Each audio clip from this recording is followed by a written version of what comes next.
ಸಗಲಿ ಸ ಪಮಗ ನಿ ಸಗಲಿ ಸ ಧನಿ ಸ ಮ ಗಮ ಪಗಮ ಸಗಲಿ ಸಗಲಿ ಸ ಮ ಗಮ ಪಮಗ ಧನಿ ಸ ಮ ಗಮ ಪಗಮ ಸಗಲಿ ಸಗಲಿ ಸ ಮ ಗಮ ಪಮಗ ಗಮ ಪ ಸ ನಿ ದ ಪ ನಿ ದ ಪ ಮ ದ ಪ ಮ ಗ ಪ ಮ ಗ ಸ ಮ ಗ ಸ ನಿ ಸಗಲಿ ಸ. ಎಲ್ಲಿಯ ಈ ಶ್ರೀಲೀಲಾ, ಎಲ್ಲಿಯ ಆ ಭಿಕಾರಿ ಅಮೋಘ್?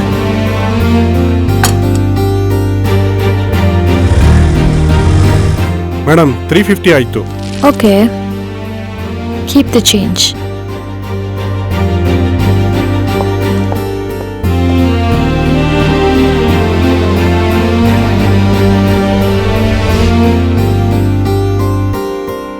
ಲೀಲಾ ಗಂಡ ಅಮೋಘ್ ಒಬ್ಬ ಸೋಮಾರಿ ಮಾತ್ರ ಅಲ್ಲ, ಅಬ್ಬೆ ಪಾರಿಯೂ ಆಗಿದ್ದ. ಇವರಿಬ್ರಿಗೂ ಲವ್ ಮ್ಯಾರೇಜ್ ಆಗಿತ್ತು. ಆದ್ರೆ ಲೀಲಾ ಪರಿವಾರದವರು ಲೀಲಾ ಡಿಸಿಷನ್ ಇಂದ ತುಂಬಾ ಬೇಸರ ಪಡ್ಕೊಂಡಿದ್ರು. ನೀನ್ ಯಾವತ್ತು ನಮ್ಮ ಮಾತನ್ನು ಧಿಕ್ಕರಿಸಿ ಈ ಬಿಕಾರಿನ ಮದುವೆ ಆದಿಯೋ ಅವತ್ತೇ ನಿನ್ಗೂ ಈ ಮನೆಗೂ ಇದ್ದ ಸಂಬಂಧ ಮುರಿದೋಯ್ತು. ಇಷ್ಟು ವರ್ಷ ಪ್ರೀತಿಯಿಂದ ಸಾಕಿದ್ ನಮ್ಗಿಂತ ಈ ಬಿಕಾರಿನೇ ಹೆಚ್ಚಾಗೋದಲ್ವಾ ನಿನ್ಗೆ? ಎತ್ತೋರ್ ಮಾತಿಗೆ ಬೆಲೆ ಕೊಡ್ಲಿಲ್ಲ ಅಂದ್ಮೇಲೆ ಎಲ್ಲ ಮುಗ್ದೋಯ್ತು. ಇನ್ ಯಾವತ್ತು ಈ ಮನೆ ಕಡೆ ತಲೆ ಹಾಕಿ ಮಲಗಬೇಡ. Get out, get out from here. Dad, Leela ತಂದೆ ಅವರಿಬ್ಬರನ್ನ ತಮ್ಮ ಪರಿವಾರದಿಂದ ಹೊರಗೆ ಹಾಕಿದ್ರು.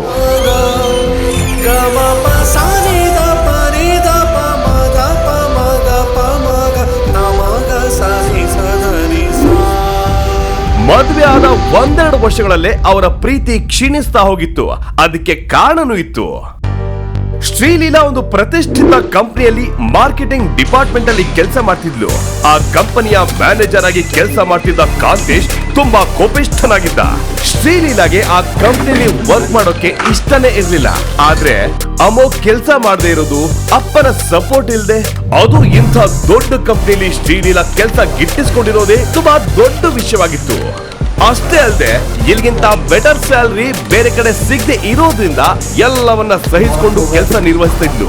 ಆದ್ರೆ ತನಗೆ ಮದುವೆ ಆಗಿದೆ ಅಂತ ಆಫೀಸ್ನವ್ರಿಗೆ ಗೊತ್ತಿದ್ರು. ಅಮೋಘ್ ನಿರುದ್ಯೋಗಿ ಆಗಿರೋದ್ರಿಂದ ಅವಮಾನ ಆಗ್ಬೋದು ಅನ್ನೋ ಕಾರಣಕ್ಕೆ ಆತನನ್ನ ಆಫೀಸ್ನಿಂದ ದೂರ ಇಟ್ಟಿದ್ಲು ಶ್ರೀಲೀಲಾ. ಹೀಗೊಂದು ದಿನ ಶ್ರೀಲೀಲಾ ಟಿಫನ್ ಬಾಕ್ಸ್ ಮರ್ತ್ ಬಂದಿದ್ಲು. ಏಯ್, ಬೇಗ ಮೂಗ್ ಮುಚ್ಕೊಳ್ಳೋ. ಅಲ್ಲಿ ನೋಡು, ಮುನ್ಸಿಪಾಲಿಟಿ ವ್ಯಾನು. ಯಪ್ಪ, ಇವನ್ ಆಫೀಸ್ ಹತ್ರ ಬಂದ್ರೆ ಸಾಕು, ಗಬ್ಬು ನಾತ. ಅಮೋಘ್ ಆಕೆಯ ಆಫೀಸ್ಗೆ ಊಟ ಕೊಡಕ್ಕಂತ ಬಂದಾಗ ಅಲ್ಲಾದ ಅವಮಾನದಿಂದ ಲೀಲಾಗೆ ತೀರಾ ಬೇಸರವಾಯ್ತು. ಯಾರ್ ಸಾರಿ ಗೊಜ್ಜೆ ನನ್ ಮಗ? ನಮ್ ಬ್ಯೂಟಿ ಕ್ವೀನ್ ಶ್ರೀಲೀಲಾ ಇಲ್ವಾ? ಅವಳ ಗಂಡ. ಫಸ್ಟ್ ಬಾರೋ ನೀನ್ ಇಲ್ಲಿಂದ. ಹೆಂಡತಿ ದುಡ್ಡೆಲ್ಲ ಬಿಟ್ಟಾಗಿ ತಿನ್ಕೊಂಡು ಬಿದ್ದಿರೋ ಬಿಕಾರಿ. ಅಮೋಘ್, ನಿನಗೆ ಎಷ್ಟ್ ಸಲ ಹೇಳಿದೀನಿ ಆಫೀಸ್ ಕಡೆ ತಲೆ ಹಾಕ್ಬೇಡ ಅಂತ. ನೋಡು ಎಲ್ರು ಹೇಗ್ ಮಾತಾಡ್ಕೊಂಡು ನಗಾಡ್ತಾ ಇದಾರೆ ಅಂತ. ನಿಂಗ್ ಒಂದ್ಸಲ ಹೇಳಿದ್ರೆ ಅರ್ಥ ಆಗಲ್ಲ ಅಲ್ವಾ? ಲೀಲಾ, ನೀನ್ ಲಂಚ್ ಬಾಕ್ಸ್ ಬಿಟ್ಟು ಬಂದಿದೆ, ಅದನ್ನ ಕೊಡೋಣ ಅಂತ ಬಂದೆ. ಅದು ತಪ್ಪು ಒಪ್ಪಿನ ಪ್ರಶ್ನೆ ಅಲ್ಲ. ನಾನೇನ್ ಒಂದು ಊಟ ಮಾಡಿರ್ಲಿಲ್ಲ ಅಂದಿದ್ರೆ ಸತ್ತೋಗ್ತಾ ಇರ್ಲಿಲ್ಲ. ಅಟ್ಲೀಸ್ಟ್ ಒಳ್ಳೆ ಬಟ್ಟೆನಾರ ಹಾಕೋ ಬರ್ಬಾರ್ದ? ನನ್ನ ಆಫೀಸ್ ಸ್ಟಾಫ್ ಮುಂದೆ ಹೇಗ್ ತಲೆ ಎತ್ಕೊಂಡು ಓಡಾಡ್ಲಿ ಹೇಳು? ಇದರಿಂದ ಅಮೋಘನ್ಗೆ ತೀರಾ ನೋವಾಯ್ತು. ತನ್ನ ಹೆಂಡತಿ ಹಸುವಿನಿಂದ ನರಳ್ತಾಳಲ್ಲ ಅಂತ ಊಟ ತಂದಿದ್ರೆ ಇಂಥ ಮಾತು ಕೇಳಬೇಕಾಯ್ತಲ್ಲ ಅಂತ ನೋವ್ನಲ್ಲೇ ಅಲ್ಲಿಂದ ಹೊರಟ. ಕಾವ್ಯ, ಯಾಕೆಲ್ರು ಈ ಗಾಬರಿಯಾಗಿ ನಿಂತಿದ್ದೀರಾ? Any problem? Srikanth sir ತುಂಬಾ ಕೋಪ ಮಾಡ್ಕೊಂಡಿದ್ದಾರೆ. ಅದ್ರಲ್ಲೂ ನಿನ್ಮೇಲೆ ತುಂಬಾ ರೇಗಾಡ್ತಿದ್ರು. ಇದನ್ನ ಇನ್ಫಾರ್ಮ್ ಮಾಡೋಣ ಅಂತ ನಿನ್ನ ಕಾಲ್ ಮಾಡಿದ್ರೆ ನಿನ್ ಕಾಲೇ ಪಿಕ್ ಮಾಡ್ಲಿಲ್ಲ. ನೀನ್ ಬಂದಿದ್ ಕೂಡ್ಲೆ ಕ್ಯಾಬಿನ್ ಬರೋಕ್ ಹೇಳಿದ್ದಾರೆ. ಅದೇನು ಅಂತ ಕೇಳೋಗು. Okay, let me check. Already manager Kantesh ವರ್ಕರ್ಸ್ಗೆ ಸಾರಿಯ ಕ್ಲಾಸ್ ತಗೊಳ್ತಿದ್ದ. ಅದೇ ಸಮಯಕ್ಕೆ ಅಲ್ಲಿ ಬಂದ ಶ್ರೀಲೀಲಾನ ನೋಡಿದ ಮ್ಯಾನೇಜರ್ ಕೋಪದಿಂದ, ಶ್ರೀಲೀಲಾ, ಎಲ್ಲ ಹಾಳಾಗೋಗಿದ್ದೆ. ನೀನ್ ಮಾಡಿರೋ ಒಂದ್ ತಪ್ಪಿಂದ ಇಲ್ಲಿ ಎಷ್ಟೊಂದು ಪ್ರಾಬ್ಲಮ್ ಕ್ರಿಯೇಟ್ ಆಗಿದೆ ಗೊತ್ತಾ?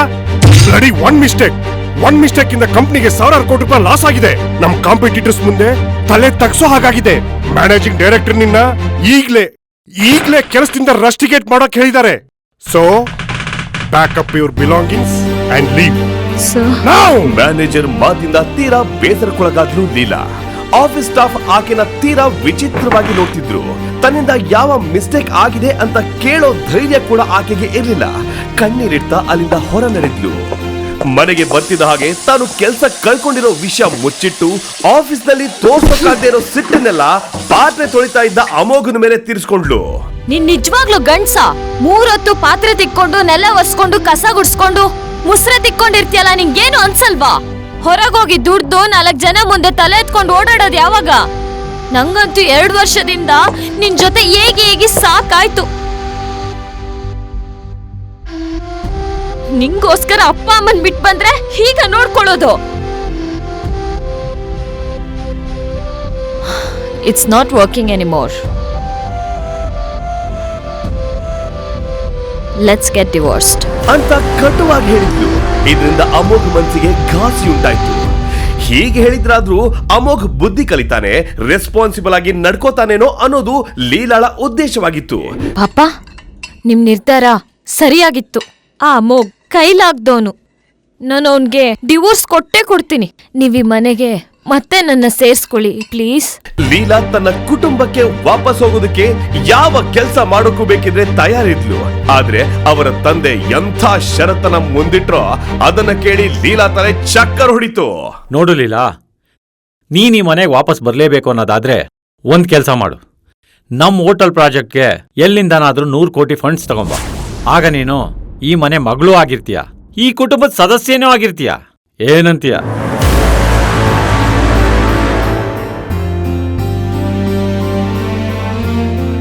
100 ಕೋಟಿ ಅರೇಂಜ್ ಮಾಡೋದು ಶ್ರೀಲೀಲಾಗೆ ಅಸಂಭವವಾಗಿತ್ತು.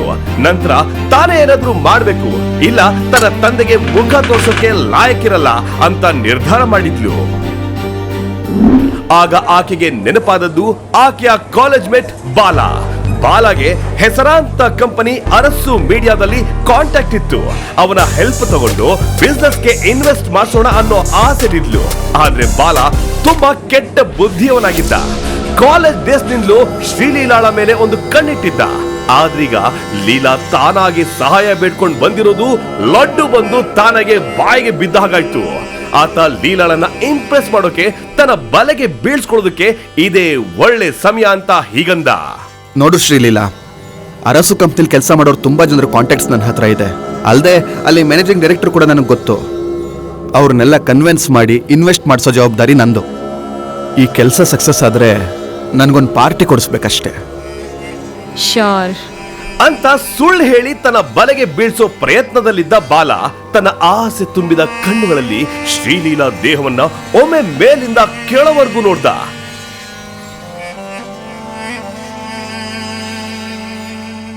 ನಂತರ ಮನ್ಸಲ್ಲೇ, ನಿನ್ಗೇನೋ ಸಹಾಯ ಮಾಡ್ತೀನಿ ಅಂತ ಅನ್ಕೊಂಡಿದ್ಯಾ ಲೀಲಾ? No way. ಅರಸು ಮೀಡಿಯಾಗೆ ಹೋಗಿದ್ದೆ, ಕೆಲಸ ಮುಗೀತು, ಅವ್ರು ಇನ್ವೆಸ್ಟ್ ಮಾಡ್ತಾರೆ ಅಂತ ಸುಳ್ಳು ಹೇಳಿ ಪಾರ್ಟಿ ಕೇಳೋ ನೆಪದಲ್ಲಿ ನಿನ್ನ ರೆಸಾರ್ಟ್ ಕರ್ಕೊಂಡು ಹೋಗ್ತೀನಿ. Okay Leela, let's go. Yeah sure. ಆದ್ರೆ ಬಾಲನ ಯಾವ ಪ್ಲಾನ್ ಬಗ್ಗೆನೂ ತಿಳಿಯದೇ ಇದ್ದ ಶ್ರೀಲೀಲಾ ಅವನ ಕಾರನ್ನ ಹತ್ತಿ ಕೂತ್ಕೋತಾಳೆ. ಬಾಲ ತನ್ನ ಪ್ಲಾನಿನಂತೆ ಅರಸು ಕಂಪನಿಗೆ ಲೀಲಾಳನ್ನ ಕರ್ಕೊಂಡು ಹೋಗಿ ಅವರಿವರ ಜೊತೆ ಮಾತನಾಡಿ ಲೀಲಾ ಪರಿಚಯ ಮಾಡಿಸಿ ತನಗೆ ದೊಡ್ಡ ಕಾಂಟ್ಯಾಕ್ಟ್ ಇದೆ ಅಂತ ತೋರಿಸ್ಕೊಳ್ತಾ ಹೋದ್ರೆ ಲೀಲಾ ಅದೆಲ್ಲವನ್ನು ನಂಬ್ತಾ ಹೋಗ್ತಾಳೆ. ಆದ್ರೆ ಇದೆಲ್ಲವೂ ಬಾಲನ ಪ್ಲಾನ್ ನ ಒಂದು ಭಾಗ ಅನ್ನೋದು ಮಾತ್ರ ತಿಳಿಯದಾಗದೆ ಹೋಗ್ತಾಳೆ. ಶ್ರೀಲೀಲಾ, ಕಂಗ್ರ್ಯಾಚುಲೇಷನ್ಸ್. ಅರಸು ಕಂಪ್ನಿಯವರು ನಿನ್ ಪ್ರಾಜೆಕ್ಟ್ಗೆ ಇನ್ವೆಸ್ಟ್ ಮಾಡೋಕೆ ಒಪ್ಕೊಂಡಿದ್ದಾರೆ. Thank you so much. ಅವ್ರಿಗೆ ನಿನ್ ಕಾನ್ಸೆಪ್ಟ್ಸು ಪ್ರಾಜೆಕ್ಟ್ ಎಲ್ಲ ತುಂಬಾ ಇಷ್ಟ ಆಗಿದೆ. So tonight party? ಶೋರ್.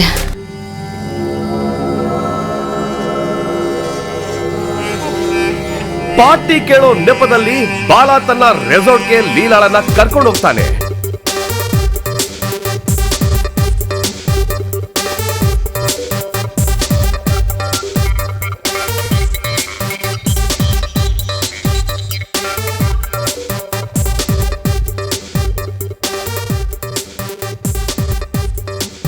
ಬಾಲ ಲೀಲಾಳಿಗೆ ಬಲವಂತದಿ ಡ್ರಿಂಕ್ಸ್ ಕೊಡ್ಸೋ ಪ್ರಯತ್ನ ಪಡ್ತಾನೆ.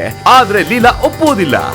ನಂತರ ಪದೇ ಪದೇ ಆಕೆಯನ್ನ ಮುಟ್ಟಿ ಮಾತಾಡಿಸೋ ಪ್ರಯತ್ನ ಪಡ್ತಾನೆ. ಬಾಲನ ಅಸಭ್ಯ ವರ್ತನೆಯಿಂದ ಆಕೆಗೆ ಇರ್ಸು ಮುರ್ಸಾಗುತ್ತದೆ. ಹೇಗೆ ಬಾಲನಿಂದ ತಪ್ಪಿಸ್ಕೊಳ್ಬೇಕು ಅನ್ನೋ ಚಿಂತೆ ಬಿದ್ದಾಗ ಅಚಾನಕ್ ಆಗಿ ಆಕೆಯ ಭೇಟಿ ತನ್ನ ಕಾಲೇಜ್ ಫ್ರೆಂಡ್ ನೊಂದಿಗೆ ಆಗುತ್ತೆ. ಅವಳ ಹೆಸರು ಗೌತಮಿ. ಬದುಕು ಬಡಜೀವ ಅಂತ ಲೀಲಾ ಅಲ್ಲಿಂದ ಅವಳ ಜೊತೆ ಎಸ್ಕೇಪ್ ಆಗೋಕೆ ನೋಡ್ತಾಳೆ. ತಕ್ಷಣ ಲೀಲಾ ಗೌತಮಿ ಕರ್ಕೊಂಡು ರೆಸಾರ್ಟ್ ನಿಂದ ಹೊರ ಬರ್ತಾಳೆ. ಮತ್ತೊಂದು ಕಡೆ ಬಾಲನ ಪ್ಲಾನ್ ಎಲ್ಲ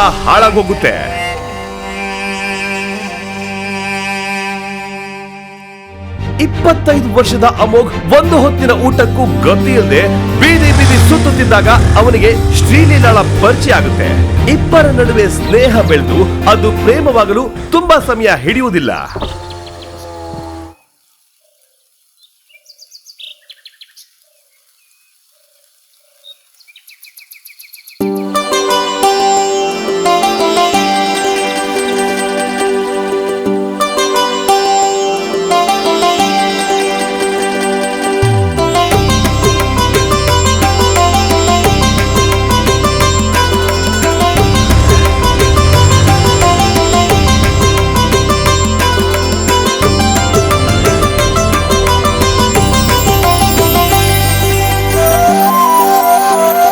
ಆದರೆ ಲೀಲಾಳ ತಾಯಿಗೆ ತನ್ನ ಮಗಳು ಒಬ್ಬ ಬೀದಿ ಭಿಕಾರಿಯನ್ನ ಮದುವೆ ಆಗೋದು ಇಷ್ಟವಿರೋದಿಲ್ಲ. ಹಾಗಾಗಿ ಈ ಮದುವೆ ಬೇಡ ಅಂತ ಮಗಳಿಗೆ ಬುದ್ಧಿ ಹೇಳ್ತಾರೆ. ಎಷ್ಟು ಹೇಳಿದ್ರು ಲೀಲಾ ಕೇಳೋದಿಲ್ಲ. ಅಮೋಘನನ್ನೇ ಮದುವೆ ಆಗ್ತೀನಿ ಅಂತ ಹಠ ಮಾಡಿ ಅವನನ್ನೇ ಮದುವೆ ಆಗ್ತಾಳೆ. ಹಳೆಯದೆಲ್ಲವನ್ನ ನೆನಪು ಮಾಡಿಕೊಂಡು ಶ್ರೀಲೀಲಾ ಒಂದು ನಿರ್ಧಾರ ಮಾಡಿದ್ಲು. ಕೂಡಲೇ ಶ್ರೀಲೀಲಾ ಅಮ್ಮನ ಜೊತೆ ಮಾತನಾಡಿ ಅಮ್ಮನ ಮನೆಗೆ ಶಿಫ್ಟ್ ಆಗ್ತಾಳೆ. ಮದುವೆ ಆದ್ಮೇಲೆ ಲೀಲಾ ತನ್ನ ಕಂಪನಿಯಲ್ಲಿ ಅಮೋಘನಿಗೆ ಒಂದೊಳ್ಳೆ ಕೆಲಸ ಕೊಡಿಸ್ತಾಳೆ. ಆದ್ರೆ ಅವನು ಆ ಕೆಲಸ ಮಾಡಲು ಒಪ್ಪಲ್ಲ. ಬದಲಿಗೆ ಏನು ಕೆಲಸ ಮಾಡದೆ ಮನೆಯಲ್ಲೇ ಇರ್ತಾನೆ. ಇದರಿಂದ ಲೀಲಾ ಮತ್ತು ಅವಳ ತಾಯಿ ಸರೋಜಾಗೆ ತುಂಬಾ ಸಿಟ್ಟು ಬರುತ್ತೆ. ದಿನ ಕಳೆದಂತೆ ಲೀಲಾಗೆ ಅಮೋಘನ ಮೇಲೆ ಒಂಥರ ಅನುಮಾನ ಶುರುವಾಗುತ್ತೆ. ಅವನು ಇದ್ದಕ್ಕಿದ್ದಂತೆ ಎಲ್ಲೋ ಹೋಗೋದು, ಲ್ಯಾಪ್ಟಾಪ್ ಅಲ್ಲಿ ಯಾರಿಗೋ ಮೇಲ್ಗಳನ್ನ ಮಾಡೋದು, ಇವೆಲ್ಲ ಲೀಲಾ ಗಮನಿಸ್ತಾಳೆ. ಎಷ್ಟು ಕೇಳಿದ್ರು ಅಮೋಘ ಅದ್ರ ಬಗ್ಗೆ ಬಾಯಿ ಬಿಡೋದಿಲ್ಲ. ಮದುವೆ ಆದ 6 ತಿಂಗಳ ಒಳಗೆ ಲೀಲಾಗೆ ತಾನು ಅಮೋಘನನ್ನ ಮದುವೆ ಆಗಬಾರ್ದಿತ್ತು ಅಂತ ಅನಿಸಲು ಶುರುವಾಗುತ್ತೆ. ಅವಳು ತನ್ನ ತಾಯಿ ಜೊತೆ ಸೇರಿ ಯಾವಾಗ್ಲೂ ಅವನನ್ನ ಹೀಯಾಳಿಸೋದು, ಮನೆ ಕೆಲ್ಸಗಳನ್ನ ಮಾಡಿಸೋದು, ಹೀಗೆ ಎಲ್ಲಾ ತರದ ಅವಮಾನಗಳನ್ನ ಮಾಡಿಸ್ತಾಳೆ. ಇಷ್ಟಾದ್ರೂ ಅಮೋಘ್ ಬುದ್ಧಿ ಕಲಿಯೋದಿಲ್ಲ. ಒಂದು ದಿನ ಮಧ್ಯಾಹ್ನ ಅಮೋಘ್ ಮನೆಯಲ್ಲಿ ಸೋಫಾ ಮೇಲೆ ಕೂತಿದ್ದಾಗ ಸರೋಜಾ, ಲೇ ವಿಕನಾಸಿ, ಏನೋ ಮಹಾರಾಜನ್ ತರ ಸೋಫಾ ಮೇಲೆ ಕೂತ್ಕೊಂಡಿದ್ಯಾ? ಹೋಗ್ ಬಾತ್ರೂಮ್ ತೊಳೆಯೋ. ನಾಚಿಕೆ ಆಗ್ಬೇಕು ನಿನ್ ಗಂಜನ್ಮಕ್ಕೆ. ಒಂದ್ ನಯ ಪೈಸಾ ದುಡಿಯೋ ಯೋಗ್ಯತೆ ಇಲ್ಲ. ಈ ಕೆಲ್ಸನಾದ್ರೂ ನೆಟ್ಟಗ್ ಮಾಡೋ ಅಂತ ಹೀಯಾಳಿಸ್ತಾರೆ. ಅವರ ಮಾತಿಗೆ ಅಮೋಘ್ ತಲೆ ಕೆಡಿಸ್ಕೊಳ್ದೆ ಬಾತ್ರೂಮ್ ತೊಳೆಯುವಾಗ ಅಮೋಘನ್ಗೆ ಯಾರೋ ಕಾಲ್ ಮಾಡಿ,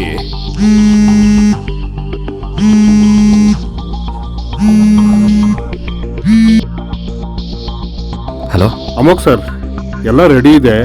ನಾನು ಗೇಟ್ ಹೊರಗಡೆ ನಿಂತಿದ್ದೀನಿ, ಬೇಗ ಬಂದು ಇಸ್ಕೊಳ್ಳಿ ಸರ್. ಹಾ ಬಂದೆ. ಬಾತ್ರೂಮ್ ತೊಳೆಯುತ್ತಿದ್ದ ಆ ಅಮೋಘ್ ಆ ಕೆಲಸವನ್ನ ಬಿಟ್ಟು ಮನೆಯ ಹೊರಗೆ ಬರ್ತಾನೆ.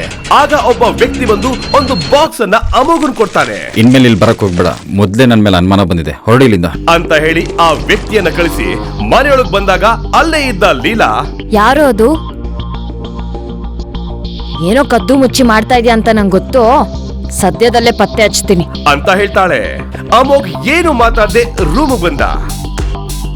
ಅಬ್ಬಾ, ಸದ್ಯ ಬಾಕ್ಸ್ ಅಲ್ಲಿ ಏನಿದೆ ಅಂತ ತೋರ್ಸು ಅಂತ ಹೇಳಿಲ್ವಲ್ಲ ಅಂತ ಮನ್ಸಲ್ಲಿ ಹೇಳ್ಕೊಂಡು ಸಮಾಧಾನ ಪಡ್ಕೋತಾನೆ.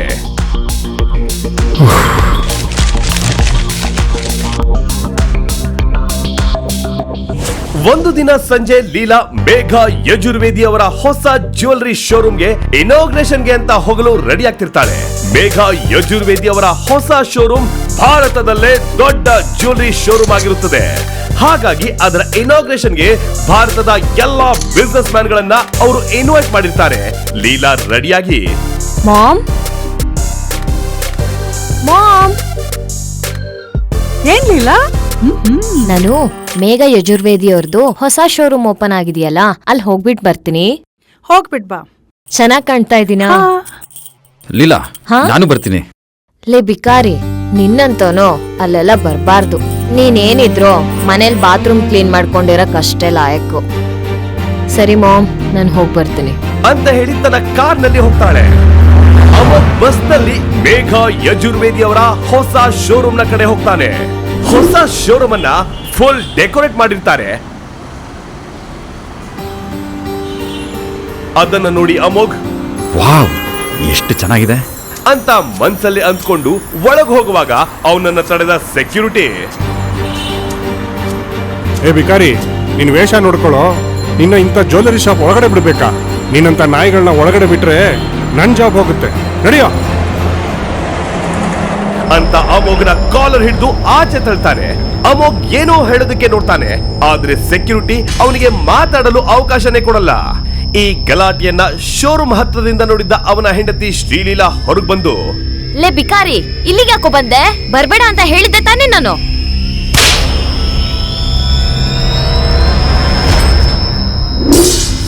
ಅಲ್ಲಿದ್ದ ಎಲ್ರಿಗೂ ಈಗ ಮೇಘ ಯಜುರ್ವೇದಿ ಕಾರ್ನಿಂದ ಇಳಿತಾರೆ ಅಂತ ಅರ್ಥವಾಗಿ ಎಲ್ರಿಗೂ ಖುಷಿ ಆಗುತ್ತೆ.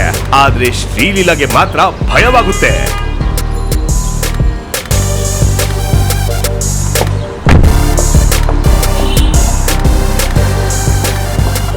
Hi ma'am. ಅವರು ಇಳಿದ ಕೂಡಲೇ ಅಮೋಘನನ್ನ ನೋಡಿ ಅವನ ಹತ್ರ ಬಂದು, ಹಾಯ್ ಅಮೋಘ್ ಸರ್, ನೀವು ಭಾರತದ ರಿಚೆಸ್ಟ್ ಮ್ಯಾನ್. ನೀವು ಈ ಪ್ರೋಗ್ರಾಮಿಗೆ ಬರ್ತೀರಾ ಅಂತ ನನ್ ಕನ್ಸಲ್ಲೂ ಅನ್ಕೊಂಡಿರ್ಲಿಲ್ಲ. ತುಂಬಾ ತುಂಬಾ ತುಂಬಾ ಥ್ಯಾಂಕ್ಸ್ ನೀವು ಬಂದಿದ್ದಕ್ಕೆ.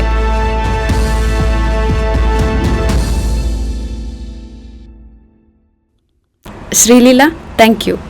ನನಗೆ ಗೊತ್ತಿತ್ತು ನೀವು ಅಮೋಘ್ ಸರ್ ಹೆಂಡ್ತಿ ಅಂತ, ಅದಕ್ಕೆ ನಿಮ್ಮನ್ನು ಇನ್ವೈಟ್ ಮಾಡಿದೆ. ನೀವು ಅವರನ್ನು ಕರ್ಕೊಂಬಂದ್ರಲ್ಲ, ಇದು ನಮ್ಮ ಅದೃಷ್ಟ.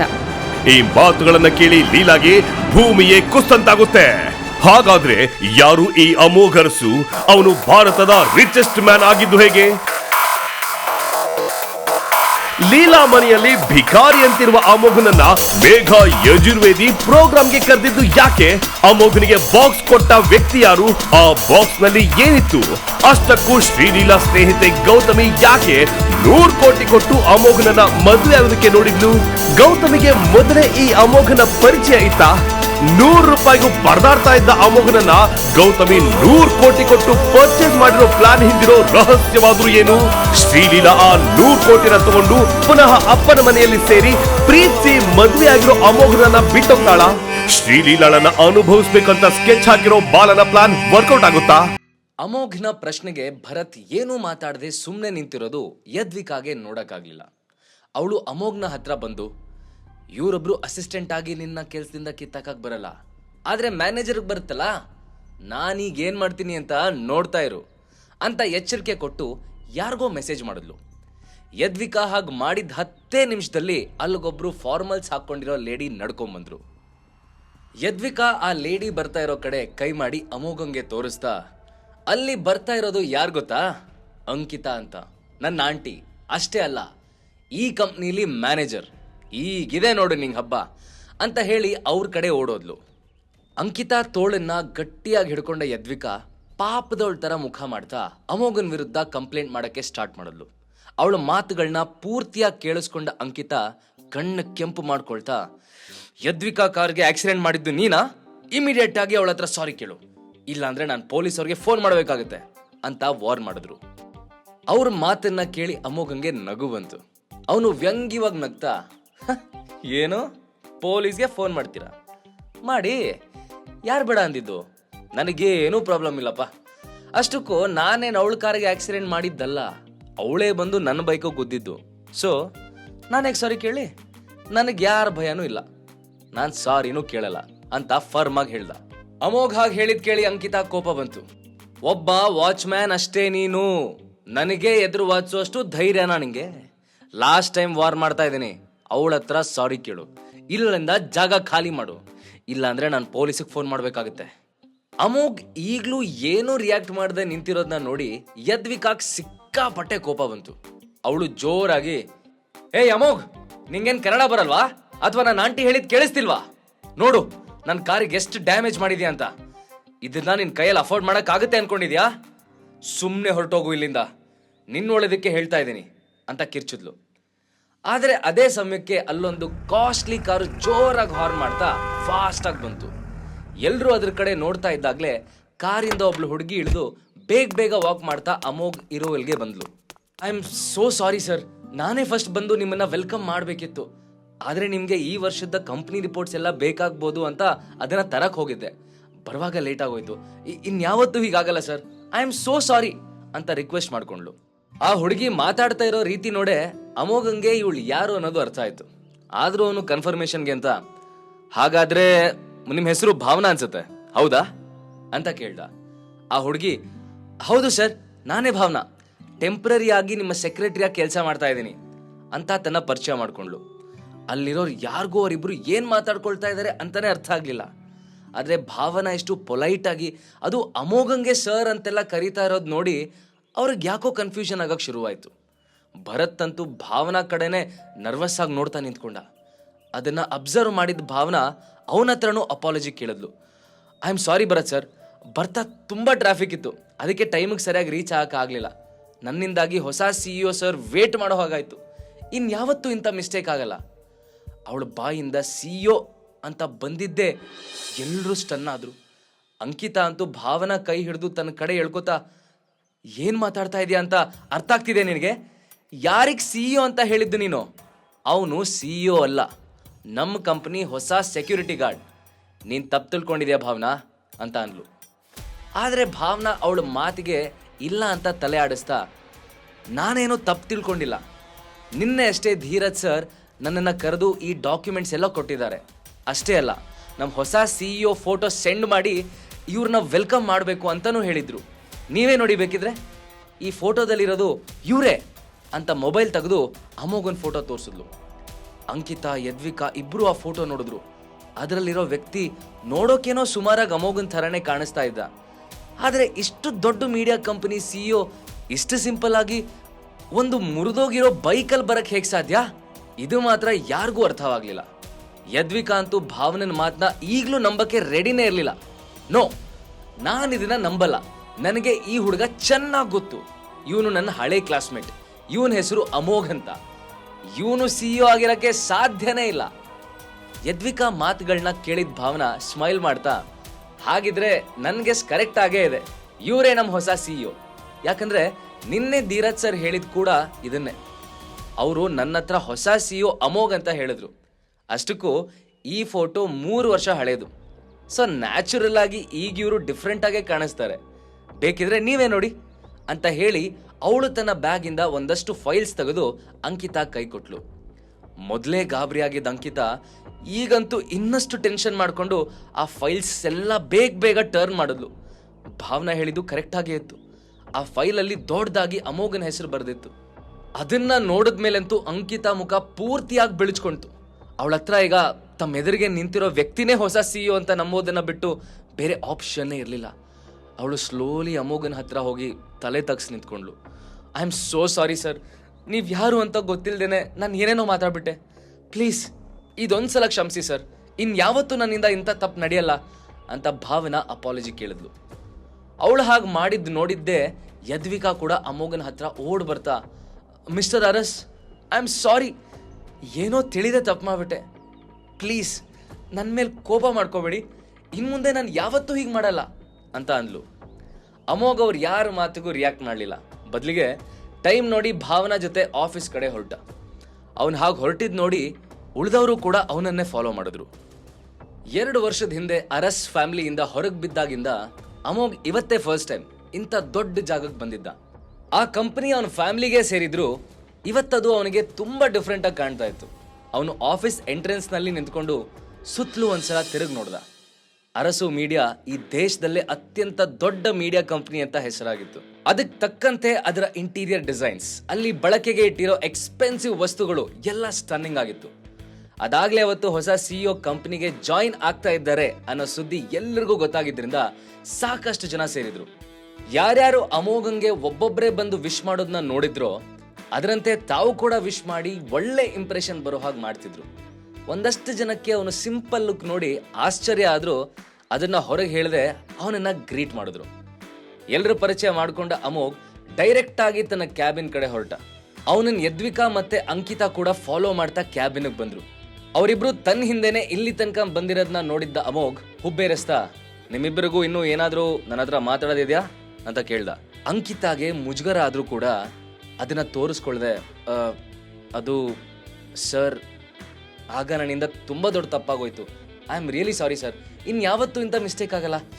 ಮತ್ತೆ ಯದ್ವಿಕಾ ಕಾಂಟ್ರಾಕ್ಟ್ ಸೈನ್ ಮಾಡೋದ್ರ ಬಗ್ಗೆ ಅಂತ ಹೇಳಿ ತನ್ನ ಮಾತನ್ನ ಅಲ್ಲೇ ಪಾಸ್ ಮಾಡಿ ಅಮೋಘನ್ ಮುಖ ನೋಡಿದ್ಲು. ಅಮೋಘ್ ಏನೂ ಅರ್ಥ ಆಗದಿರೋ ಥರ, ಕಾಂಟ್ರಾಕ್ಟ್ ಸೈನಾ? ಯಾವ ಕಾಂಟ್ರಾಕ್ಟ್ ಅಂತ ಕೇಳ್ದ. ಆಗ ಯದ್ವಿಕಾ ಮಧ್ಯೆ ಬಾಯಿ ಹಾಕಿ, ಮಿಸ್ಟರ್ ಅರಸ್, ಇಷ್ಟು ಬೇಗ ಮರ್ತ್ಬಿಟ್ರಾ? ಆಗ್ಲೇ ಹೇಳಿದ್ನಲ್ಲ ಇವತ್ತು ನನ್ನ ಕಾಂಟ್ರಾಕ್ಟ್ ಸೈನ್ ಇದೆ ಅಂತ. ಇನ್ಫ್ಯಾಕ್ಟ್ ನಾನಿವತ್ತು ಇಲ್ಲಿಗೆ ಬಂದಿದ್ದೆ ಆ ಕೆಲಸಕ್ಕೆ ಅಂತ ನೆನಪು ಮಾಡೋದಕ್ಕೆ ಟ್ರೈ ಮಾಡಿದ್ಲು. ಅಷ್ಟೊತ್ತು ಟೇಬಲ್ ಮೇಲಿದ್ದ ಒಂದೊಂದೇ ಫೈಲ್ಸ್ನ ಚೆಕ್ ಮಾಡ್ತಿದ್ದ ಅಮೋಘ್ ಅವಳು ಮಾತು ಕೇಳಿ ಅದನ್ನ ಕ್ಲೋಸ್ ಮಾಡ್ದ. ಅವನು ಏನೂ ಮಾತಾಡದೇ ಇದ್ರು ತನ್ನ ಚೇರಿಗೆ ಹೊರಗಿ ಅವರಿಬ್ಬರನ್ನೇ ನೋಡ್ತಾ ಸ್ಮೈಲ್ ಮಾಡ್ದ. ಆದ್ರೆ ಆ ಸ್ಮೈಲ್ ಅರ್ಥ ಏನು ಅಂತ ಅವರಿಬ್ರಿಗೂ ಗೊತ್ತಾಗ್ಲಿಲ್ಲ. ಅಂಕಿತಾ ಅಂತೂ ಹೇಗಾದ್ರೂ ಮಾಡಿ ಅವನನ್ನ ಒಪ್ಪಿಸ್ಲೇಬೇಕು ಅಂತ ಡಿಸೈಡ್ ಮಾಡಿದ್ಲು. ಹಾಗಾಗಿ ಪ್ಲೀಸ್ ಸರ್, ನನ್ನ ಕಡೆಯಿಂದ ತಪ್ಪಾಗಿದೆ ಅಂತ ನಾನು ಒಪ್ಕೋತೀನಿ, ಆದ್ರೆ ನಾನು ಮಾಡಿದ ತಪ್ಪಿಗೆ ಯದ್ವಿಕಾ ಶಿಕ್ಷೆ ಕೊಡ್ಬೇಡಿ. ಒಂದು ಕೆಲಸ ಮಾಡೋಣ, ನಿಮ್ಗೆ ಏನ್ ಪನಿಷ್ಮೆಂಟ್ ಕೊಡಬೇಕು ಅನ್ಸುತ್ತೋ ಅದನ್ನ ನನಗೆ ಕೊಡಿ, ಆದ್ರೆ ಯದ್ವಿಕಾ ಕಾಂಟ್ರಾಕ್ಟ್ಗೆ ಪ್ಲೀಸ್ ಸೈನ್ ಮಾಡಿ ಸರ್ ಅಂತ ರಿಕ್ವೆಸ್ಟ್ ಮಾಡ್ಕೊಂಡ್ಲು. ಅದೇ ಸಮಯಕ್ಕೆ ಯಾರೋ ಅಮೋಘ್ನ ಕ್ಯಾಬಿನ್ಗೆ ನಾಕ್ ಮಾಡಿದ ಸೌಂಡ್ ಆಯ್ತು. ಅಮೋಘ್ ಪರ್ಮಿಷನ್ ಕೊಟ್ಟಿದ್ದೆ ಡೋರ್ ಓಪನ್ ಮಾಡಿ ಒಳಗ್ ಬಂದ Bhavana, sorry to interrupt you sir, but ನಿಮ್ಮನ್ನ ನೋಡಕ್ಕಂತ ಚಕ್ರವರ್ತಿ ಗ್ರೂಪ್ಸ್ ಇಂದ ಪ್ರೀತಮ್ ಚಕ್ರವರ್ತಿ ಅವ್ರು ಬಂದಿದ್ದಾರೆ, ಅರ್ಜೆಂಟ್ ಆಗಿ ನಿಮ್ಮನ್ನ ಮೀಟ್ ಮಾಡಬೇಕು ಅಂತ ರಿಕ್ವೆಸ್ಟ್ ಮಾಡ್ಕೊಳ್ತಾ ಇದ್ದಾರೆ ಅಂತ ಹೇಳಿದ್ಲು. ಪ್ರೀತಮ್ ಚಕ್ರವರ್ತಿ ಹೆಸರು ಕೇಳಿದ್ದೆ ಅಮೋಘನ್ ಮುಖದಲ್ಲಿ ಸಿಟ್ ಕಾಣಿಸ್ಕೊಂತು. ಅವನು ಕೋಪದಲ್ಲಿ, ಪ್ರೀತಮ್ ಚಕ್ರವರ್ತಿನ ಮೊದಲು ಆ ಇಡಿಯಟ್ನ ಹೊರಗೆ ಹಾಕಿ, ನನಗೆ ಅವನ ಜೊತೆ ಒಂದು ಸೆಕೆಂಡು ಮಾತಾಡಕ್ ಇಷ್ಟ ಇಲ್ಲ. ಹಾಗೆ ಇನ್ ಮುಂದೆ ಚಕ್ರವರ್ತಿ ಗ್ರೂಪ್ಸ್ ಅವರಿಗೆ ನಮ್ ಜೊತೆ ಡೀಲ್ ಮಾಡ್ಕೋಬೇಕು ಅಂದ್ರೆ ಪ್ರೀತಮ್ ಬಿಟ್ಟು ಬೇರೆ ಯಾರನ್ನಾದ್ರೂ ಕಳ್ಸಕ್ ಹೇಳಿ ಅಂತ ಆರ್ಡರ್ ಮಾಡ್ದ. ಭಾವನಾ ಈ ಮೆಸೇಜ್ ಪ್ರೀತಮ್ಗೆ ಪಾಸ್ ಮಾಡಿದ್ದೆ ಅವನಿಗೆ ಕೋಪ ತಡ್ಕೊಳಕ್ಕಾಗ್ಲಿಲ್ಲ. ಅವನಿಗೆ ಬಂದಿದ್ದ ಕೋಪಕ್ಕೆ ಡೈರೆಕ್ಟ್ ಆಗಿ ಅಮೋಘನ್ ಕ್ಯಾಬಿನ್ಗೆ ನುಗ್ಗಿ ಗಲಾಟೆ ಮಾಡಬೇಕು ಅನ್ನಿಸ್ತಾ ಇತ್ತು. ಆದ್ರೆ ಹಾಗೆಲ್ಲ ಮಾಡೋದು ಸೇಫ್ ಅಲ್ಲ ಅಂತ ಅವ್ರಿಗೆ ನೆನಪಾಗಿ ಏನು ರಿಯಾಕ್ಟ್ ಮಾಡದೆ ಆಫೀಸಿಂದ ಹೊರಗೆ ಬಂದ. ರುಕ್ಮಿಣಿ ದೇವಿಗೆ ಪ್ರೀತಮ್ ವಿಷಯ ಗೊತ್ತಾಗಿದ್ದೆ ಅವರು ಇಮಿಡಿಯೇಟ್ ಆಗಿ ಎಮರ್ಜೆನ್ಸಿ ಮೀಟಿಂಗ್ ಕರೆದ್ರು. ಸ್ವಲ್ಪ ಸಮಯಕ್ಕೆ ಎಲ್ಲರೂ ಒಂದ್ ಕಡೆ ಬಂದು ಸೇರ್ತಿದ್ದಂಗೆ ಮಾತು ಶುರು ಮಾಡಿದ ರುಕ್ಮಿಣಿ ದೇವಿ, ನಿಮ್ಗೆಲ್ಲ ಈಗಾಗಲೇ ವಿಷಯ ಗೊತ್ತಾಗಿರ್ಬೋದು, ಇವತ್ತು ಪ್ರೀತಮ್ ಅರಸು ಮೀಡಿಯಾಗೆ ಹೋಗಿದ್ದ, ಆದ್ರೆ ಅವನು ಹೋಗಿದ್ ಕೆಲ್ಸ ಸಕ್ಸಸ್ ಆಗ್ಲಿಲ್ಲ ಅಂತ ಹೇಳಿದ್ರು. ಆಗಷ್ಟೇ ಮನೆಯೊಳಗೆ ಬರ್ತಾ ಇದ್ದ ಪ್ರೀತಮ್ ಈ ಮಾತು ಕೇಳಿದ್ದೇ ಸಿಟ್ಟಾಗಿ, ಏನೋ ಸಕ್ಸಸ್ ಆಗದ ಅಜ್ಜಿ, ಅವ್ರು ನನ್ನನ್ನ ಮೀಟ್ ಮಾಡಕ್ಕೆ ಒಪ್ಲಿಲ್ಲ, ಆ ಹೊಸ ಸಿಇಒ ತನ್ನನ್ನ ತಾನು ಏನ್ ಅನ್ಕೊಂಡ್ಬಿಟ್ಟಿದ್ದಾನೆ, ನನ್ನನ್ನ ಇಡಿಯಟ್ ಅಂತ ಹೇಳ್ದ ಗೊತ್ತಾ, ಅಷ್ಟೇ ಅಲ್ಲ ಇಮಿಡಿಯೇಟ್ ಆಗಿ ಆಫೀಸಿಂದ ಹೊರಗೆ ಕಳ್ಸಕ್ ಹೇಳ್ದ, ಇನ್ಯಾವತ್ತೂ ನಾನು ಆ ಕಡೆ ಮುಖ ಹಾಕ್ಬಾರ್ದಂತೆ, ಹಾಗೆ ಹೇಳಿ ಕಳ್ಸಿದಾನವನು ಅಂತ ಕೂಗಾಡಕ್ ಶುರು ಮಾಡ್ದ. ಪ್ರೀತಮ್ ಮುಖ ಅಂತೂ ಸಿಟ್ಟಲ್ಲಿ ಕೆಂಪಾಗ್ಬಿಟ್ಟಿತ್ತು. ಆದ್ರೂ ಅಲ್ಲಿರೋ ಯಾರಿಗೂ ಅವನಿಗಾಗಿರೋ ಅವಮಾನಕ್ಕೆ ಅರಸು ಮೀಡಿಯಾದಿಂದ ಎಕ್ಸ್ಪ್ಲನೇಷನ್ ಕೇಳೋ ಧೈರ್ಯ ಇರಲಿಲ್ಲ. ರುಕ್ಮಿಣಿ ದೇವಿ ಕೂಡ ಈಗ ಪ್ರೀತಮ್ನ ಸಮಾಧಾನ ಮಾಡೋ ಬದಲು ಬೇರೆ ಯಾವ ದಾರಿನೂ ಕಾಣಲಿಲ್ಲ. ಐ ಆಮ್ ಸಾರಿ ಪ್ರೀತು, ನಿಂಗೆ ಇವತ್ತು ತುಂಬಾ ಹರ್ಟ್ ಆಗಿರ್ಬೇಕಲ್ಲ ಅಂತ ಅವರು ಪ್ರೀತಮ್ ಭುಜ ಸವರ್ತಾ ಅವರನ್ನ ಸಮಾಧಾನ ಮಾಡಕ್ ಟ್ರೈ ಮಾಡಿದ್ರು. ನಂತರ ಮೀಟಿಂಗ್ಗೆ ಬಂದಿರೋ ಎಲ್ಲರನ್ನೂ ಉದ್ದೇಶಿಸ್ತಾ, ನನಗ್ ಬಂದಿರೋ ಮಾಹಿತಿ ಪ್ರಕಾರ ಹೊಸ ಸಿಇಒ ಇನ್ನೂ ಚಿಕ್ಕ ಹುಡುಗ, ಹಾಗಾಗಿ ನ್ಯಾಚುರಲಿ ಅವನಲ್ಲಿ ತನ್ನ ಪೊಸಿಷನ್ ಬಗ್ಗೆ ಸ್ವಲ್ಪ ಅಹಂಕಾರ ಇದ್ದೇ ಇರುತ್ತೆ. ಆದ್ರೆ ಇಲ್ಲೊಂದು ಒಳ್ಳೆ ಸೈನ್ ಕೂಡ ಇದೆ, ಯಾವಾಗ ನಾವು ಒಳ್ಳೆ ರೆಪ್ರೆಸೆಂಟೇಟಿವ್ಸ್ ನ ಕಳಿಸ್ತೀವೋ ಆಗ ಅವರು ಕೂಡ ನಮ್ ಜೊತೆ ಡೀಲ್ ಮಾಡಕ್ ರೆಡಿ ಆಗ್ತಾರೆ ಅಂತ ಹೇಳಿದ್ದಾರೆ. ಹಾಗಾಗಿ ನಾನ್ ನಿಮ್ಮ ಹತ್ರ ಕೇಳ್ತಾ ಇದ್ದೀನಿ, ಈ ಕೆಲಸ ಮಾಡೋದಕ್ಕೆ ನಿಮ್ಮಲ್ಲಿ ಯಾರು ಸೂಟೇಬಲ್ ಅನ್ಸುತ್ತೆ ಅಂತ ನೀವೇ ಹೇಳ್ಬೇಕು ಅಂತ ಹೇಳ್ತಾ ಎಲ್ರೂ ನೋಡಿದ್ರು. ಲಾಸ್ಟ್ ಟೈಮ್ ಇದೇ ರೀತಿ ರುಕ್ಮಿಣಿ ದೇವಿ ಅವರು ಪ್ರಶ್ನೆ ಮಾಡಿದಾಗ ಎಲ್ಲರೂ ಈ ಕೆಲ್ಸಕ್ಕೆ ಮುಂದೆ ಬಂದಿದ್ರು. ಆದ್ರೆ ಈ ಸಲ ಪ್ರೀತಮ್ಗಾದ ಗತಿ ನೋಡಿ ಬೇರೆ ಯಾರಿಗೂ ಮುಂದೆ ಬರಕ್ ಧೈರ್ಯನೇ ಬರಲಿಲ್ಲ. ಅವರೆಲ್ಲ ಟೆನ್ಷನ್ ಅಲ್ಲಿ ಒಬ್ರು ಮುಖ ಇನ್ನೊಬ್ರು ನೋಡ್ತಾ ಕೂತ್ಕೊಂಡ್ರು. ಆದ್ರೆ ಅಷ್ಟರಲ್ಲಿ ಏನೋ ಯೋಚನೆ ಮಾಡಿದ ಪ್ರೀತಮ್ ಎದ್ದು ನಿಂತ್ಕೊಂಡು, ಅಜ್ಜಿ, ಈ ಕೆಲ್ಸಕ್ಕೆ ಯಾರು ಸೂಟೇಬಲ್ ಅಂತ ನನಗ್ ಗೊತ್ತು, ನೀವು ಯಾವುದೇ ಟೆನ್ಷನ್ ಇಲ್ಲದೆ ಲೀಲಾನ ಡೀಲ್ ಮಾಡಕ್ ಕಳಿಸಿ, ಅವಳು ಈ ಕೆಲ್ಸದಲ್ಲಿ ಪಕ್ಕಾ ಸಕ್ಸಸ್ ಆಗ್ತಾಳೆ, ನೋಡ್ತಾ ಇರಿ ಅಂತ ಹೇಳ್ದ. ಪ್ರೀತಮ್ ಮಾತ್ ಕೇಳಿದ್ದೆ ಲೀಲಾ ಎದೆ ಧಸಕ್ಕಂತು. ಅವಳಿಗೆ ಮೊದ್ಲಿಂದಾನು ಈ ಪ್ರೀತಮ್ಗೆ ತನ್ನ ಕಂಡ್ರೆ ಅಷ್ಟಕ್ಕಷ್ಟೇ ಅನ್ನೋ ವಿಷಯ ಗೊತ್ತಿತ್ತು. ಆದ್ರೆ ಅವಳು ಯಾವತ್ತೂ ಇವನಿಂದ ಇಂಥ ನಡತೆ ಎಕ್ಸ್ಪೆಕ್ಟ್ ಮಾಡಿರ್ಲಿಲ್ಲ. ಈಗ ಎಲ್ಲರ ಕಣ್ಣು ತನ್ನ ಮೇಲೆ ಇದೆ ಅನ್ನೋದು ಗೊತ್ತಾಗಿ ಅವಳಿಗೆ ಹೇಗ್ ರಿಯಾಕ್ಟ್ ಮಾಡ್ಬೇಕು ಅಂತಾನೆ ಗೊತ್ತಾಗ್ಲಿಲ್ಲ. ಅವಳು ರುಕ್ಮಿಣಿ ದೇವಿ ಹತ್ರ ತನ್ನಿಂದ ಈ ಕೆಲಸ ಆಗಲ್ಲ ಅಂತ ಹೇಳಕ್ ಟ್ರೈ ಮಾಡಿದ್ಲು. ಆದ್ರೆ ಅವಳಿಗಾಗ್ತಿರೋ ಗಾಬರಿಗೆ ಬಾಯಿಂದ ಒಂದು ಪದನೂ ಹೊರಡ್ಲಿಲ್ಲ. ಲೀಲಾ ಹೇಗಾದ್ರೂ ಮಾಡಿ ಈ ಸಮಸ್ಯೆಯಿಂದ ಹೊರಗೆ ಬರ್ಬೇಕು ಅಂತ ಯೋಚನೆ ಮಾಡ್ತಾ ಇರುವಾಗ್ಲೇ ಪ್ರೀತಮ್ ಮತ್ತೆ ಬಾಯ್ ಹಾಕ್ದ. ಐ ನೋ ಲೀಲಾ, ನಿನಗಿದನ್ನ ಮಾಡೋದಕ್ಕೆ ಕಷ್ಟ ಅನ್ನಿಸ್ಬಹುದು, ಆದ್ರೆ ಅಜ್ಜಿ ನಿನಗೊಂದು ಚಾನ್ಸ್ ಕೊಡ್ಬೇಕು ಅಂತ ಅನ್ಕೊಂಡಿದ್ದಾರೆ. ನಿನ್ನ ಕಂಪನಿ ದಿವಾಳಿ ಆಗಕ್ ಬಂದಿರೋ ವಿಷಯ ನಮ್ಮೆಲ್ರಿಗೂ ಗೊತ್ತು. ಇನ್ನು ನಿನಗೆ ಅದೆಷ್ಟೋ ಕೋಟಿ ಹಣ ಬೇಕಂತ ಹೇಳ್ತಿದ್ದಲ್ಲ, ಅದನ್ನ ನಾವು ಕೊಡ್ತೀವಿ. ಅದರ ಬದಲಾಗಿ ನೀನು ಈ ಡೀಲ್ ಕ್ರ್ಯಾಕ್ ಮಾಡಬೇಕು. ಒಂದ್ ವೇಳೆ ನೀನೇನಾದ್ರೂ ಇದರಲ್ಲಿ ಸಕ್ಸಸ್ ಆದ್ರೆ ನಿನ್ನ ಕಂಪ್ನಿನ ಉಳಿಸ್ಕೊಡೋ ಜವಾಬ್ದಾರಿ ನಮ್ದು ಅಂತಂದ ಪ್ರೀತಮ್. ಹಾಗಾದ್ರೆ ಪ್ರೀತಮ್ನ ಈ ಆಫರ್ಗೆ ಲೀಲಾ ಉತ್ತರ ಏನು? ಕೊನೆಗೂ ಅವಳಿಗೆ ಅರಸು ಮೀಡಿಯಾದ ಹೊಸ ಸಿಇಒ ಯಾರು ಅಂತ ಗೊತ್ತಾಗುತ್ತಾ?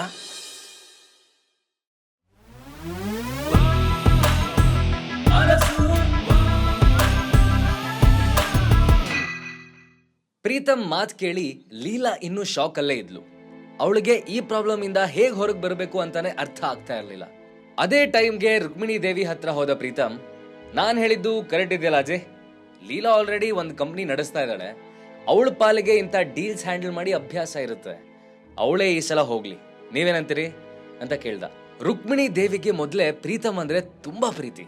ಅವರು ಯಾವಾಗ್ಲೂ ಪ್ರೀತಮ್ ಹೇಳಿದ ಯಾವ ಮಾತನ್ನು ತೆಗೆದು ಹಾಕ್ತಾ ಇರ್ಲಿಲ್ಲ. ಅವನು ಏನೇ ಕೇಳಿದ್ರು ಅವನಿಗೆ ಖಂಡಿತ ಸಿಕ್ತಿತ್ತು. ಹಾಗಾಗಿ ಈ ಸಲ ಕೂಡ ಅವರಿಗೆ ಪ್ರೀತಮ್ ಮಾತಿಗೆ ಇಲ್ಲ ಅನ್ನಕ್ ಕಷ್ಟ ಆಯ್ತು. ಅವ್ರಿಗೆ ಲೀಲಾ ಮೇಲೆ ಸ್ವಲ್ಪನೂ ನಂಬಿಕೆ ಇಲ್ಲದೆ ಇದ್ರು ಪ್ರೀತಮ್ಗೋಸ್ಕರ ಒಪ್ಪಿ ತಲೆ ಆಡ್ಸೋದು. ಲೀಲಾ, ಪ್ರೀತು ಹೇಳ್ತಿರೋದು ಸರಿಯಾಗಿದೆ. ಈ ಸಲ ನೀನೇ ಅರಸು ಮೀಡಿಯಾಗೆ ಹೋಗಿ ಅವ್ರನ್ನ ಒಪ್ಸಕ್ ಟ್ರೈ ಮಾಡು. ಆದ್ರೆ ಒಂದು ಮಾತ್ರ ಸರಿಯಾಗಿ ನೆನ್ಪಿಟ್ಕೋ, ಯಾವುದೇ ಕಾರಣಕ್ಕೂ ನನ್ನ ಮರ್ಯಾದೆ ತೆಗೆಯುವಂತ ಕೆಲಸ ಮಾಡಬೇಡ ಅಂತ ರುಕ್ಮಿಣಿ ದೇವಿ ಎಚ್ಚರಿಕೆ ಕೊಟ್ರು. ಈಗಂತೂ ಲೀಲಾಗೆ ಲಿಟ್ರಲಿ ಗಂಟ್ಲೆಲ್ಲ ಒಣಗಿದ ಹಾಗೆ ತಲೆ ಸುತ್ತೋ ರೀತಿ ಆಯ್ತು. ಅವಳು ಕಷ್ಟಪಟ್ಟು ಬಾಯಿ ತೆಗೆದು ಆದ್ರೆ ಅಜ್ಜಿ ನಾನು ಅಂತೇನೋ ಹೇಳಕ್ ಟ್ರೈ ಮಾಡಿದ್ಲು. ಆದ್ರೆ ರುಕ್ಮಿಣಿ ದೇವಿ ಅವಳ ಮಾತನ್ನ ಮಧ್ಯದಲ್ಲೇ ತಡಿತಾ, ಸಾಕು, ಇನ್ನೇನು ಹೇಳದ್ ಬೇಕಾಗಿಲ್ಲ, ಈ ಕೆಲಸನ ನೀನು ಮಾಡಲೇಬೇಕು. ಹೇಗ್ ಮಾಡ್ತೀಯೋ ಅದು ನಿನಗೆ ಬಿಟ್ಟಿದ್ದು. ನಿನ್ನ ಫ್ಯಾಮಿಲಿಗೀಗ ನಿನ್ನ ಅವಶ್ಯಕತೆ ಇದೆ. ಇಂಥ ಟೈಮಲ್ಲಿ ನಮ್ಮ ಕೈ ಬಿಡಬೇಕು ಅಂತ ಅನ್ಕೊಂಡಿದ್ಯಾ ಅಂತ ಹೇಳಿ ಅವಳ ಕಡೆ ತಿರುಗಿನೂ ನೋಡದೆ ಪ್ರೀತಮ್ ಜೊತೆ ಅಲ್ಲಿಂದ ಹೊರಟೋದ್ರು. ಎಲ್ರೂ ಒಬ್ಬೊಬ್ಬರಾಗಿ ಅಲ್ಲಿಂದ ಹೋಗ್ತಾ ಇದ್ರೆ ಲೀಲಾ ಮಾತ್ರ ಶಾಕ್ ಆಗಿ ಅಲ್ಲೇ ಕೂತ್ಕೊಂಡ್ಳು. ಅಲ್ಲಿ ಯಾರಿಗೂ ಅವಳ ಫೀಲಿಂಗ್ಸ್ ಬಗ್ಗೆ, ಅವಳೇನ್ ಹೇಳಕ್ ಹೊರಟಿದ್ದಾಳೆ ಅನ್ನೋದ್ರ ಬಗ್ಗೆ ಸ್ವಲ್ಪನೂ ಕೇರ್ ಇರ್ಲಿಲ್ಲ. ಆ ಫ್ಯಾಮಿಲಿಯ ಪ್ರತಿಯೊಬ್ರು ತಮ್ಮ ಪ್ರಾಫಿಟ್ ಬಗ್ಗೆ ಮಾತ್ರ ಯೋಚನೆ ಮಾಡ್ತಿದ್ರು. ಆ ಮನೆಯಿಂದ ಹೊರಟ ಲೀಲಾ ಮನ್ಸೀಗ ಗೊಂದಲದ ಗೂಡಾಗಿತ್ತು. ಅವಳೆಷ್ಟು ಯೋಚನೆ ಮಾಡಿದ್ರು ಅರಸು ಮೀಡಿಯಾದ ಸಿಇಒನ ಒಪ್ಸೋದು ಹೇಗೆ ಅಂತ ಮಾತ್ರ ಗೊತ್ತೇ ಆಗ್ಲಿಲ್ಲ. ಅವಳ ಫ್ಯಾಮಿಲಿಯಲ್ಲಿ ಪ್ರತಿಯೊಬ್ರು ಇದು ಇಂಪಾಸಿಬಲ್ ಟಾಸ್ಕ್ ಅಂತಾನೆ ಅನ್ಕೊಂಡಿದ್ರು. ಅಂತ ಟಾಸ್ಕ್ ಈಗ ತನ್ನ ತಲೆ ಮೇಲೆ ಬಿದ್ದಿರುವಾಗ ಇದರಿಂದ ಹೊರಗೆ ಬರೋದು ಹೇಗೆ ಅಂತ ಲೀಲಾ ಯೋಚನೆ ಮಾಡಿ ಮಾಡಿ ಕೊನೆಗೆ ತನ್ನ ಫ್ರೆಂಡ್ ಭಾನುಗೆ ಕಾಲ್ ಮಾಡಿದ್ಲು. ಅವಳು ಭಾನುನ ಮನೆಗೆ ಇನ್ವೈಟ್ ಮಾಡಿ ತಾನು ಮನೆ ಕಡೆ ಹೊರಟ್ಲು. ಸ್ವಲ್ಪ ಟೈಮಲ್ಲೇ ಭಾನು ಮನೆಗೆ ಬಂದಾಗ ಅವಳಿಗೆ ಅಲ್ಲೆಲ್ಲೂ ಅಮೋಘ್ ಕಾಣದೇ ಇರೋದು ನೋಡಿ ಆಶ್ಚರ್ಯ ಆಯ್ತು. ಹಾಗಾಗಿ ಅವಳು ಲೀಲಾ ಹತ್ರನೂ ಅದೇ ಪ್ರಶ್ನೆ ಕೇಳಿದ್ಲು. ಅದಕ್ಕೆ ಲೀಲಾ, ಏನೋ ನಂಗೆ ಗೊತ್ತಿಲ್ಲ ಕಣೆ, ನಾನು ಬೆಳಗ್ಗೆ ಆಫೀಸಿಗೆ ಹೋಗುವಾಗ ಆಲ್ರೆಡಿ ಅಮೋಘ್ ಎಲ್ಲೋ ಹೋಗಿದ್ರು, ಇನ್ನೂ ಬಂದಿಲ್ಲ ಅಂತ ಹೇಳಿದ್ಲು. ಅದನ್ನ ಕೇಳಿದ ಭಾನು ವ್ಯಂಗ್ಯವಾಗಿ ನಗ್ತಾ, ಏನೇ ಹೇಳೋಲಿಲ್ಲ, ನೀನ್ ನಿಜವಾಗ್ಲೂ ಗ್ರೇಟ್ ಕಣೆ. ನಿನ್ನ ಜಾಗದಲ್ಲಿ ಪ್ರಪಂಚದ ಬೇರೆ ಯಾವ ಹುಡುಗಿ ಇದ್ದಿದ್ರು ಇಷ್ಟೊತ್ತಿಗೆ ಡಿವೋರ್ಸ್ ತಗೊಂಡು ಯಾವುದೋ ಕಾಲ ಆಗಿರ್ತಿತ್ತು. ಇಂಥ ಕೆಲ್ಸಕ್ಕೆ ಬರೋದ್ ಗಂಡನ್ ಇಟ್ಕೊಂಡು ಅದ್ ಹೇಗ್ ಜೀವನ ಮಾಡ್ತಾ ಇದೆಯೇ ಅಂತ ಕೇಳಿದ್ಲು. ಅದಕ್ಕೆ ಲೀಲಾ ಏನೂ ಮಾತಾಡದೆ ಇದ್ದಾಗ ಮತ್ತೆ ತನ್ನ ಮಾತನ್ನ ಮುಂದುವರ್ಸಿದ ಭಾನು, ನೋಡು ಲೀಲಾ, ನಿನ್ನ ಹತ್ರ ಇನ್ನೂ ಟೈಮ್ ಇದೆ. ಸ್ವಲ್ಪನಾದ್ರೂ ನಿನ್ ಬಗ್ಗೆ ಯೋಚನೆ ಮಾಡು. ನಿನಗೇನ್ ಕಡಿಮೆ ಆಗಿದೆ ಅಂತ ಈ ರೀತಿ ಆಡ್ತಾ ಇದೆಯಾ? ಮದುವೆಯಾಗಿ 2 ವರ್ಷ ಆಯ್ತು, ಇನ್ನೂ ಮಕ್ಕಳಾಗಿಲ್ಲ. ಇದ್ರ ಜೊತೆಗೆ ಈಗ ನಿನ್ನ ಕಂಪನಿಲೂ ಸಿಕ್ಕಾಪಟ್ಟೆ ಪ್ರಾಬ್ಲಮ್ಸ್ ನಡೀತಾ ಇದೆ. ಒಂದ್ ವೇಳೆ ನೀನು ಯಾವ್ದಾದ್ರೂ ರಿಚ್ ಹುಡುಗನ ಮದ್ವೆ ಆದ್ರೆ ನಿನ್ ಲೈಫ್ ಎಷ್ಟು ಚೆನ್ನಾಗಿರುತ್ತೆ ಯೋಚನೆ ಮಾಡು ಅಂತನ್ಲು. ಅದಕ್ಕೆ ಲೀಲಾ ಕನ್ಫ್ಯೂಸ್ ಆಗಿ, ಏನ್ ಹೇಳ್ತಾ ಇದೆಯಾ ಭಾನು, ನಂಗೇನೂ ಅರ್ಥ ಆಗ್ತಾ ಇಲ್ಲ, ಸ್ವಲ್ಪ ಬಿಡಿಸ್ ಹೇಳು. ನನಗೆ ಆಲ್ರೆಡಿ ಮದುವೆ ಆಗಿರುವಾಗ ಅದ್ ಹೇಗೆ ಇನ್ನೊಬ್ಬನ ಮದುವೆ ಆಗ್ಲಿ ಅಂತ ಕೇಳಿದ್ಲು. ಅದಕ್ಕೆ ಭಾನು ತನ್ನ ಹಣೆ ಮೇಲೆ ಕೈ ಇಡ್ತಾ, ಅಯ್ಯೋ ಬುದ್ದು, ಟ್ಯೂಬ್ಲೈಟ್ ಕಣೆ ನೀನು, ಏನೂ ಅರ್ಥನೇ ಆಗಲ್ಲ. ಈಗ ನಿಂಗೆ ಮದುವೆ ಆದ್ರೆ ಏನಾಯ್ತು, ಅದ್ರ ನಂತರ ಡಿವೋರ್ಸ್ ಆಗಲ್ವಾ? ನೀನು ಆ ನಿನ್ನ ಯೂಸ್ಲೆಸ್ ಗಂಡನ್ಗೆ ಡಿವೋರ್ಸ್ ಕೊಟ್ಟು ಯಾವ್ದಾದ್ರು ರಿಚ್ ಹುಡುಗನ್ ಮದ್ವೆ ಆಗು ಅಷ್ಟೇ ಅಂತಂದ್ಲು. ಭಾನು ಮಾತ್ ಕೇಳಿ ಲೀಲಾಗ್ ಶಾಕ್ ಆಯ್ತು. ಅವಳು ನಂಬಕ್ಕಾಗ್ದೆ ಭಾನು ಮುಖಾನೇ ಡೀಪ್ ಆಗಿ ನೋಡಿದ್ಲು. ಆದ್ರೆ ಭಾನು ಮಾತ್ರ ತಾನೇನೂ ತಪ್ಪೇ ಮಾಡಿಲ್ಲ, ಏನೂ ದೊಡ್ಡ ವಿಷಯ ಹೇಳೇ ಇಲ್ಲ ಅನ್ನೋ ಹಾಗೆ ಕೋಲ್ಡ್ ಡ್ರಿಂಕ್ಸ್ ಕುಡಿತಾ ಕೂತಿದ್ಲು. ನಿನಗೇನ್ ತಲೆ ಕೆಟ್ಟಿದ್ಯಾ ಭಾನು? ಪ್ಲೀಸ್ ಇದೊಂದ್ಸಲ ಬಿಡ್ತಾ ಇದ್ದೀನಿ, ಇನ್ಯಾವತ್ತೂ ನನ್ನ ಎದುರಿಗೆ ಇಂಥ ವಿಷಯ ಎಲ್ಲ ಹೇಳ್ಬೇಡ, ನನ್ಗಿಷ್ಟ ಆಗಲ್ಲ. ಆಲ್ರೆಡಿ ನನಗೆ ಸಾಲ್ವ್ ಮಾಡಕ್ ಸುಮಾರು ಪ್ರಾಬ್ಲಮ್ ಇದೆ ಅಂತ ಹೇಳಿದ್ ಲೀಲಾ ಲ್ಯಾಪ್ಟಾಪ್ ಓಪನ್ ಮಾಡ್ಕೊಂಡು ಕೂತ್ಕೊಂಡ್ಲು. ಸ್ವಲ್ಪ ಟೈಮಲ್ಲಿ ಯಾರೋ ವಿಜಿಲ್ ಹೊಡಿತಾ ಇರೋ ಸೌಂಡ್ ಕೇಳಿ ನೋಡಿದಾಗ ಅಲ್ಲಿ ಅಮೋಘ್ ಬರೋದು ಕಾಣಿಸ್ತು. ಭಾನು ಒಂದು ಗೆಟಪ್ ನೋಡಿ ವ್ಯಂಗ್ಯವಾಗಿ, ನೋಡೇ ಲೀಲಾ, ಬಂದ ನೀನ್ ಹೀರೋ ಅಂತ ಹೇಳಿದ್ಲು. ಅಮೋಘಂಗೆ ಅವಳ ಮಾತು ಕಿವಿಗೆ ಬಿದ್ರು ಅದನ್ನ ತಲೆಗೆ ಹಚ್ಕೊಳ್ದೆ ಲೀಲಾಗೆ ಗ್ರೀಟ್ ಮಾಡಿ ಸೋಫಾ ಮೇಲೆ ಕೂತ್ಕೊಂಡ. ಲೀಲಾ, ನಿನ್ನ ಕಂಪ್ನಿಗೆ ಈಗಲೂ 50 ಕೋಟಿ ಬೇಕಲ್ವಾ ಅಂತ ಅಮೋಘ್ ಕೇಳ್ದ. ಅದಕ್ಕೆ ಸಿಟ್ಟಾದ ಭಾನು, ಯಾಕೆ ಅದನ್ನ ಯಾಕೆ ಪದೇ ಪದೇ ಕೇಳೋದು ನೀವು? ಅವಳು ಇನ್ನೂ 50 ಕೋಟಿ ಅರೇಂಜ್ ಮಾಡಿಲ್ಲ ಅಂತ ನೀನು ಖುಷಿ ಆಗ್ತಾ ಇದೆಯಾ, ಅಥವಾ ಎಲ್ಲಾದ್ರೂ ಅವಳು ಅರೇಂಜ್ ಮಾಡಿಬಿಟ್ರೆ ಅಂತ ಭಯ ಆಗ್ತಾ ಇದೆಯಾ ಅಂತ ಕೇಳಿದ್ಲು.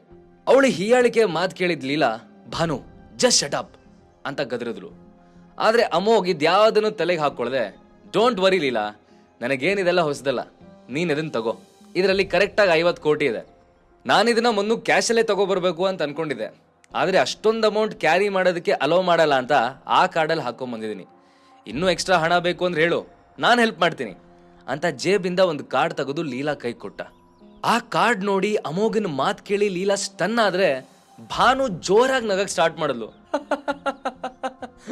ಅಲ್ಲ ಅಮೋಘ್, ಇತ್ತೀಚೆಗೆ ಪದೇ ಪದೇ ಮನೆಯಿಂದ ಮಾಯ ಆಗ್ತಿರಂತಲ್ಲ, ಏನ್ ಮಾಡ್ತಾ ಇರ್ಬೋದು ಅಂತ ಯೋಚನೆ ಮಾಡ್ತಿದ್ದೆ. ಆದ್ರೆ ಈಗ ಗೊತ್ತಾಯ್ತು ನೋಡಿ, ನೀವು ಕಾಮಿಡಿ ಕ್ಲಾಸಿಗೆ ಹೋಗ್ತಾ ಇದ್ದೀರಿ ಅಂತ. Yo by the way, nice joke, I really like it ಅಂತಂದ್ಲು. ಈ ಸಲ ಲೀಲಾಗೂ ಕೂಡ ಅಮೋಘ್ ವರ್ತನೆ ಹಿಡಿಸ್ಲಿಲ್ಲ. ಅವಳು ಕೂಡ ಇವನೇನೋ ಜೋಕ್ ಮಾಡ್ತಾ ಇದ್ದಾನೆ ಅಂತ ಆ ಕಾರ್ಡನ್ನ ಡಸ್ಟ್ಬಿನ್ಗೆ ಎಸೆಯಕ್ಕೆ ಹೊರಟ್ಲು. ಆದರೆ ಅದನ್ನು ಅರ್ಥ ಮಾಡ್ಕೊಂಡ ಅಮೋಘ್, ನಿನಗಿದು ನಂಬಕ್ ಕಷ್ಟ ಆಗ್ತಿದೆ ಅಂತ ನನಗೆ ಗೊತ್ತಿಲ್ಲ, ಆದರೆ ಈ ಸಲ ನಾನು ಸುಳ್ಳು ಹೇಳ್ತಾ ಇಲ್ಲ. ಬೇಕಿದ್ರೆ ನಿನ್ನ ಹತ್ರ ಇರೋ ಕಾರ್ಡ್ ರೀಡರ್ ತಗೊಂಡು ಆ ಕಾರ್ಡಲ್ಲಿ ಎಷ್ಟು ಅಮೌಂಟ್ ಇದೆ ಅಂತ ಚೆಕ್ ಮಾಡಿ ನೋಡು, ಎಲ್ಲ ಡೌಟ್ಸ್ ಕ್ಲಿಯರ್ ಆಗುತ್ತೆ ಅಂತ ಸಜೆಸ್ಟ್ ಮಾಡ್ದ. ಲೀಲಾಗೂ ಕೂಡ ಅಮೋಘ್ನ ಮಾತು ನಂಬೇಕು ಅಂತಾನೆ ಅನ್ಸಿತ್ತು. ಆದರೆ 2 ವರ್ಷದಿಂದ ಅವನಿರೋ ಕಂಡೀಷನ್ ನೋಡಿ ಅವನ ಮೇಲೆ ನಂಬಿಕೆನೇ ಬರ್ತಾ ಇರಲಿಲ್ಲ. ಈಗ ಅಮೋಘ್ನ ಮಾತು ಕೇಳಿ ಅವಳಿಗೂ ಸರಿ ಅನ್ನಿಸ್ತು. ಹಾಗಾಗಿ ಅವಳು ಆ ಕಾರ್ಡ್ ತಗೊಂಡು ಸ್ಟಡಿ ರೂಮ್ ಕಡೆ ಹೋದ್ಲು. ಲೀಲಾ ತನ್ನ ಕಾರ್ಡ್ ರೀಡರ್ ಆನ್ ಮಾಡಿದ್ದೆ ಅಲ್ಲಿಗೆ ಬಂದ ಅಮೋಘ್ ಅವಳ ಕಿವಿ ಹತ್ರ ಬಾಗಿ, ಇದ್ರ ಪಾಸ್ವರ್ಡ್ ನಿನ್ ಬರ್ಡೇ ಅಂತ ಪಿಸುಗುಡ್ದ. ಅವನು ಹೇಳ್ದ ಹಾಗೆ ಲೀಲಾ ಪಾಸ್ವರ್ಡ್ ಎಂಟರ್ ಮಾಡಿದ್ದೆ ಸ್ಕ್ರೀನ್ ಮೇಲೆ ಕಾಣಿಸ್ತಾ ಇರೋ ನಂಬರ್ ನೋಡಿ ಶಾಕ್ ಆದ್ಲು. ಅಲ್ಲಿ ನಿಜವಾಗ್ಲೂ 50 ಕೋಟಿ ತೋರಿಸ್ತಾ ಇತ್ತು. ಲೀಲಾ ಅಷ್ಟೊಂದು ಶಾಕ್ ಆಗಿ ನಿಂತಿರೋದನ್ನ ನೋಡಿದ ಭಾನು ಏನ್ ವಿಷಯ ಅಂತ ತಾನು ಬಗ್ ನೋಡಿದ್ಲು. ಅಲ್ಲಿ 50 ಕೋಟಿ ಬ್ಯಾಲೆನ್ಸ್ ತೋರಿಸ್ತಾ ಇರೋದನ್ನ ನೋಡಿ ಅವಳ ಮುಖ ಬೆಳಚ್ಕೊಂತು. ಅದೇ ಸಮಯಕ್ಕೆ ಸರೋಜಾ ಕೂಡ ಮನೆಗೆ ಬಂದಿದ್ರಿಂದ ಇವರು 3 ಜನ ಸ್ಟಡಿ ರೂಮಲ್ಲಿ ನಿಂತ್ಕೊಂಡು ಏನು ಮಾಡ್ತಾ ಇದ್ದಾರೆ ಅಂತ ಅವ್ರಿಗೆ ಅರ್ಥ ಆಗಲಿಲ್ಲ. ಹಾಗಾಗಿ ಅವರು ಏನ್ ನಡೀತಾ ಇದೆ ಇಲ್ಲಿ ಅಂತ ಕೇಳ್ತಾ ಹತ್ರ ಬಂದು ಕಾರ್ಡ್ ರೀಡರ್ ಕಡೆ ನೋಡಿದ್ರು. ಏನೋ 50 ಕೋಟಿನಾ? ಇಷ್ಟೊಂದು ದುಡ್ಡು ಯಾರ್ದು? ಎಲ್ಲಿಂದ ಬಂತು ಅಂತ ಸರೋಜಾ ಶಾಕಲ್ಲಿ ಪ್ರಶ್ನೆ ಮೇಲೆ ಪ್ರಶ್ನೆ ಕೇಳಕ್ ಶುರು ಮಾಡಿದ್ರು. ಅದಕ್ಕೆ ಲೀಲಾ ತಡವರಿಸ್ತಾ, ನನಗಿದನ್ನ ಅಮೋಘ್ ಕೊಟ್ಟಿದ್ದು ಅಂತಂದ್ಲು. ಈಗಂತೂ ಸರೋಜಾಗೆ ತನ್ನ ಕಿವಿನೇ ನಂಬಕ್ಕಾಗ್ಲಿಲ್ಲ. ಅವರು ಸ್ಟನ್ ಆಗಿ, ಏನಂದೆ? ಅಮೋಘ್ ಕೊಟ್ಟಿದ್ದ? ಅಮೋಘ್ ನಿಜನಾ ಇದು? ಅಲ್ಲ, ನಿನ್ನ ಹತ್ರ ಇಷ್ಟೊಂದು ಹಣ ಎಲ್ಲಿಂದ ಬಂತು ಅಂತ ಕೇಳಿದ್ರು. ಸರೋಜಾ ಮಾತು ಕೇಳಿ ಅಮೋಘ್ ಅವ್ರ ಕಡೆ ಸ್ಮೈಲ್ ಮಾಡ್ದ. ಆದ್ರೆ ಅವನು ತಾನೇನು ಹೇಳಲ್ಲ ಅಂತ ಕೈ ಮಾಡ್ತಾ, ನೋವತ್ತೆ, ನಾನು ಈಗಲೇ ಅದೇನು ರಿವೀಲ್ ಮಾಡಲ್ಲ. ಸೊ ಪ್ಲೀಸ್ ನೀವು ಕೂಡ ನನ್ನ ಹತ್ರ ಇಂಥ ಕ್ವೆಶನ್ಸ್ ಕೇಳಬೇಡಿ. ಆದರೆ ಒಂದು ಮಾತ್ರ ಕನ್ಫರ್ಮ್ ಮಾಡ್ತಾ ಇದ್ದೀನಿ ಲೀಲಾ, ಈ ಹಣ ಯಾವುದೇ ಕೆಟ್ಟ ಕೆಲಸ ಮಾಡಿ ಬಂದಿದ್ದಲ್ಲ. ಹಾಗಾಗಿ ನೀನು ಸ್ವಲ್ಪನೂ ಮುಜುಗರ ಪಡೆದೇ ಯೂಸ್ ಮಾಡ್ಕೊ ಅಂತ ಅಂದ. ಅಲ್ಲಿರೋರು ಯಾರಿಗೂ ಇಷ್ಟೆಲ್ಲ ಆದರೂ ಅಮೋಘನ್ ಮಾತಿನ ಮೇಲೆ ನಂಬಿಕೆನೇ ಬಂದಿರಲಿಲ್ಲ. ಲೀಲಾ ಇನ್ನೂ ಏನಾದರೂ ಸೀನ್ ಕ್ರಿಯೇಟ್ ಆಗೋಕ್ಕೂ ಮುಂಚೆ ಅಮೋಘನ್ ಕೈ ಹಿಡಿದು ತನ್ನ ರೂಮಿಗೆ ಎಳ್ಕೊಂಡು ಹೋದ್ಲು. ಅವಳು ಇಮಿಡಿಯೇಟ್ ಆಗಿ ರೂಮಿನ ಡೋರ್ ಲಾಕ್ ಮಾಡಿ, ಈಗ ಹೇಳು, ಇಲ್ಲಿ ನಮ್ಮಿಬ್ಬರನ್ನ ಬಿಟ್ಟು ಬೇರೆ ಯಾರೂ ಇಲ್ಲ. ಸೊ ನೀನೀಗ ಎಲ್ಲ ವಿಷಯ ಶೇರ್ ಮಾಡ್ಬೋದು. ಇಷ್ಟೊಂದು ಹಣ ಎಲ್ಲಿಂದ ಬಂತು ಅಂತ ಕೇಳಿದ್ಲು. ಅಮೋಘ್ ಲೀಲಾ ಬಿಹೇವಿಯರ್ನ ಪ್ರೀತಿಯಿಂದ ನೋಡ್ತಾ ನಿಂತಿದ್ದ. ಅವನಿಗೆ ಸ್ವಲ್ಪ ಟೈಮ್ ಅವಳು ಕ್ವೆಶನ್ಗೆ ಆನ್ಸರ್ ಮಾಡಬೇಕಲ್ಲ ಅನ್ನೋ ವಿಷಯನೂ ಮರ್ತು ಹೋಗಿತ್ತು. ಇಷ್ಟೆಲ್ಲ ಆದ್ಮೇಲೂ ಕೂಡ ಲೀಲಾ ಇನ್ನೂ ತನ್ನ ಬಗ್ಗೆ ಕನ್ಸರ್ನ್ ಇದ್ದಾಳೆ ಅಂತ ನೋಡಿ ಅಮೋಘನ್ಗೆ ಖುಷಿ ಆಗ್ತಾ ಇತ್ತು. ಅವನು ಲೀಲಾ ಕಡೆನೆ ಪ್ರೀತಿಯಿಂದ ನೋಡ್ತಾ ಸಾಫ್ಟ್ ಆಗಿ, ನಿಜ ಹೇಳ್ಬೇಕಾ? ಓಕೆ, ಜಸ್ಟ್ ಇಮ್ಯಾಜಿನ್, ಈಗೇನಾದರೂ ನಿನ್ನ ಗಂಡ ಬಡವ ಅಲ್ಲ, ಆ್ಯಕ್ಚುಲಿ ಅವನೊಬ್ಬ ತುಂಬ ರಿಚ್ ಫ್ಯಾಮ್ಲಿಯಿಂದ ಬಂದವನು. ಈಗ ನಿನಗೆ ಕೊಟ್ಟಿದ್ದ ದುಡ್ಡು ಅವನ ಅಕೌಂಟ್ ಬ್ಯಾಲೆನ್ಸ್ಗೆ ಹೋಲಿಸಿದ್ರೆ ಏನೂ ಅಲ್ಲ ಅಂತ ಗೊತ್ತಾದ್ರೆ ನೀನೇನು ಮಾಡ್ತೀಯಾ ಅಂತ ಕೇಳ್ದ. ಅಮೋಘ್ ಪ್ರಶ್ನೆ ಕೇಳಿ ಲೀಲಾ ಮುಖ ಸಪ್ಪಗಾಯ್ತು. ನಾನು ಇಷ್ಟೆಲ್ಲ ರಿಕ್ವೆಸ್ಟ್ ಮಾಡಿದ್ರು ನೀನು ನಿಜ ಹೇಳಲ್ಲ ಅಲ್ವಾ? ಅಮೋಘ್, ಇರ್ಲಿ ಬಿಡು, ನಿನಗೆ ಹೇಳಕ್ ಇಷ್ಟ ಇಲ್ಲ ಅಂದಮೇಲೆ ನಾನು ನಿನಗೆ ಹೇಳು ಅಂತ ಫೋರ್ಸ್ ಮಾಡಲ್ಲ. ಆದರೆ ಪ್ಲೀಸ್ ನನಗೊಂದು ಪ್ರಾಮಿಸ್ ಮಾಡು, ಇದು ಯಾವುದೇ ಇಲ್ಲೀಗಲ್ ಕೆಲಸ ಮಾಡಿ ಬಂದಿದ್ದ ಹಣ ಅಲ್ಲ ತಾನೆ? ಹಾಗೇನಾದರೂ ಆಗಿದ್ರೆ ಈಗಲೇ ಇದನ್ನ ವಾಪಸ್ ತಗೊಂಡ್ಬಿಡು. ನಿನ್ನ ಹತ್ರ ಈಗ ಇಲ್ಲೀಗಲ್ ಕೆಲಸದಿಂದ ಬಂದ ಹಣನ ತಗೊಳ್ಳೋದಕ್ಕಿಂತ ನನ್ನ ಕಂಪ್ನಿ ದಿವಾಳಿ ಆಗೋದನ್ನ ನೋಡೋದೇ ಒಳ್ಳೇದು ಅಂತಂದ್ಲು. ಅದಕ್ಕೆ ಅಮೋಘ್ ಸ್ಮೈಲ್ ಮಾಡ್ತಾ, ಡೋಂಟ್ ವರಿ ಡಿಯರ್, ಇದು 100% ಲೀಗಲ್ ಹಣ. ಹಾಗಾಗಿ ನೀನು ಏನು ಚಿಂತೆ ಮಾಡದೆ ಯೂಸ್ ಮಾಡು, ಬಟ್ ಆದಷ್ಟು ಬೇಗ ಯೂಸ್ ಮಾಡಿ ನಿನ್ನ ಕಂಪ್ನಿ ಉಳಿಸ್ಕೊ, ಓಕೆ ಅಂತ ಹೇಳ್ತಾ ರೂಮಿಂದ ಹೊರಗೋದ. ಲೀಲಾಗೆ ಈ ಹಣ ಅಮೋಘನ್ ಕೈ ಎಲ್ಲಿಂದ ಬಂತು ಅಂತ ಗೊತ್ತಾಗ್ಲಿಲ್ಲ. ಆದ್ರೂ ಅವನಷ್ಟು ಕಾನ್ಫಿಡೆಂಟ್ ಆಗಿರೋದನ್ನ ನೋಡಿ ಅವನ ಮಾತನ್ನ ನಂಬಬಹುದು ಅಂತ ಅವಳಿಗನ್ನಿಸ್ತು. ಅವಳು ಮನಸ್ಸಲ್ಲೆಲ್ಲ, ಥ್ಯಾಂಕ್ಸ್ ಅಮೋಘ್, ನಾನು ಇದನ್ನ ಹೇಗಾದರೂ ಮಾಡಿ ನಿಮಗೆ ವಾಪಸ್ ಕೊಟ್ಟೇ ಕೊಡ್ತೀನಿ ಅಂತ ತನ್ನಷ್ಟಕ್ಕೆ ಪ್ರಾಮಿಸ್ ಮಾಡ್ಕೊಂಡ್ಲು. ಅಮೋಘ್ ರೂಮಿಂದ ಹೊರಗೆ ಬಂದಾಗ ಭಾನು ಅದಾಗಲೇ ಮನೆಗೆ ಹೋಗಿದ್ಲು. ತನ್ನ ಇಮ್ಯಾಜಿನೇಷನ್ ಎಲ್ಲ ರಾಂಗ್ ಆಗಿರೋದಕ್ಕೆ ಇಲ್ಲಿಂದ ಓಡೋದ್ಲು ಅಂತ ಯೋಚನೆ ಮಾಡಿದ್ದ ಅಮೋಘ್ ಮನ್ಸಲ್ಲೇ ನಕ್ಕ. ಆದರೆ ಅಮೋಘ್ ಇಷ್ಟೊಂದು ಹಣ ತಂದಿದ್ದಾನೆ ಅಂತ ಗೊತ್ತಾದಾಗಿಂದ ಅವನ ಅತ್ತೆ ಸರೋಜಾ ವರ್ಷನೇ ಬದಲಾಗ್ಬಿಟ್ಟಿತ್ತು. ಇಷ್ಟು ದಿನ ಅಮೋಘ್ನ ಕೆಟ್ಟದಾಗಿ ಟ್ರೀಟ್ ಮಾಡ್ತಾ ಇದ್ದಿದ್ದ ಸರೋಜಾ ಈಗ ಇದ್ಕಿದ್ದಂಗೆ ಅವನ ಬಗ್ಗೆ ಕೇರ್ ಮಾಡಕ್ ಶುರು ಮಾಡಿಬಿಟ್ರು. ಇದೆಲ್ಲ ದುಡ್ಡಿನ ಮಹಿಮೆ ಅಂತ ಅನ್ಕೊಂಡ ಅಮೋಘ್ ಏನೂ ಮಾತಾಡದೆ ಸುಮ್ಮನಾದ. ಮೀಡಿಯಾ ಬಿಸ್ನೆಸ್ ವರ್ಲ್ಡ್ ಅಲ್ಲಿ ಈಗಂತೂ ಸುಂಟರ್ ಗಾಳಿನೇ ಎದ್ಬಿಟ್ಟಿತ್ತು. ಅದಕ್ಕೆ ಕಾರಣ ಬೇರೆ ಯಾರೂ ಅಲ್ಲ, ಅರಸು ಮೀಡಿಯಾ. ರೀಸೆಂಟ್ ಆಗಿ ಅರಸು ಮೀಡಿಯಾಗೆ ಒಬ್ಬ ಹೊಸ ಸಿಇಒ ಬಂದಿರೋ ವಿಷಯ ಗೊತ್ತಾದಾಗಿಂದ ದೇಶದ ಪ್ರತಿಯೊಂದು ಮೀಡಿಯಾ ಕಂಪ್ನಿನೂ ಕೂಡ ಅದ್ರ ಜೊತೆ ಡೀಲ್ ಮಾಡ್ಕೊಳ್ಳೋಕೆ ಟ್ರೈ ಮಾಡ್ತಾನೆ ಇತ್ತು. ಆದ್ರೆ ಅರಸು ಮೀಡಿಯಾ ಇದ್ಯಾರಿಗೂ ಒಪ್ಪದೆ ಆಫೀಸಿಗೆ ಬಂದ ಎಲ್ರೂ ರಿಜೆಕ್ಟ್ ಮಾಡಿ ಕಳಿಸ್ತಾನೆ ಇತ್ತು. ಇಂಥ ಸಮಯದಲ್ಲಿ ಮಾರ್ಕೆಟ್ ಅಲ್ಲಿ ಈಗ ಒಂದು ಹೊಸ ನ್ಯೂಸ್ ಹರಡೋಕೆ ಶುರುವಾಯಿತು. ಅದೇ ಅರಸು ಮೀಡಿಯಾ ಚಕ್ರವರ್ತಿ ಗ್ರೂಪ್ಸ್ ಜೊತೆ ಮಾಡ್ಕೊಂಡಿರೋ ಡೀಲ್. ಎಂತೆಂಥ ದೊಡ್ಡ ಕಂಪ್ನಿನೇ ಅರಸು ಮೀಡಿಯಾ ರಿಜೆಕ್ಟ್ ಮಾಡಿರುವಾಗ ಅದು ಚಕ್ರವರ್ತಿ ಗ್ರೂಪ್ಸ್ ಅಂತ ಪುಟ್ಟ ಕಂಪ್ನಿ ಜೊತೆ ಕೆಲಸ ಮಾಡೋದಕ್ಕೆ ಹೇಗ್ ಒಪ್ಪಿಗೆ ಕೊಡ್ತು ಅನ್ನೋದೇ ಯಾರಿಗೂ ಅರ್ಥವಾಗದೇ ಇರೋ ವಿಷಯ ಆಗಿತ್ತು. ಉಳಿದವ್ರಿಗೆ ಹೋಗ್ಲಿ, ಸ್ವತಃ ಆ ಡೀಲ್ ಕ್ರ್ಯಾಕ್ ಮಾಡ್ಕೊಂಡ್ ಬಂದಿರೋ ಲೀಲಾಗೂ ಇದು ಅರ್ಥ ಆಗಿರ್ಲಿಲ್ಲ.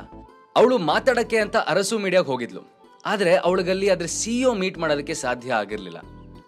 ಆದ್ರೂ ಅಲ್ಲಿ ಯಾರು ಅವಳಿಗೆ ಸ್ವಲ್ಪನೂ ಕಾಡಿಸ್ದೆ ಅವಳ ಜೊತೆ ಡೀಲ್ ಸೈನ್ ಮಾಡಿ ಕಳ್ಸಿದ್ರು.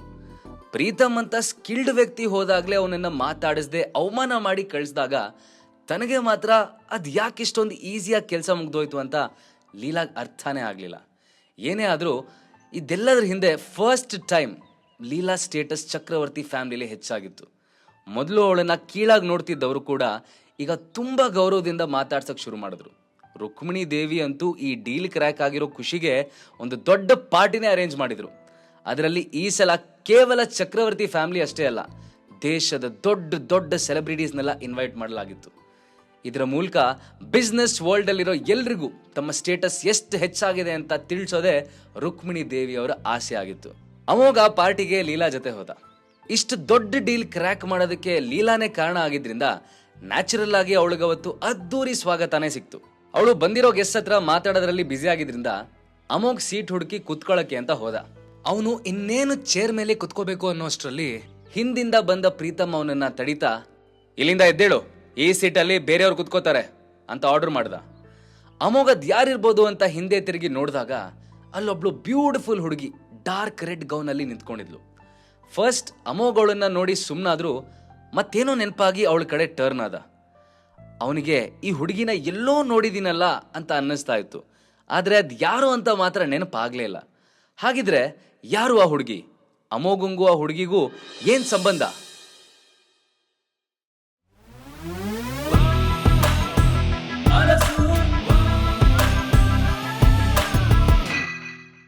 ಅಮೋಘ್ ಇನ್ನೇನ್ ಚೇರ್ ಮೇಲೆ ಕುತ್ಕೋಬೇಕು ಅನ್ನುವಾಗ ಅವನನ್ನ ಪ್ರೀತಮ್ ತಡೆದು, ನೀನ್ ಇಲ್ಲಿ ಕುತ್ಕೋಬೇಡ, ಇಲ್ಲಿ ಮೇಘ ಕೂರ್ತಾಳೆ, ನೀನ್ ಹೋಗಿ ಬೇರೆ ಎಲ್ಲಾದ್ರೂ ಕೂತ್ಕೋ ಅಂತ ಆರ್ಡರ್ ಮಾಡ್ದ. ಪ್ರೀತಮ್ ಮಾತು ಕೇಳಿ ಅಮೋಘ್ ಒಂದ್ಸಲ ಹಿಂದೆ ತಿರುಗ್ದ. ಅಲ್ಲೊಬ್ಳು ಬ್ಯೂಟಿಫುಲ್ ಹುಡುಗಿ ಡಾರ್ಕ್ ರೆಡ್ ಗೌನ್ ನಲ್ಲಿ ಮಿಂಚ್ತಾ ಇದ್ಲು. ಅವಳು ನೋಡಕ್ಕೆ ಎಷ್ಟು ಚೆನ್ನಾಗಿದ್ಲೋ ಅವಳು ನೋಟ ಅಷ್ಟೇ ಕೋಲ್ಡ್ ಆಗಿತ್ತು. ಆ ಹುಡುಗಿನ ನೋಡಿದ ತಕ್ಷಣ ಅಮೋಘ್ ಅವಳ ಮುಖ ತುಂಬಾ ಫೆಮಿಲಿಯರ್ ಅಂತ ಅನ್ಸಕ್ ಶುರುವಾಯ್ತು. ಸೊ ಅವನು ಮತ್ತೆ ಹಿಂತಿರುಗಿ ಅವಳ ಮುಖ ನೋಡ್ದ.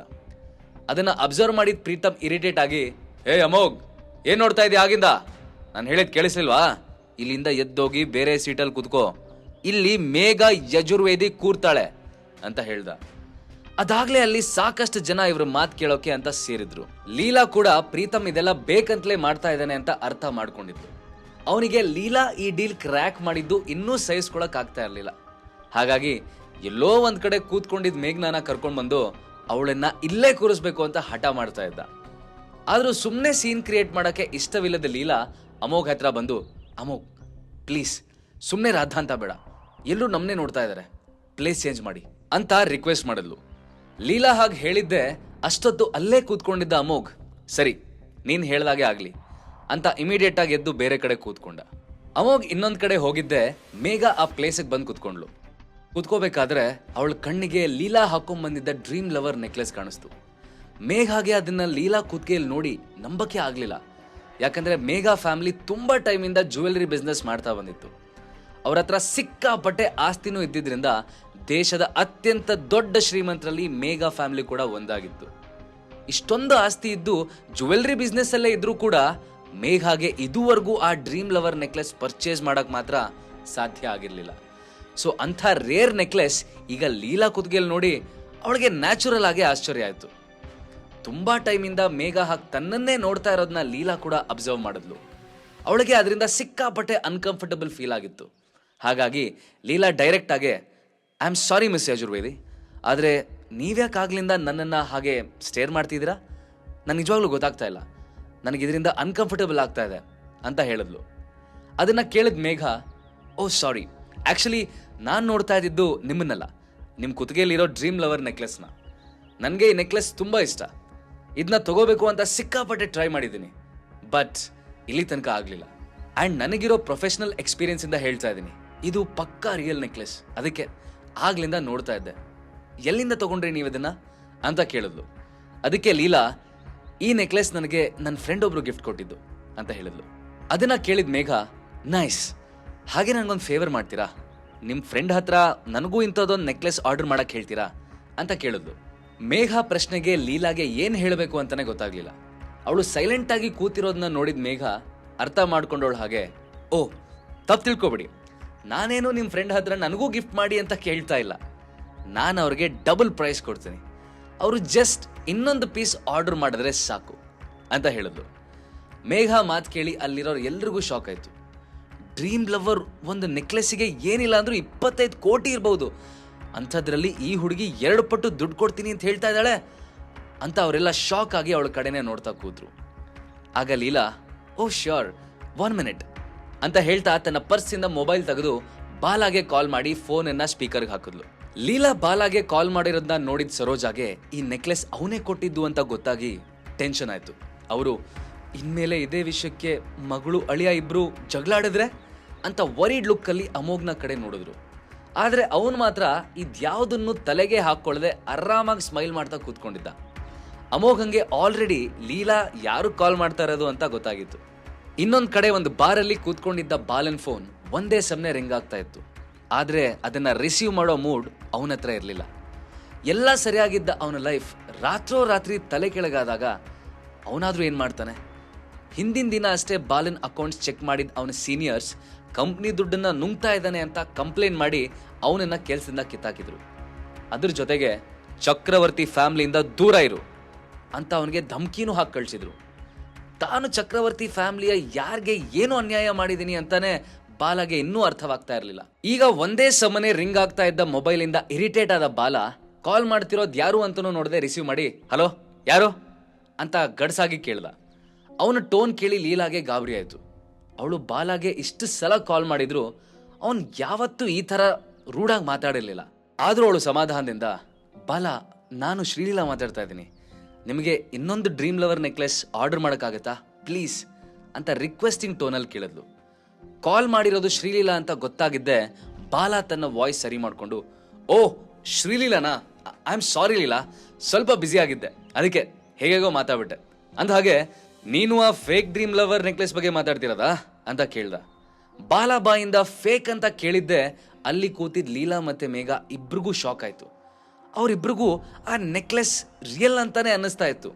ಆದರೂ ಬಾಲ ಯಾಕೆ ಹೀಗೆ ಹೇಳ್ತಾ ಇದ್ದಾನೆ ಅಂತ ಅವರಿಬ್ರಿಗೂ ಗೊತ್ತಾಗ್ಲಿಲ್ಲ. ಲೀಲಾ ಸರ್ಪ್ರೈಸ್ಡ್ ಆಗಿ, ಏನೋ ಫೇಕಾ ಅಂತ ಕೇಳಿದ್ಲು.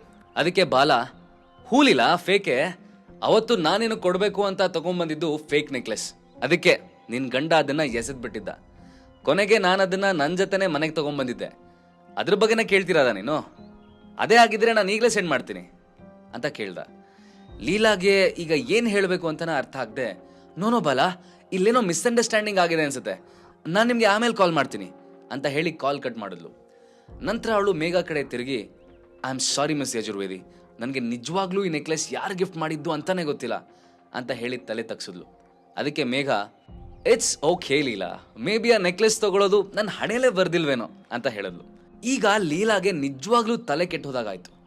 ಇಷ್ಟೊಂದು ಕಾಸ್ಟ್ಲಿ ನೆಕ್ಲೆಸ್ನ ಹಾಗಾದ್ರೆ ಹೆಸರು ಹೇಳದೆ ತನಗೆ ಯಾರು ಗಿಫ್ಟ್ ಕೊಟ್ಟಿರಬಹುದು ಅಂತ ಅವಳಿಗೆ ಅರ್ಥನೇ ಆಗಲಿಲ್ಲ.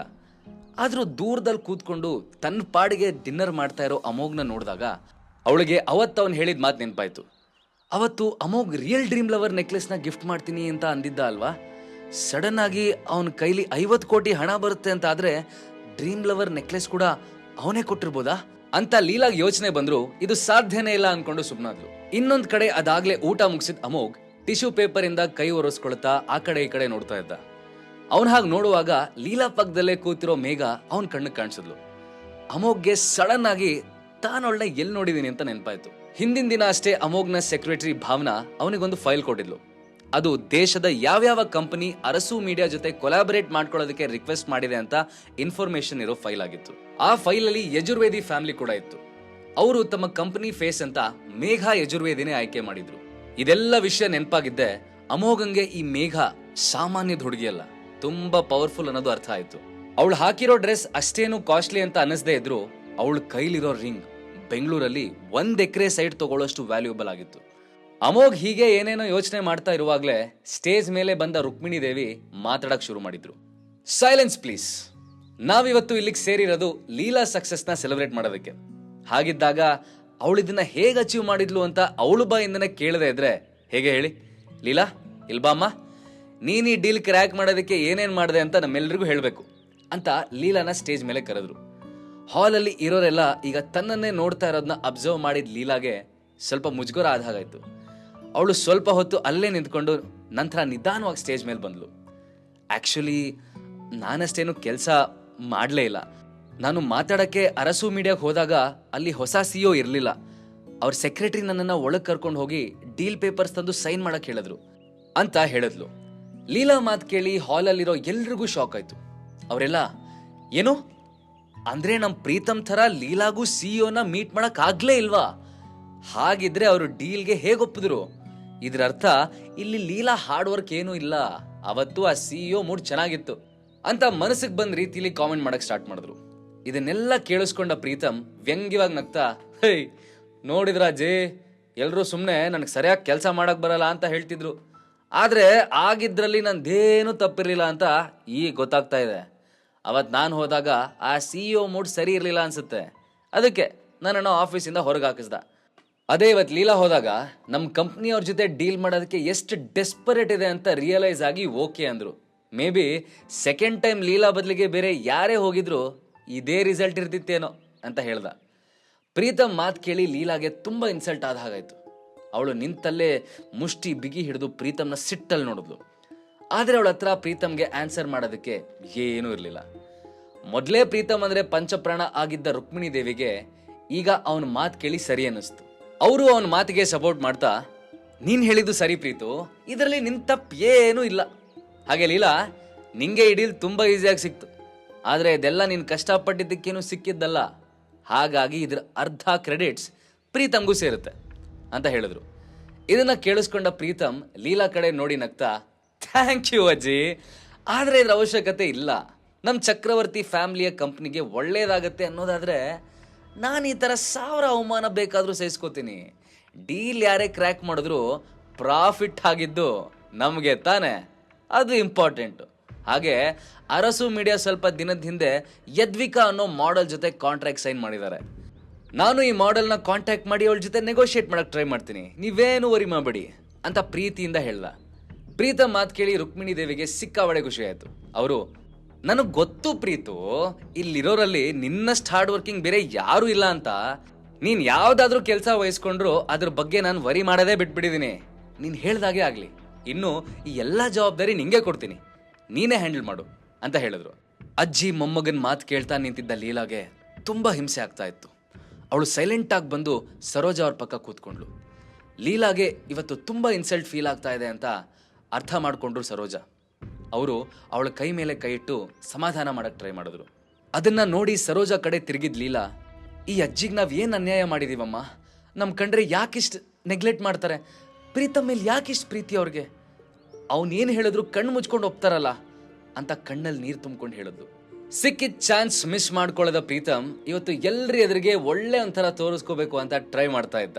ಅವನು ಎದ್ದು ನಿಂತ್ಕೊಂಡು, ಇದೇ ಖುಷಿಗೆ ಇವತ್ತು ಎಲ್ರಿಗೂ ನನ್ನ ಕಡೆಯಿಂದ ಟ್ರೀಟ್, ಯಾರ್ಯಾರಿಗೆ ಏನೇನು ಬೇಕೋ ಆರ್ಡರ್ ಮಾಡಿ ನಾನು ಪೇ ಮಾಡ್ತೀನಿ ಅಂತ ಜೋರಾಗಿ ಹೇಳ್ತಾ ಒಬ್ಬ ವೇಟರ್ನ ಕರೆದು ತನ್ನ ಕ್ರೆಡಿಟ್ ಕಾರ್ಡ್ ಕೊಟ್ಟು, ನಿಮ್ಮ ಹೋಟೆಲಲ್ಲಿ ಮೋಸ್ಟ್ ಎಕ್ಸ್ಪೆನ್ಸಿವ್ ವೈನ್ ಯಾವುದಿದೆಯೋ ಅದನ್ನ ಎಲ್ರಿಗೂ ಸರ್ವ್ ಮಾಡು, ಯಾರ ಗ್ಲಾಸು ಖಾಲಿ ಇರಬಾರ್ದು, ಓಕೆ ಅಂತ ಆರ್ಡರ್ ಮಾಡ್ದ. ಸ್ವಲ್ಪ ಹೊತ್ತಲ್ಲೇ ಅಲ್ಲಿರೋ ಆಲ್ಮೋಸ್ಟ್ ಎಲ್ಲರೂ ಟೈಟ್ ಆಗಿರೋ ಥರ ಕಾಣಿಸ್ತಾ ಇದ್ರು. ಪ್ರೀತಮ್ ಕಣ್ಣಂತೂ ಕೆಂಪಾಗಿ ಸರಿಯಾಗಿ ಎದ್ ನಿಲ್ಲಕ್ಕೂ ಆಗ್ತಾ ಇರಲಿಲ್ಲ. ಆದ್ರೂ ಅವ್ನು ಕಷ್ಟಪಟ್ಟು ಟೇಬಲ್ ಹಿಡ್ಕೊಂಡು ನಿಂತ್ಕೋತಾ, ಎಲ್ಲರೂ ಚೆನ್ನಾಗಿ ಡ್ರಿಂಕ್ಸ್ ಮಾಡಿ, ಇವತ್ತು ಎಲ್ರ ಬಿಲ್ಲು ನಾನೇ ಪೇ ಮಾಡ್ತೀನಿ, ವೇಟರ್ ಇವತ್ತು ಆ ಲಾಸ್ಟ್ ಟೇಬಲ್ ಒಂದು ಬಿಟ್ಟು ಯಾರ ಹತ್ರನೂ ಬಿಲ್ ಕೇಳ್ಬೇಡ ಅಂತ ಹೇಳ್ದ. ಪ್ರೀತಮ್ ಹಾಗೆ ಪಾಯಿಂಟ್ ಮಾಡಿದ ಕಡೆ ಕೂತಿದ್ದು ಅಮೋಘ ಆಗಿದ್ದ. ಅಮೋಘಂಗೆ ಇದು ಯಾವುದರಿಂದನೂ ಬೇಜಾರೇ ಆಗಿರಲಿಲ್ಲ. ಆದರೂ ಅವನಿಗೆ ಅವಮಾನ ಮಾಡಲೇಬೇಕು ಅಂತ ಹಠ ಹಿಡಿದಿದ್ದ ಪ್ರೀತಮ್ ತನ್ನ ಮಾತನ್ನ ಕಂಟಿನ್ಯೂ ಮಾಡ್ತಾ, ಏನಪ್ಪ ಅಮೋಘ್, ನನ್ನ ಮಾತು ಕೇಳಿ ಬೇಜಾರಾಯ್ತಾ? ನಿನಗೆ ಬೇಜಾರಾದರೂ ನೀನೇ ಪೇ ಮಾಡಬೇಕು. ಅಷ್ಟಕ್ಕೂ ಪೇ ಮಾಡೋದಕ್ಕೆ ನಿನ್ನ ಹತ್ರ ಹಣ ಇದೆ ತಾನೆ, ಅಥವಾ ಈಗಲೂ ನಿಂಗೆ ಪಾಕೆಟ್ ಮನಿ ನಿನ್ನ ಹೆಂಡ್ತಿನ ಕೊಡ್ತಾಳ ಅಂತ ಕೇಳ್ದ. ಪ್ರೀತಮ್ ಮಾತು ಕೇಳಿದ ಎಲ್ಲರೂ ಕುತೂಹಲದಿಂದ ಅಮೋಘನ್ನೇ ನೋಡಕ್ ಸ್ಟಾರ್ಟ್ ಮಾಡಿದ್ರು. ಹಾಗಿದ್ರೆ ಬೇಕಂತಲೇ ಅವಮಾನ ಮಾಡ್ತಿರೋ ಪ್ರೀತಮ್ ಮಾತಿಗೆ ಅಮೋಘ್ ಏನಂತ ಉತ್ತರ ಕೊಡ್ತಾನೆ?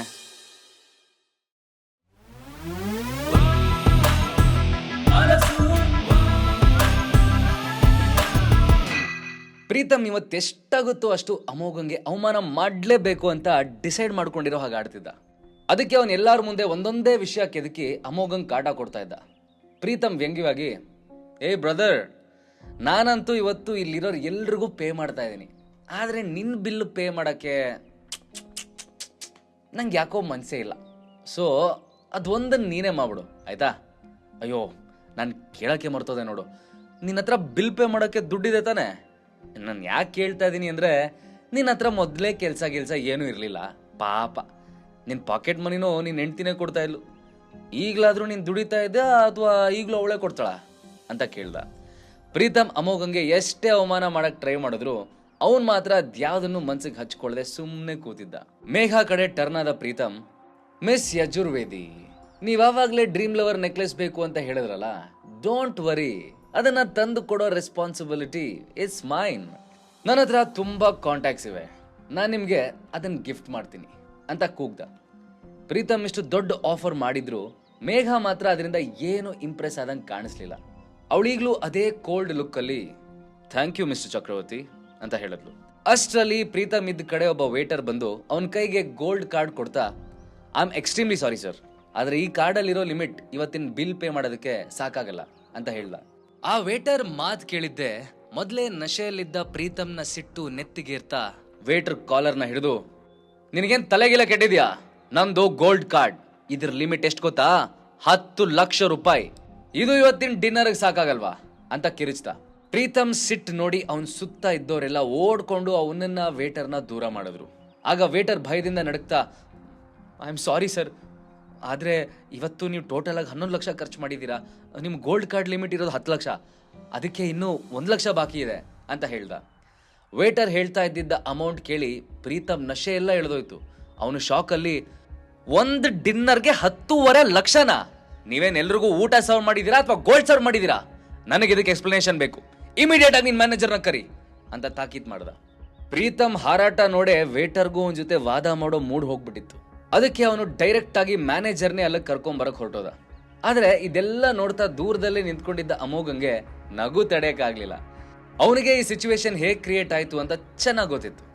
ಎಲ್ಲರ ಎದುರುಗಡೆ ಒಳ್ಳೆ ಒಂಥರ ಆಕ್ಟ್ ಮಾಡೋ ಭರದಲ್ಲಿ ತನ್ನಷ್ಟು ಫೂಲಿಶ್ ಬೇರೆ ಯಾರೂ ಇಲ್ಲ ಅಂತ ತಾನಾಗೆ ತೋರಿಸ್ಬಿಟ್ಟಿದ್ದ ಪ್ರೀತಮ್. ಅಷ್ಟಕ್ಕೂ ಇದೆಲ್ಲ ಸ್ಟಾರ್ಟ್ ಆಗಿದ್ದು ಪ್ರೀತಮ್ ವೇಟರ್ ಹತ್ರ ಅವ್ರ ಹೋಟೆಲ್ನ ಮೋಸ್ಟ್ ಎಕ್ಸ್ಪೆನ್ಸಿವ್ ವೈನ್ ಎಲ್ಲ ಟೇಬಲ್ಗೂ ಸರ್ವ್ ಮಾಡಕ್ ಹೇಳಿದಾಗ, ಅದು ಸಿಕ್ಕಾಪಟ್ಟೆ ಕಾಸ್ಟ್ಲಿ ವೈನ್ ಆಗಿದ್ರಿಂದ ಈಗ ಬಂದಿರೋ ಬಿಲ್ಲಲ್ಲಿ 90% ಅಮೌಂಟ್ ಅದರದೇ ಇತ್ತು.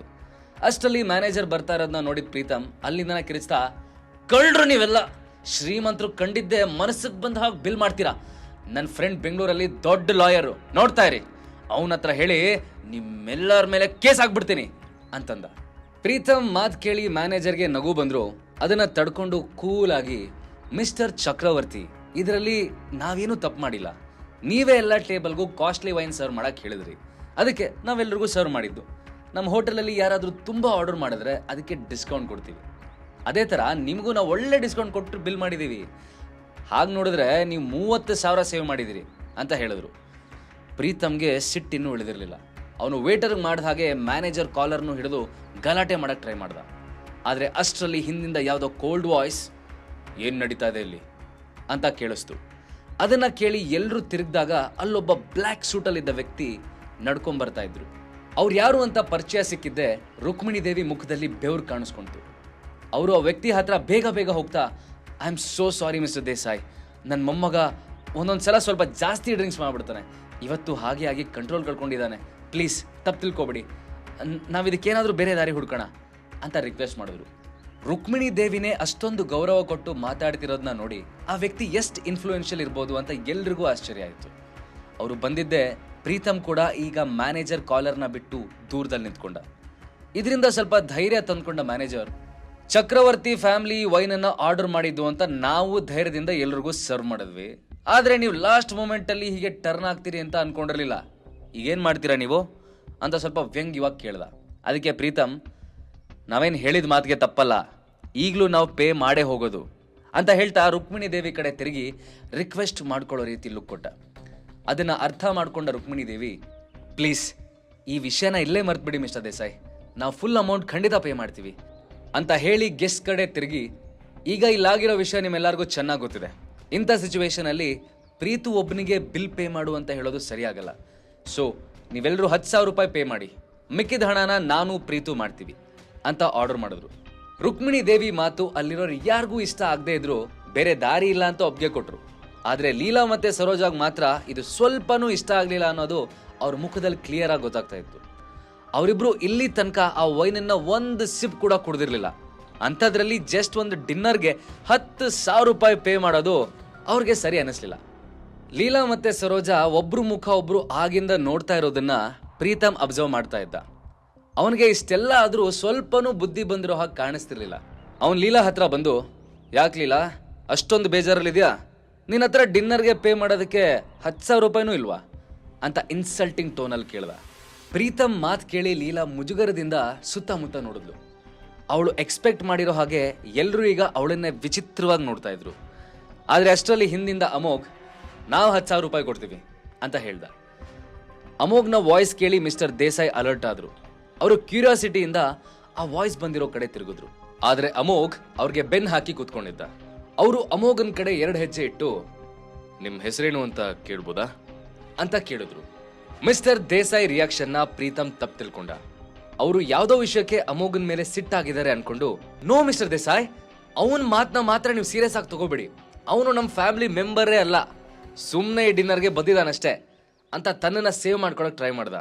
ಇದರಿಂದ ಸಿಟ್ಟಾದ mister Desai, shut up and get out from here ಅಂತ ಕೂಗಿದ್ರು.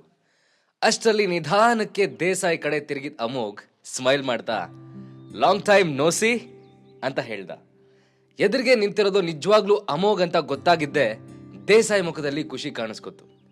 ಲಾಸ್ಟ್ 2 ವರ್ಷದಿಂದ ಅವರು ಅಮೋಘ್ಗೋಸ್ಕರ ಎಲ್ಲೆಲ್ಲಿ ಹುಡುಕಿದಾರೋ ಲೆಕ್ಕನೇ ಇಲ್ಲ. ಅಷ್ಟು ದಿನ ಸಿಗದೆ ಇದ್ದವನು ಇವತ್ತು ತಂದೆ ಹೋಟೆಲಲ್ಲಿ ಈ ರೀತಿಯಾಗಿ ಸಿಗ್ತಾನೆ ಅಂತ ಅವ್ರು ಎಕ್ಸ್ಪೆಕ್ಟೇ ಮಾಡಿರ್ಲಿಲ್ಲ. ಅವರು ತಾನೆಲ್ಲಿದ್ದೀನಿ ಅನ್ನೋದನ್ನ ಮರ್ತು ಓಡ್ ಬಂದು ಅಮೋಘನ ಹಗ್ ಮಾಡಿದ್ರು. ಅವರು ಖುಷಿಯಾಗಿ, ಓ ಮೈ ಗಾಡ್ ಬಾಸ್, ನಾನೀಗ ನೋಡ್ತಿರೋದು ನಿಜನಾ, ನನಗಂತೂ ನಂಬಕ್ಕೆ ಆಗ್ತಾ ಇಲ್ಲ ಅಂತ ಅಂದ್ರು. ಅಷ್ಟೊತ್ತಿಗೆ ಕೋಲ್ಡ್ ಆಗಿ ಸೀರಿಯಸ್ ಆಗಿದ್ದ ಮಿಸ್ಟರ್ ದೇಸಾಯಿ ಈಗ ಇದ್ದಕ್ಕಿದ್ದ ಹಾಗೆ ಚೇಂಜ್ ಆಗಿದ್ ನೋಡಿ ಎಲ್ರಿಗೂ ಆಶ್ಚರ್ಯ ಆಯ್ತು. ಅದರಲ್ಲೂ ಇಷ್ಟು ದೊಡ್ಡ ಹೋಟೆಲ್ನ ಓನರ್ ಅಮೋಘ್ನ ನೋಡಿ ಬಾಸ್ ಅಂತ ಕರೆಯೋದನ್ನ ಕೇಳಿ ಎಲ್ರೂ ಸರ್ಪ್ರೈಸ್ ಆದ್ರು. ಅಷ್ಟರಲ್ಲಿ ಅಮೋಘ್ ದೇಸಾಯಿಗೆ ಹ್ಯಾಂಡ್ ಶೇಕ್ ಮಾಡೋ ನೆಪದಲ್ಲಿ ಹತ್ರ ಬಂದು, ನಾನೀಗ ನಿಮ್ ಬಾಸ್ ಅಲ್ಲ, ಅಮೋಘ್ ಅಷ್ಟೇ ಅಂತ ಹೇಳ್ದ. ಆಮೇಲೆ ಅವ್ರ ಕಿವಿ ಹತ್ರ ಏನೋ ಪಿಸುಗುಡ್ದ. ಅದನ್ನ ಕೇಳಿದ ದೇಸಾಯಿ ಮತ್ತೆ ಮೊದ್ಲಿನ ತರನೇ ಸೀರಿಯಸ್ ಆಗಿ ನಿಂತ್ಕೊಂಡ್ರು. ಆದ್ರೂ ಅವ್ರ ಮನಸ್ಸು ಮಾತ್ರ 6-7 ವರ್ಷದ ಹಿಂದಿನ ಇನ್ಸಿಡೆಂಟ್ಗೆ ಟ್ರಾವೆಲ್ ಮಾಡಿತ್ತು. ಆಗ ಮಿಸ್ಟರ್ ದೇಸಾಯಿ ಹತ್ರ ಯಾವ ಹೋಟೆಲ್ ಬಿಸ್ನೆಸ್ಸು ಇರಲಿಲ್ಲ, ಜೇಬಲ್ ಸರಿಯಾಗಿ 50 ರೂಪಾಯಿ ಕೂಡ ಇರಲಿಲ್ಲ. ಅಪ್ಪ ಅಮ್ಮ ಯಾರೂ ಇಲ್ಲದೆ ಮೊದಲಿಂದ ಮುಂಬೈ ಸ್ಲಮ್ ಏರಿಯಾದಲ್ಲೇ ಬೆಳೆದು ಬಂದಿದ್ರಿಂದ ದೇಸಾಯಿ ತುಂಬಾ ಕೆಟ್ಟ ಚಟಗಳನ್ನ ಅಭ್ಯಾಸ ಮಾಡ್ಕೊಂಡಿದ್ದ. ಒಂದಷ್ಟು ಕ್ರಿಮಿನಲ್ಸ್ ಜೊತೆ ಸೇರಿ ಸಣ್ಣ ಪುಟ್ಟ ಕಳ್ತನನೂ ಮಾಡಿ ಸುಮಾರು ಸಲ ಜೈಲಿಗೆ ಹೋಗಿ ಬಂದಿದ್ದ. ಒಂದಿನ ಹೀಗೆ ಏನೋ ಮಾಡಕ್ ಹೋಗಿ ಊರಿನ ಜನರ ಕೈಗೆ ಸಿಗಾಕೊಂಡು ಸರಿಯಾಗಿ ಒದೆ ತಿಂದಿದ್ದ ದೇಸಾಯಿ ರೋಡ್ ಸೈಡ್ ಅಲ್ಲಿ ಅನಾಥವಾಗಿ ಪ್ರಜ್ಞೆ ತಪ್ಪಿ ಬಿದ್ದಿದ್ದ. ಆಗ ಅಮೋಘ್ ತನ್ನ ಎಜುಕೇಶನ್ ಮುಗಿಸಿ ಇಂಡಿಯಾ ಟೂರ್ ಅಂತ ಬಾಡಿ ಗಾರ್ಡ್ಸ್ ನ ಕಟ್ಕೊಂಡು ಎಲ್ಲೆಲ್ಲೋ ಹೋಗ್ತಾ ಇದ್ದ ಟೈಮ್ ಅವನು ಹಾಗೆ ಮುಂಬೈನಲ್ಲಿ ಓಡಾಡ್ತಾ ಇದ್ದಾಗ ದೇಸಾಯಿನ ನೋಡಿ ಹೆಲ್ಪ್ ಮಾಡದೆ ಇದ್ದಿದ್ರೆ ಅಲ್ಲೇ ಸತ್ ಹೋಗಿರ್ತಿದ್ನೋ ಏನೋ. ಹಾಗಾಗಿ ವಯಸ್ಸಲ್ಲಿ ದೇಸಾಯಿಗಿಂತ ಅಮೋಘ್ ಸ್ವಲ್ಪ ಚಿಕ್ಕವನಾದ್ರೂ ತನ್ನ ಜೀವ ಉಳಿಸಿದ್ರಿಂದ ದೇಸಾಯಿ ಅವನಿಗೆ ಬಾಸ್ ಅಂತಾನೆ ಕರೀತಿದ್ದ. ಆಮೇಲೆ ಬೆಂಗಳೂರಿಗೆ ಬಂದು ಏನಾದ್ರೂ ಬಿಸ್ನೆಸ್ ಮಾಡಬೇಕು ಅಂತ ಅನ್ಕೊಂಡಾಗ ಅಮೋಘೆ ತನಗೆ 10 ಲಕ್ಷ ರೂಪಾಯಿ ಸಾಲ ಕೊಟ್ಟಿದ್ದ. ಆ 10 ಲಕ್ಷದಿಂದ ಶುರು ಮಾಡಿದ್ದು ಒಂದು ಸಣ್ಣ ಹೋಟೆಲ್ ಈಗ ಇಷ್ಟು ದೊಡ್ಡ 7 ಸ್ಟಾರ್ ಹೋಟೆಲ್ ಆಗಿ ಬದಲಾಗಿತ್ತು. ಇದೆಲ್ಲದ್ರ ನೆನಪಲ್ಲಿ ಕಳೆದು ಹೋಗಿದ್ದ ದೇಸಾಯಿ ಸಡನ್ ಆಗಿ ಎಚ್ಚರವಾದವ್ರ ತರ ಸರಿಯಾಗಿ ನಿಂತ್ಕೊಂಡು, ನಾನೆಷ್ಟೇ ಟ್ರೈ ಮಾಡಿದ್ರು ಹಳೆ ಚಟ ಎಲ್ಲೋಗುತ್ತೆ ಅಮೋಘ್ ಅಂತ ಕೇಳ್ದ. ಈ ಸಲ ದೇಸಾಯಿ ಬಾಯಿಂದ ಅಮೋಘ್ನ ಹೆಸರು ಬಂದಿದ್ ನೋಡಿ ಎಲ್ರಿಗೂ ಸಮಾಧಾನ ಆಯ್ತು. ಅವರೆಲ್ಲ ಮೇ ಬಿ ತಮಗೆ ತಪ್ಪಾಗಿ ಕೇಳಿಸ್ತೇನೋ ಅಂತ ಅನ್ಕೊಂಡು ಸುಮ್ಮನಾದ್ರು. ಅಷ್ಟರಲ್ಲಿ ಅಮೋಘ್, ಮಿಸ್ಟರ್ ದೇಸಾಯಿ, ನಾನು ನಮ್ಮ ಪಾಲಿನ 10,000 ರೂಪಾಯಿ ಪೇ ಮಾಡ್ತೀನಿ. ನಿಮ್ಮ ವೇಟರ್ ಬಿಲ್ ತೊಗೊಂಬಂದ್ರೆ ನಾನು ಈಗಲೇ ನನ್ನ ಕಾರ್ಡ್ ಕೊಡ್ತೀನಿ ಅಂತ ಹೇಳ್ದ. ಅದಕ್ಕೆ ದೇಸಾಯಿ ಸಡನ್ ಆಗಿ, ಅಯ್ಯೋ ಅದು ಹೇಗಾಗುತ್ತೆ, ನಾನು ನಿಮ್ಮ ಹತ್ರ ಹಣ ತಗೊಳ್ಳೋದ? ಮ್ಯಾನೇಜರ್, ಸರಿಯಾಗಿ ಕೇಳಿಸ್ಕೊ, ಮುಂದೆ ಯಾವಾಗಾದ್ರೂ ಈ ವ್ಯಕ್ತಿ ನಮ್ಮ ಹೋಟೆಲ್ಗೆ ಬಂದರೂ ಇವ್ರ ಹತ್ರ ನೀನು 1 ರೂಪಾಯಿ ತಗೊಳ್ಳೋ ಹಾಗಿಲ್ಲ ಅಂತ ಆರ್ಡರ್ ಮಾಡ್ದ. ಆದ್ರೆ ಇಮಿಡಿಯೇಟ್ ಆಗಿ ಅಮೋಘ್ನ ಎಕ್ಸ್ಪ್ರೆಷನ್ ನೋಡಿ ಅರ್ಥ ಮಾಡ್ಕೊಂಡ ದೇಸಾಯಿ ತನ್ನ ಮಾತನ್ನ ಚೇಂಜ್ ಮಾಡ್ತಾ, ಐ ಮೀನ್ ನೀವೆಷ್ಟಂದ್ರೂ ನನ್ನ ಫ್ರೆಂಡ್ ಅಲ್ವಾ, ಸೊ ನಾನು ನಿಮಗೆ 50% ಡಿಸ್ಕೌಂಟ್ ಕೊಡ್ತೀನಿ, ನೀವು ಜಸ್ಟ್ ಬಾಕಿ ಹಣನ ಪೇ ಮಾಡಿದ್ರೆ ಸಾಕು ಅಂತ ಹೇಳಿ ವೇಟರ್ ಹತ್ರ ಬಿಲ್ ತಗೊಂಡ್ ಬರಕ್ ಹೇಳ್ದ. ಇವರಿಬ್ರಿಗೂ ಇಷ್ಟು ಕ್ಲೋಸ್ ಇರೋದನ್ನ ನೋಡಿ ರುಕ್ಮಿಣಿ ದೇವಿಗೂ ಆಶ್ಚರ್ಯ ಆಯ್ತು. ಅವರು ಇದನ್ನೇ ಅಡ್ವಾಂಟೇಜ್ ತಗೋಬೇಕು ಅಂತ ಯೋಚನೆ ಮಾಡಿ, ಮಿಸ್ಟರ್ ದೇಸಾಯಿ, ನಿಮ್ಗೆ ನಮ್ಮ ಅಮೋಘ್ ಮೊದಲೇ ಪರಿಚಯನಾ? ನೀವಿಬ್ರು ನೋಡಿದ್ರೆ ತುಂಬಾ ಕ್ಲೋಸ್ ಇರೋರ್ ತರ ಕಾಣ್ತೀರಾ. ಈಗ ನೀವು ಅವನಿಗೆ ಡಿಸ್ಕೌಂಟ್ ಕೊಡ್ತಾ ಇದ್ದೀರಿ ಅಂದ್ರೆ ನಾವೆಲ್ಲ ಒಂದು ಫ್ಯಾಮಿಲಿ, ನಮಗೂ ಸ್ವಲ್ಪ ಡಿಸ್ಕೌಂಟ್ ಕೊಟ್ಟಿದ್ರೆ ಚೆನ್ನಾಗಿರ್ತಿತ್ತು ಅಂತ ಹೇಳಿದ್ರು. ಅದಕ್ಕೆ ವ್ಯಂಗ್ಯವಾಗಿ ನಕ್ಕ ದೇಸಾಯಿ, ನಿಮಗೆ ಡಿಸ್ಕೌಂಟಾ? ಯಾಕೆ? ಈಗ ಸ್ವಲ್ಪ ಟೈಮ್ ಮುಂಚೆ ಅಮೋಘಂಗೂ ನಿಮ್ಗೂ ಯಾವ ಸಂಬಂಧನೂ ಇಲ್ಲ ಅಂತ ನಿಮ್ಮ ಮೊಮ್ಮಗ ಹೇಳಿದ್ದ ತಾನೆ. I am so sorry ma'am, ಆದ್ರೆ ನೀವೆಲ್ಲ ಸಪರೇಟ್ ಆಗಿ ಬಿಲ್ ಪೇ ಮಾಡಬೇಕು ಅಂತ ಹೇಳ್ದ. ವೇಟರ್ ಹಾಕಿದ 50% ಡಿಸ್ಕೌಂಟ್ ಸೇರಿ ಈಗ ಬರೀ 5,000 ರೂಪಾಯಿ ಪೇ ಮಾಡೋದು ಉಳಿದಿತ್ತು. ಸೊ ಅಮೋಘ್ ಜೇಬಿಂದ ಡೆಬಿಟ್ ಕಾರ್ಡ್ ತೆಗೆದು ವೇಟರ್ ಕೈ ಕೊಟ್ಟ. ಎಲ್ಲರ ಥರ ಅವನು ಕ್ರೆಡಿಟ್ ಕಾರ್ಡ್ ತೆಗೆದೆ ಡೆಬಿಟ್ ಕಾರ್ಡ್ ಕೊಟ್ಟಿದ್ದು ನೋಡಿ ಪ್ರೀತಮಗೆ ನಗು ಬಂತು. ಅವನು ಅಮೋಘನ್ನ ಟೀಸ್ ಮಾಡ್ತಾ, ಇಲ್ಲಿ ನೋಡಿ, ಇವ್ರ ಹತ್ರ ಕ್ರೆಡಿಟ್ ಕಾರ್ಡ್ ಕೂಡ ಇಲ್ಲ, ಇದ್ಯಾವುದೋ ಆರ್ಡಿನರಿ ಬ್ಯಾಂಕಿನ ಡೆಬಿಟ್ ಕಾರ್ಡ್ ಇಟ್ಕೊಂಡಿದ್ದಾನೆ. ಒಂದು ಚಾಕ್ಲೇಟ್ ತಗೊಳಕ್ಕೂ ಹೆಂಡತಿ ಹತ್ರ ಪಾಕೆಟ್ ಮನಿ ಕೇಳೋನು ಇವತ್ತು 5,000 ರೂಪಾಯಿ ಹೇಗೆ ಕೊಡ್ತಾನೆ ಅಂತ ನಗಕ್ಕೆ ಶುರು ಮಾಡ್ದ. ಉಳಿದವ್ರು ಏನು ಹೇಳದೆ ಇದ್ರು, ಪ್ರೀತಮ್ ಹೇಳಿದಾಗ ಈಗ ಅಮೋಘ್ ಕಾರ್ಡ್ ರಿಜೆಕ್ಟ್ ಆಗುತ್ತೆ ಅಂತಾನೆ ಅನ್ಕೊಂಡಿದ್ರು. ಆದ್ರೆ ಅಷ್ಟರಲ್ಲಿ ವೇಟರ್ ಬಂದು ಅಮೋಘನ್ ಕೈ ಕಾರ್ಡು ರಿಟರ್ನ್ ಮಾಡ್ತಾ, ಥ್ಯಾಂಕ್ ಯು ಸರ್, ನಿಮ್ ಪೇಮೆಂಟ್ ಸಕ್ಸಸ್ಫುಲ್ ಆಗಿದೆ ಅಂತ ಹೇಳ್ದ. ಅದನ್ನ ಕೇಳಿ ಎಲ್ಲಾರ ತರ ಲೀಲಾಗೂ ಈ ಸಲ ಸರ್ಪ್ರೈಸ್ ಆಯ್ತು. ಅವಳು ಕೂಡ ಎಲ್ಲಿ ಕಾರ್ಡ್ ರಿಜೆಕ್ಟ್ ಆಗುತ್ತೋ ಅನ್ನೋ ಭಯದಲ್ಲಿದ್ಲು. ಈಗ ಪೇಮೆಂಟ್ ಸಕ್ಸಸ್ಫುಲ್ ಆಗಿರೋದು ನೋಡಿ ಆಶ್ಚರ್ಯದಿಂದ, ನಿಮ್ಮ ಹತ್ರ ಇಷ್ಟೊಂದು ಹಣ ಹೇಗ್ ಬಂತು ಅಮೋಘ್ ಅಂತ ಕೇಳಿದ್ಲು. ಅದಕ್ಕೆ ಅಮೋಘ್ ಕೂಲಾಗಿ, ಚಿಲ್ಲಿಲ್ಲ, ಅದ್ರ ಬಗ್ಗೆ ವರಿ ಮಾಡಬೇಡ, ನೀನ್ ಖುಷಿಯಿಂದ ಊಟ ಮಾಡಿದಿಲ್ಲ ಅಷ್ಟು ಸಾಕು ನನಗೆ ಅಂತ ಹೇಳಿ ಮತ್ತೆ ತನ್ನ ಮಾತು ಕಂಟಿನ್ಯೂ ಮಾಡ್ತಾ, ನಂಗೀಗ ಸ್ವಲ್ಪ ಕೆಲಸ ಇದೆ, ಮನೆಗೆ ಬರೋದು ಲೇಟ್ ಆಗುತ್ತೆ, ನೀನು ಮತ್ತೆ ಹುಷಾರಾಗಿ ಮನೆಗೆ ಹೋಗಿರಿ ಅಂತ ಹೇಳಿ ದೇಸಾಯಿ ಜೊತೆ ಎಲ್ಲಿಗೋ ಹೊರಟ. ಹಳೆ ಫ್ರೆಂಡ್ ದೇಸಾಯಿ ಜೊತೆಗಿನ ಭೇಟಿ ಅಮೋಘನ್ ಬಾಳಲ್ಲಿ ಏನ್ ಟರ್ನ್ ತಗೊಂಡ್ ಬರುತ್ತೆ. ಇವತ್ತು ನಡೆದಿರೋ ಇನ್ಸಿಡೆಂಟ್ ಇಂದ ಲೀಲಾಗೆ ಅಮೋಘ್ನ ಮೇಲೆ ಡೌಟ್ ಬರುತ್ತಾ? ಅವಳಿಗೆ ಅಮೋಘನ್ ರಿಯಲ್ ಐಡೆಂಟಿಟಿ ಗೊತ್ತಾಗೋದು ಯಾವಾಗ?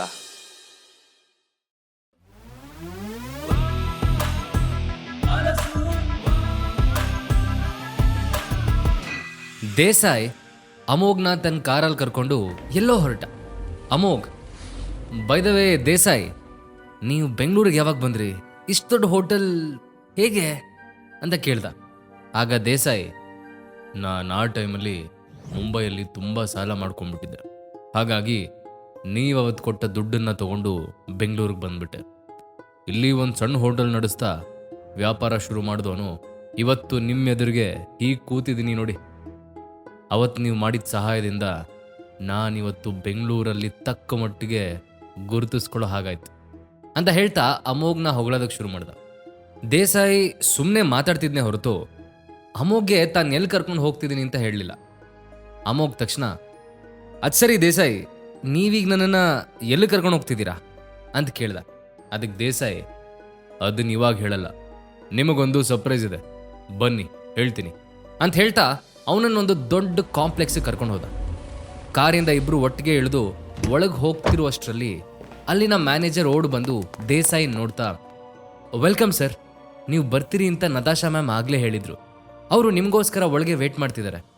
ಅಲ್ಲಿ ತನಕ ನಾನು ನಿಮ್ಮ ಫ್ರೆಂಡ್ಗೆ ನಮ್ಮ ಕಂಪ್ನಿನ ತೋರಿಸ್ತಿರ್ತೀನಿ ಅಂದ. ಅಮೋಘ್ ನತಾಶಾ ಅನ್ನೋ ಹೆಸರು ಕೇಳಿದ ತಕ್ಷಣ ದೇಸಾಯಿ ಕಡೆ ತಿರುಗಿ, ನತಾಶಾನಾ ಅಂತ ಆಶ್ಚರ್ಯದಿಂದ ಕೇಳ್ದ. ದೇಸಾಯಿ ತಾನು ಮಾಡಿದ ಸರ್ಪ್ರೈಸ್ ಹಾಳಾಯ್ತಲ್ಲ ಅಂತ, ಸರ್ಪ್ರೈಸ್ ಅಂತ ಹೇಳಿರ್ಲಿಲ್ವಾ, ನೀನು ಇಲ್ಲೇ ಹೇಳ್ಬಿಟ್ಯಾ ಅಂತ ಕೇಳ್ದ. ಅದಕ್ಕೆ ಮ್ಯಾನೇಜರ್ ನಾಲ್ಗೆ ಕಚ್ಕೊಂಡು, ಓಹ್ ಸಾರಿ ಸರ್, ಮರ್ತೇ ಬಿಟ್ಟೆ ಅಂದ. ನಂತರ ದೇಸಾಯಿ ಅಮೋಘನ್ ನೋಡ್ತಾ, ಹೌದು ಬಾಸ್, ಅದೇ ನತಾಶಾ, ಇದು ಅವಳದೇ ಕಾಂಪ್ಲೆಕ್ಸ್, ಅವಳು ಫ್ಯಾಷನ್ ಹಬ್ ಅಂತ ಒಂದು ಇಂಟರ್ನ್ಯಾಷನಲ್ ಕಂಪ್ನಿ ನಡೆಸ್ತಿದ್ದಾಳೆ. ನೀವು ಸಿಕ್ಕಿದ ವಿಷಯನ ಅವಳಿಗೆ ಮೆಸೇಜ್ ಮಾಡಿದ್ದೆ, ಅದಕ್ಕೆ ಅವಳು ನಿಮಗೆ ಸರ್ಪ್ರೈಸ್ ಕೊಡಬೇಕು ಅಂತ ಇಲ್ಲಿಗೆ ಡೈರೆಕ್ಟಾಗಿ ಕರ್ಕೊಂಬರೋದಕ್ಕೆ ಹೇಳಿದ್ಲು. ಆದರೆ ಅಷ್ಟರಲ್ಲಿ ಮ್ಯಾನೇಜರ್ ಎಲ್ಲ ಬಾಯ್ಬಿಟ್ಟ ಅಂದ. ನತಾಶಾ ಹೆಸರು ಕೇಳ್ತಿದ್ದ ಹಾಗೆ ಅವನಿಗೆ ಫ್ಲ್ಯಾಶ್ ಬ್ಯಾಕ್ ನೆನಪಾಯ್ತು. ಒಂದು ಸಲ ಅರಸು ಗ್ರೂಪ್ಸ್ ಕಡೆಯಿಂದ ಮೀಟಿಂಗ್ ಅಟೆಂಡ್ ಮಾಡೋದಕ್ಕೆ ಅಂತ ಅಮೋಘ್ ಒಂದು ಹೋಟೆಲ್ಗೆ ಹೋಗಿದ್ದ. ಅಲ್ಲಿಂದ ಬರಬೇಕಾದ್ರೆ ಅವನು ಯಾವುದೋ ಯೋಚನೆಯಲ್ಲಿ ತನ್ನ ಸೂಟ್ ಕೇಸ್ನ ಅಲ್ಲೇ ಮರೆತುಬಿಟ್ಟು ಬಂದಿದ್ದ. ನತಾಶಾ ಆ ಟೈಮಲ್ಲಿ ಅದೇ ಹೋಟೆಲಲ್ಲಿ ಕೆಲಸ ಮಾಡ್ತಿದ್ಲು. ಅಮೋಘ್ ಸೂಟ್ ಕೇಸ್ ಬಿಟ್ಟು ಹೋಗಿದ್ನ ನೋಡಿ ಅವಳು ಅದನ್ನು ತಗೊಂಡು ಅವನ ಕಾರ್ ಹಿಂದೆನೇ ಓಡ್ತಾ ರಸ್ತೆವರೆಗೂ ಬಂದಿತ್ತು. ಆಗ ರಿಯಲ್ ಮಿರರಲ್ಲಿ ನೋಡಿ ಅಮೋಘ್ ವಾಪಸ್ ಬಂದು ನತಾಶಾ ರೋಡ್ ಸೈಡಲ್ಲಿ ಇವನ್ ಸೂಟ್ ಕೇಸ್ ಹಿಡ್ಕೊಂಡು ಏದುಸಿರು ಬಿಡ್ತಾ ಇದ್ದಿದ್ದನ್ನ ನೋಡ್ದ. ಆಗ ಅವಳು ಪ್ರಾಮಾಣಿಕತೆಯಿಂದ ನಡ್ಕೊಂಡಿದ್ದು ನೋಡಿ ಅಮೋಘ್ ಫುಲ್ ಇಂಪ್ರೆಸ್ ಆಗಿಬಿಟ್ಟಿದ್ದ. ಅವತ್ತಿಂದ ಅಮೋಘ್ ಮತ್ತೆ ನತಾಶಾ ಇಬ್ರು ಒಳ್ಳೆ ಫ್ರೆಂಡ್ಸ್ ಆಗಿದ್ರು. ಇಬ್ರು ಹೀಗೆ ಮಾತಾಡ್ತಿದ್ದಾಗ ನತಾಶಾ ತನಗೆ ಒಂದು ಫ್ಯಾಷನ್ ಪ್ರಾಡಕ್ಟ್ಸ್ನ ಕಂಪ್ನಿ ಸ್ಟಾರ್ಟ್ ಮಾಡಬೇಕು ಅನ್ನೋ ಆಸೆನ ಹೇಳಿದ್ಲು. ಅದಕ್ಕೆ ಅಮೋಘ್ 1 ಸೆಕೆಂಡ್ ಕೂಡ ಯೋಚನೆ ಮಾಡಿದೆ ಅವಳಿಗೆ ಆ ಟೈಮಲ್ಲಿ 10 ಲಕ್ಷ ರೂಪಾಯಿ ಕೊಟ್ಟು ಹೆಲ್ಪ್ ಮಾಡಿದ್ದ. ಅವನು ಮಾಡಿದ್ದದ್ದು ಒಂದು ಹೆಲ್ಪಿಂದ ಇವತ್ತು ನತಾಶಾ ಒಂದು ಇಂಟರ್ನ್ಯಾಷನಲ್ ಬ್ರ್ಯಾಂಡನ್ನೇ ಕ್ರಿಯೇಟ್ ಮಾಡಿ ಫ್ಯಾಷನ್ ಹಬ್ ಅನ್ನೋ ದೊಡ್ಡ ಕಂಪ್ನಿ ನಡೆಸ್ತಿದ್ಲು. ದೇಸಾಯಿ ನತಾಶಾ ಬಗ್ಗೆ ಹೇಳಿದ್ ಕೇಳಿ ಅಮೋಘ್ಗೆ ತುಂಬ ಖುಷಿ ಆಯಿತು. ಅದರಲ್ಲೂ ಫ್ಯಾಷನ್ ಹಬ್ ಅವಳದೆ ಅಂತ ಗೊತ್ತಾಗಿ ಅವನಿಗೆ ನತಾಶಾ ಬಗ್ಗೆ ಹೆಮ್ಮೆ ಅನ್ನಿಸ್ತು. ನಂತರ ದೇಸಾಯಿ ಮ್ಯಾನೇಜರ್ನ ಅಲ್ಲಿಂದ ಕಳಿಸಿ ಅಮೋಘನ್ನ ಫಸ್ಟ್ ಫ್ಲೋರಿಗೆ ಕರ್ಕೊಂಡು ಹೋಗಿ ಅಲ್ಲಿ ರಿಸೆಪ್ಷನ್ ಹತ್ರ ಕೂರಿಸ್ದ.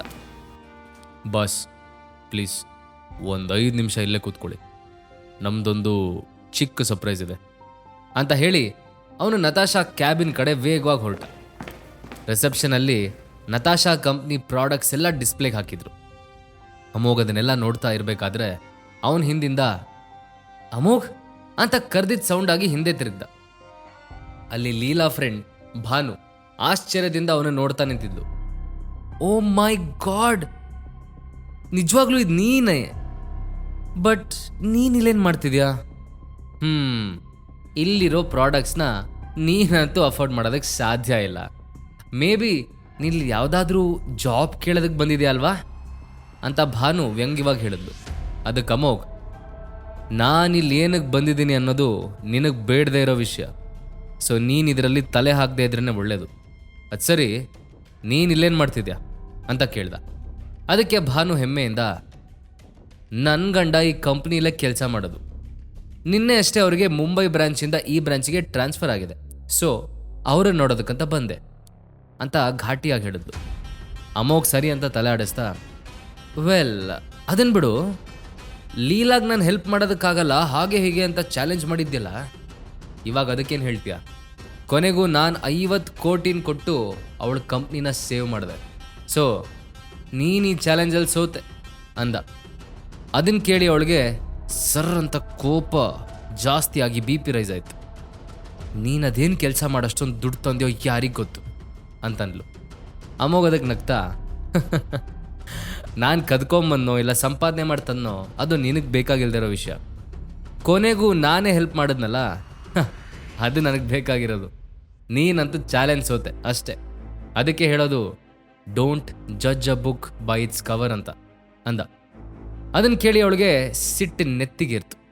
ಯೂ ಅಂತ ಹೇಳ್ತಾ ಅವಳು ಅವನ ಕಡೆ ಬೆರಳು ಪಾಯಿಂಟ್ ಮಾಡ್ತಾ ಏನೋ ಹೇಳೋ ಅಷ್ಟರಲ್ಲಿ ಅವಳ ಹಿಂದೆಯಿಂದ, ಭಾನು ಯಾರದು, ಏನಾಯ್ತು ಅಂತ ಒಬ್ಬ ವ್ಯಕ್ತಿ ಕೇಳ್ದ. ಅವನನ್ನು ನೋಡಿದ ತಕ್ಷಣ ಭಾನು ಅಳೋ ಹಾಗೆ ಮುಖ ಮಾಡಿಕೊಂಡು, ರೀ ಬಂದ್ರಾ, ಒಳ್ಳೇದಾಯ್ತು ನೀವು ಬಂದಿದ್ದು. ಇಲ್ಲಿ ಇವ್ನು ಅಮೋಘ್ ಅಂತ ನನ್ನ ಬೆಸ್ಟ್ ಫ್ರೆಂಡ್ ಲೀಲಾ ಗಂಡ. ಆದರೆ ಅವಾಗಿಂದ ಅದೇನೋ ಚಾಲೆಂಜ್ ಅಂತೆಲ್ಲ ಹೇಳಿ ನನಗೆ ಹಿಂಸೆ ಕೊಡ್ತಿದ್ದಾನೆ ಅಂತ ಅಮೋಘನ್ ವಿರುದ್ಧ ಕಂಪ್ಲೇಂಟ್ ಮಾಡಿದ್ಲು.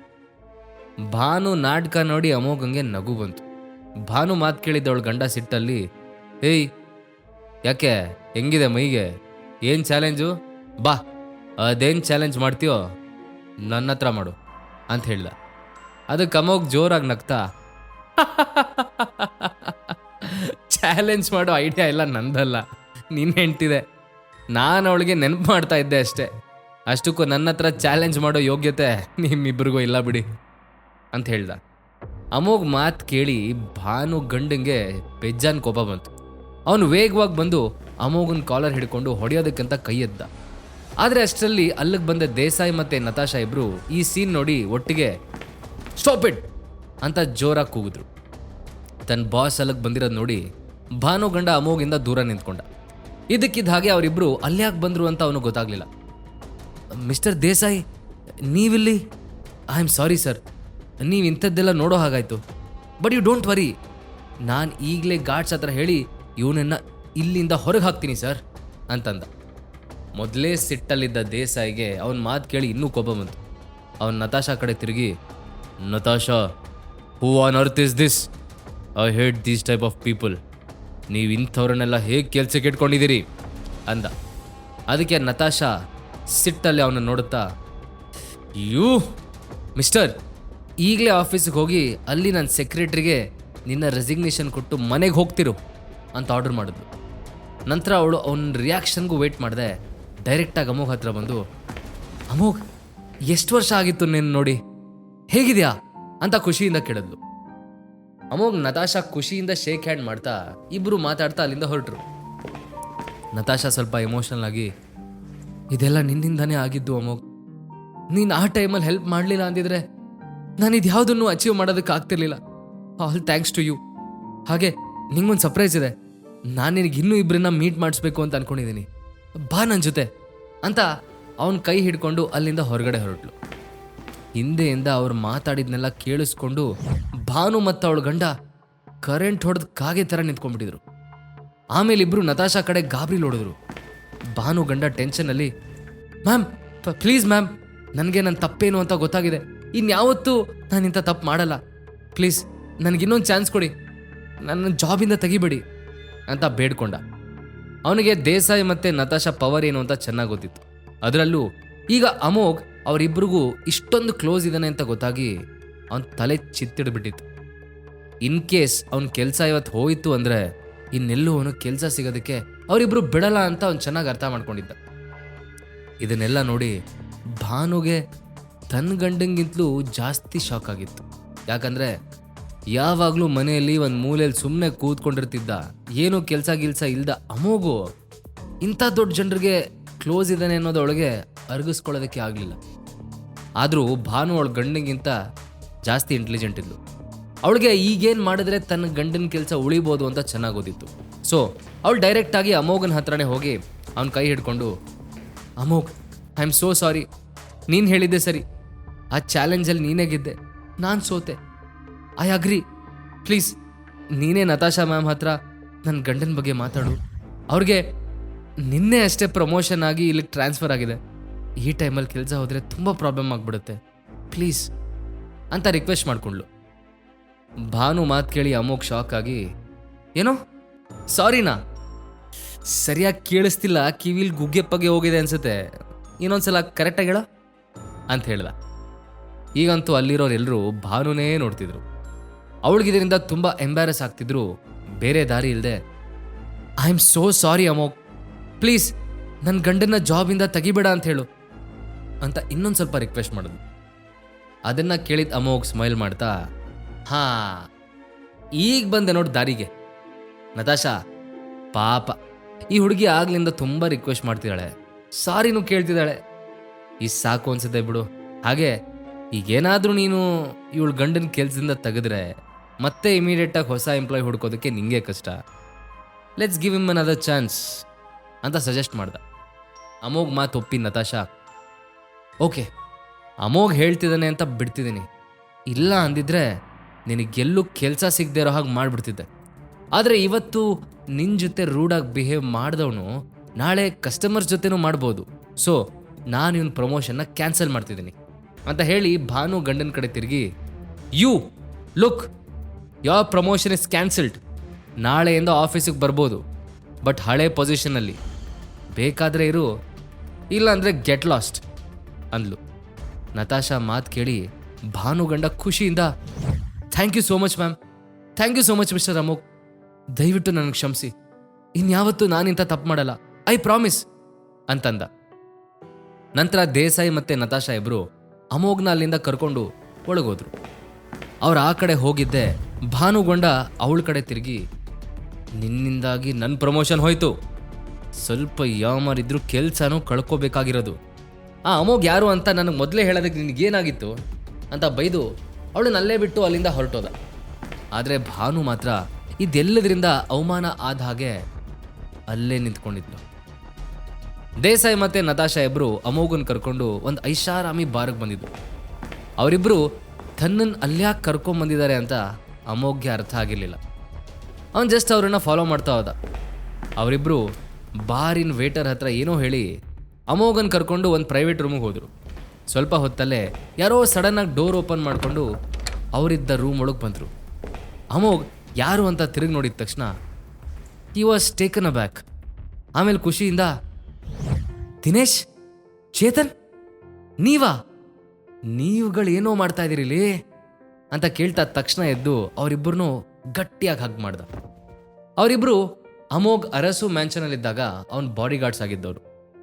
ಅಮೋಘ್ ಸಂತೋಷದಿಂದ, ನಿಮ್ಗಿನ್ನೂ ನಾನು ನೆನಪಿದ್ದೀನಾ? ನಾನೆಲ್ಲೋ ಮರ್ತು ಬಿಟ್ಟಿರ್ತೀರಿ ಅಂತ ಅನ್ಕೊಂಡಿದ್ದೆ ಅಂತ ಹೇಳ್ದ. ಅದಕ್ಕೆ ದಿನೇಶ್, ಅದು ಹೇಗೆ ನಿಮ್ಮನ್ನು ಮರೆಯೋಕ್ಕಾಗತ್ತೆ ಅಮೋಘ್ ಸರ್? ನಮ್ಮಮ್ಮಂಗೆ ಆಪರೇಷನ್ ಮಾಡಬೇಕು ಅಂದಾಗ ಲಕ್ಷಾಂತರ ರೂಪಾಯಿ ಬಿಲ್ಲನ್ನು ನೀವೇ ಕಟ್ಟಿದ್ರಿ, ಅವಳ ಜೀವನ ಉಳಿಸಿದ್ರಿ. ನಾನು ನಮ್ಮಮ್ಮ ನಿಮ್ಮನ್ನ ನೆನೆಸ್ಕೊಳ್ದೇ ಇರೋ ದಿನಾನೇ ಇಲ್ಲ ಸರ್. ನಿಮ್ಮ ಋಣ ನನ್ನ ಮೇಲೆ ಇನ್ನೂ ಇದೆ ಸರ್. ನಾನು ಸಾಯೋ ತನಕ ನಿಮ್ಮ ಸಹಾಯನ ಮರೆಯಲ್ಲ ಅಂತ ಕಣ್ಣಂಚಲ್ಲಿ ಬರ್ತಿರೋ ಕಣ್ಣೀರನ್ನು ಒರೆಸ್ಕೊಂಡ. ಅದನ್ನ ನೋಡಿ ಅಮೋಘ್ ದಿನೇಶ್ ಭುಜದ ಮೇಲೆ ಕೈ ಇಟ್ಟು, ಯಾವನ ಇವನು ಅಪರೂಪಕ್ಕೆ ಎಲ್ಲರೂ ಒಟ್ಟಿಗೆ ಸಿಕ್ಕರೆ ಫ್ಲ್ಯಾಶ್ ಬ್ಯಾಕ್ ಎಲ್ಲ ನೆನೆಸ್ಕೊಂಡು ಗೋಳೋ ಅಂತಿದ್ದಾನೆ. ಅದು ಸರಿ, ಈ ಬಾರ್ ನಿಂದ ಮೊದಲಿಂದಲೂ ಏನಾದರೂ ಬಿಸ್ನೆಸ್ ಮಾಡಬೇಕು ಅಂತ ಇದ್ದೆ ನೀನು? ಅಂತೂ ಅಂದ್ಕೊಂಡಾಗೆ ಮಾಡಿದೆ. I am very proud of you my friend ಅಂತ ಹೇಳಿ ಅವನು ಬೆನ್ನು ತಡ್ದ. ನಂತರ ಅವನು ಚೇತು ಕಡೆ ತಿರುಗಿ, ನೀನೇನೋ ಚೇತು, ಇನ್ನೂ ಹಾಗೆ ಒಳ್ಳೆ ಕಾಲೇಜ್ ಹುಡುಗನ ಥರನೇ ಇದೆಯಾ, ಹ್ಯಾಂಡ್ಸಮ್ ಆಗಿ, ಏನು ಮಾಡ್ಕೊಂಡಿದ್ಯಾ ಅಂತ ಕೇಳ್ದ. ಅದಕ್ಕೆ ನತಾಶಾನೇ ಉತ್ತರ ಕೊಡ್ತಾ, ಇವನೀಗ ತಂದೆ ಒಂದು ಸ್ವಂತ ಬಾಡಿ ಗಾರ್ಡ್ ಕಂಪ್ನಿ ಓಪನ್ ಮಾಡಿದೆ ನಮಗ್. ಇವನ ಹತ್ರ ಈಗ ಮಾರ್ಷಲ್ ಆರ್ಟ್ಸ್ ಕಲ್ತಿರೋ ಸಿಕ್ಕಾಪಟ್ಟೆ ಎಕ್ಸ್ಪರ್ಟ್ಸ್ ಇದ್ದಾರೆ. ನಿಂಗೆ ಯಾವತ್ತಾದರೂ ಪ್ರೊಟೆಕ್ಷನ್ ಬೇಕು ಅಂದರೆ ಇವನಿಗೆ ಒಂದು ಫೋನ್ ಮಾಡು ಸಾಕು ಅಂತ ಹೇಳಿದ್ಲು. ಅಮೋಘ್ ಅವನನ್ನು ನೋಡ್ತಾ, ಸೂಪರ್ ಕಣೋ, ನಂಗೇನಾದರೂ ಅಗತ್ಯ ಬಿದ್ದರೆ ಫಸ್ಟು ಗೊತ್ತಲ್ಲ ಸ್ಪೀಡ್ ಡಯಲಲ್ಲಿ ನಿನಗೆ ಕಾಲ್ ಮಾಡೋದು ಅಂದ. ಅದಕ್ಕೆ ಚೇತನ್ ನಗ್ತಾ ಅವನನ್ನು ಹಗ್ ಮಾಡ್ದ. ಅವರೆಲ್ಲ ಹಾಗೆ ಮಾತಾಡ್ತಾ ಇರಬೇಕಾದ್ರೆ ಅಲ್ಲಿಂದ ಎದ್ದು ಹೊರಗೋದ ನತಾಶಾ ಬರ್ತಾ ಒಂದು ಬಾಕ್ಸ್ ಹಿಡ್ಕೊಂಬಂದ್ಲು. ಅಮೋಘ್ ಅದನ್ನು ಕ್ಯೂರಿಯಸ್ ಆಗಿ ನೋಡ್ತಾ ಇರಬೇಕಾದ್ರೆ ನತಾಶಾ ಅವನಿಗೆ ಆ ಬಾಕ್ಸ್ ಕೊಟ್ಟು, ನಾವು 4 ಜನನೂ ನಿನಗೆ ಅಂತ 1.5 ವರ್ಷದ ಹಿಂದೆನೇ ಈ ಗಿಫ್ಟ್ ತಂದಿಟ್ಟಿದ್ವಿ. ಕೊನೆಗೂ ಇವತ್ತು ನೀನು ಸಿಗ್ದೆ, ತಗೋ ಓಪನ್ ಮಾಡಿ ನೋಡು, this will surely make you happy, I promise ಅಂತ ಹೇಳಿದ್ಲು. ಆ 4 ಜನ ಸೇರಿ ಅಮೋಘ್ಗೆ ಏನು ಗಿಫ್ಟ್ ಕೊಡ್ತಿದ್ದಾರೆ? ಪ್ರೀತಮ್ ಅಮೋಘ್ ಹತ್ರ ಬಂದು ಬಿಸ್ನೆಸ್ ಡೀಲ್ ಮಾಡ್ತಾನ? ಲೀಲಾಗೆ ಅಮೋಘ್ ಆಗರ್ಭ ಶ್ರೀಮಂತ ಅಂತ ಗೊತ್ತಾಗತ್ತಾ?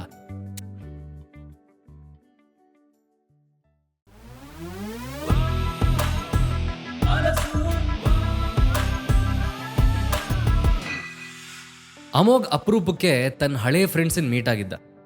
ಅದೇ ಸಮಯಕ್ಕೆ ಆ 4 ಜನ ಹಳೆ ಫ್ರೆಂಡ್ಸ್ ಸೇರಿ ಅಮೋಘ್ ಏನೋ ಗಿಫ್ಟ್ ಪ್ರೆಸೆಂಟ್ ಮಾಡಿದ್ರು.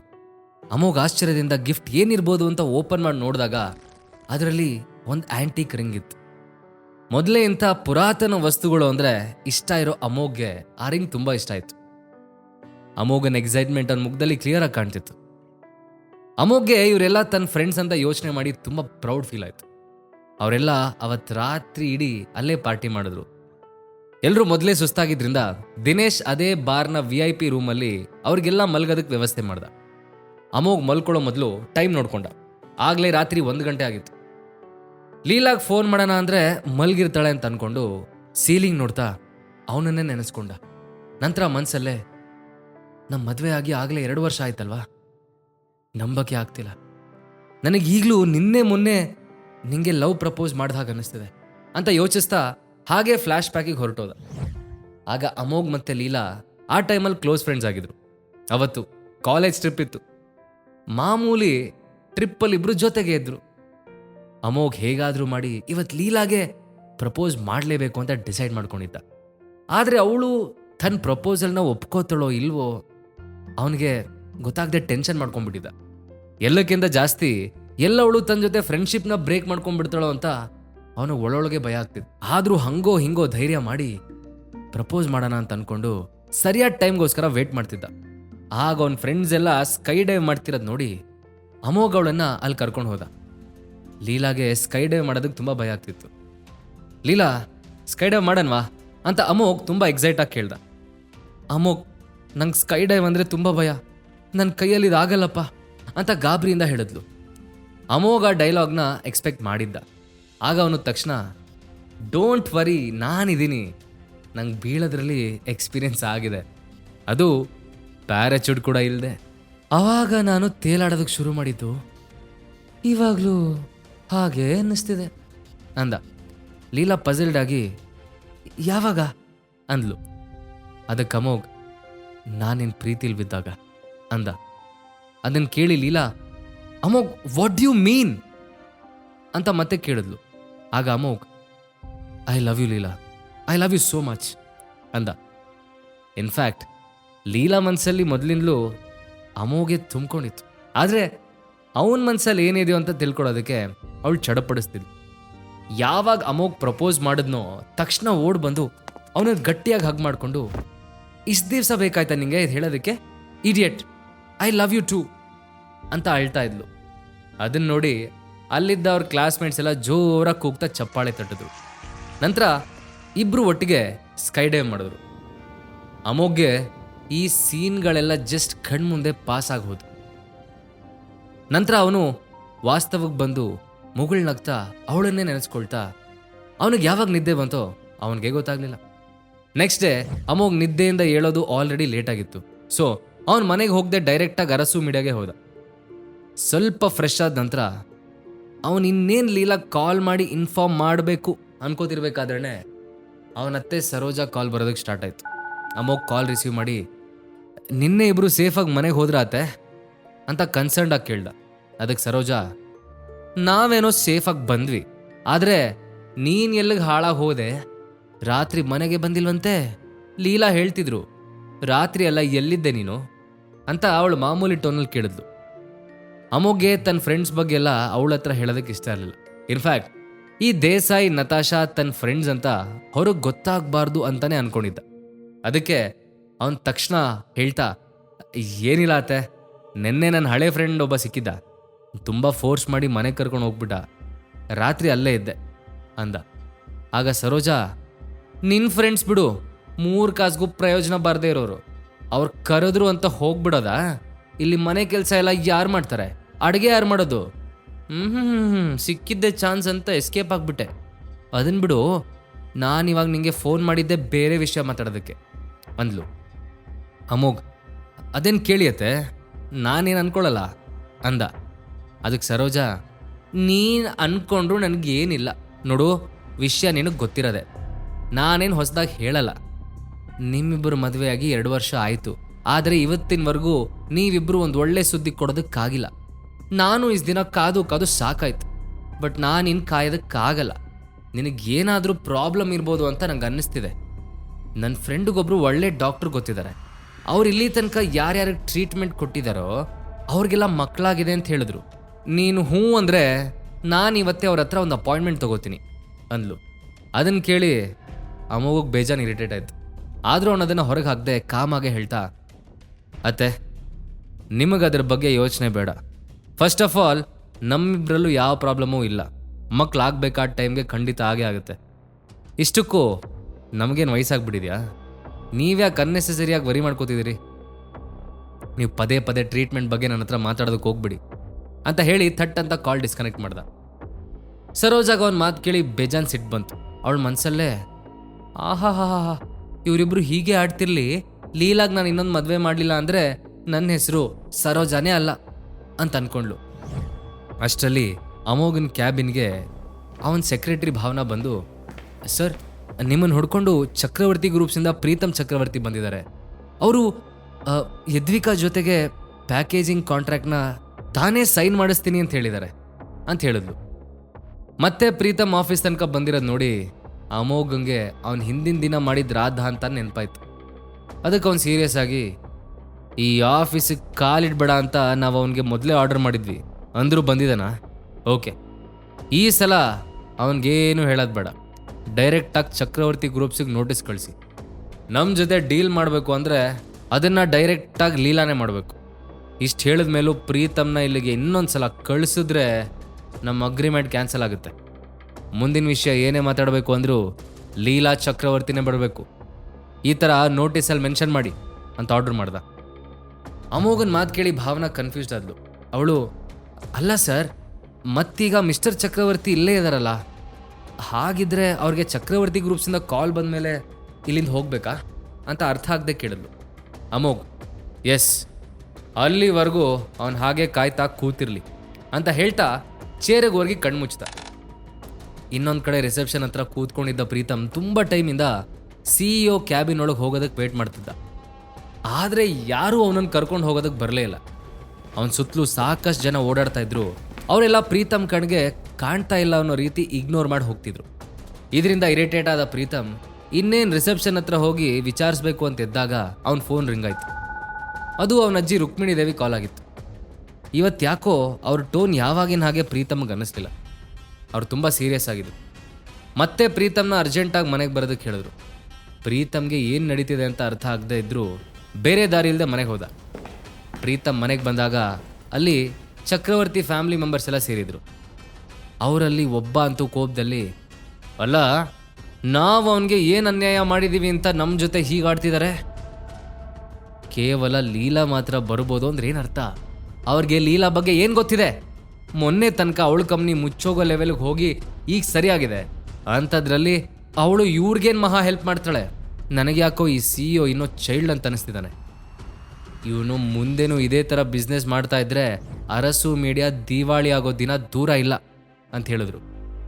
ಆಗ ತಾನೇ ಮನೆಗೆ ಬಂದಿದ್ದ ಪ್ರೀತಮ್ಗೆ ಇದೆಲ್ಲ ಕೇಳಿ ಪಿತ್ತ ನೆತ್ತಿಗೆರೆದಾಗಾಯ್ತು. ಅವನ ಕೋಪದಲ್ಲಿ, ಏನಂದ್ರೆ ಅಂಕಲ್, ಅವ್ರು ಹಾಗೆ ಹೇಳ್ತಿದಾರಾ ಅಂತ ಕೇಳ್ದ. ಪ್ರೀತಮ್ಗೆ ತುಂಬ ಕೋಪ ಬಂದಿರೋದು ನೋಡಿ ರುಕ್ಮಿಣಿ ದೇವಿ ಅವನಿಗೆ ಸಮಾಧಾನ ಮಾಡ್ತಾ, ಕಾಮ್ ಡೌನ್ ಪ್ರೀತು, ಇದು ಕೋಪ ಮಾಡ್ಕೊಳ್ಳೋ ಟೈಮ್ ಅಲ್ಲ. ನೋಡು, ನಿನ್ನ ಆಂಟಿ ಅಂಕಲ್ ಎಲ್ಲ ಇಲ್ಲೇ ಇದ್ದಾರೆ. ಮುಂದೆ ಏನು ಮಾಡೋದು ಅಂತ ಅವ್ರ ಹತ್ರ ಡಿಸ್ಕಸ್ ಮಾಡೋಣ ಅಂತ ಹೇಳಿದ್ರು. ಅದನ್ನು ಕೇಳಿದ ಪ್ರೀತಮ್ ಎಲ್ಲರ ಕಡೆ ತಿರುಗಿ, ಹಾಗಿದ್ರೆ ನಾವೆಲ್ಲ ಏನು ಮಾಡಬೇಕು ಅಂತ ಡಿಸೈಡ್ ಮಾಡಿದ್ದೀರಾ ಅಂತ ಕೇಳ್ದ. ಅದಕ್ಕೆ ಪ್ರೀತಮ್ನ ಒಬ್ಬ ಅಂಕಲ್ ಮಾತಾಡ್ತಾ, ನಾವು ನೆಕ್ಸ್ಟ್ ಏನು ಮಾಡಬೇಕು ಅಂತ ಡಿಸೈಡ್ ಮಾಡೋದಕ್ಕೂ ಮುಂಚೆ ಇದೆಲ್ಲ ಯಾಕೆ ಆಗ್ತಾ ಇದೆ ಅಂತ ಯೋಚನೆ ಮಾಡೋಣ. ಆ ಹೊಸ CEO ಕೇವಲ ಲೀಲಾಗ್ ಮಾತ್ರ ಬರಕ್ಕೆ ಹೇಳ್ತಿರೋದು ಯಾಕೆ? ಅವರಿಬ್ಬರಿಗೂ ಏನು ಸಂಬಂಧ ಅಂತ ಕೇಳಿದ್ರು. ಅದಕ್ಕೆ ಅವ್ರ ಪಕ್ಕ ಕೂತಿದ್ದ ಮಹಿಳೆ, ನಿಜ, ನಾವಿದಿನ ಲೀಲಾ ಹತ್ರ ಕೇಳೋದೇ ಬೆಟರ್. ಅವರಿಬ್ಬರಿಗೂ ಮೊದಲೇ ಪರಿಚಯ ಇದೆ ಅಂತ ನಮಗೆ ಗೊತ್ತಾದರೆ ಈಸಿ ಆಗುತ್ತಲ್ವಾ ಅಂತ ಹೇಳಿದ್ರು. ಆಗ ಪ್ರೀತಮ್ನ ಚಿಕ್ಕಪ್ಪನ ಮಗ ಒಬ್ಬ ಎದ್ದು ನಿಂತ್ಕೊಂಡು, ಇದರಲ್ಲಿ ಇಷ್ಟೊಂದು ಯೋಚನೆ ಮಾಡೋದು ಏನಿದೆ? ಪಕ್ಕ ಅವರಿಬ್ಬರಲ್ಲಿ ನಡಿಬಾರ್ದೇನೋ ನಡೀತಾ ಇರಬೇಕು. ಅದಕ್ಕೆ ಆ CEO ಲೀಲಾಗಿ ಇಷ್ಟೊಂದು ಫೇವರ್ ಮಾಡ್ತಿದ್ದಾನೆ, ಸದ್ರಾ ಕೊಡ್ತಿರೋದು. ನನಗೆ ನೆನಪಿರೋ ಪ್ರಕಾರ ಅವತ್ತು ಲೀಲಾ ಅರಸು ಮೀಡಿಯಾಗೆ ಹೋದಾಗ ಅವಳಿಗೆ CEO ನೋಡೋದಕ್ಕೆ ಸಿಗಲಿಲ್ಲ ಅಂತ ಹೇಳಿದ್ಲು. ಅವಳು ನಮ್ಮ ಹತ್ರ ಸುಳ್ಳು ಹೇಳಿರ್ತಾಳೆ ಪಕ್ಕ ಅಂತಂದ.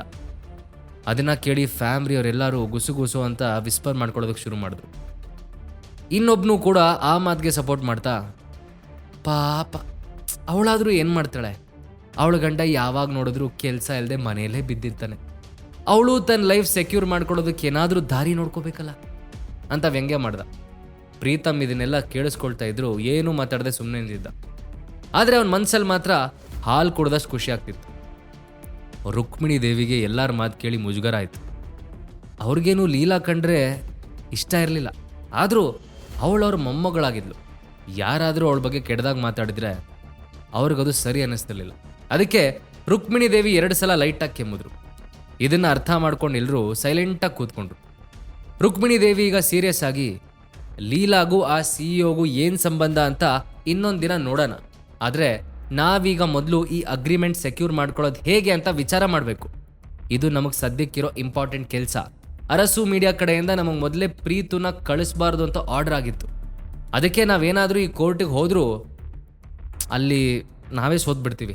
ಅವರು ಪ್ರೀತಮ್ನ ಕಳಿಸ್ಬಾರ್ದು ಅಂತ ಹೇಳಿದ್ದಾರೆ.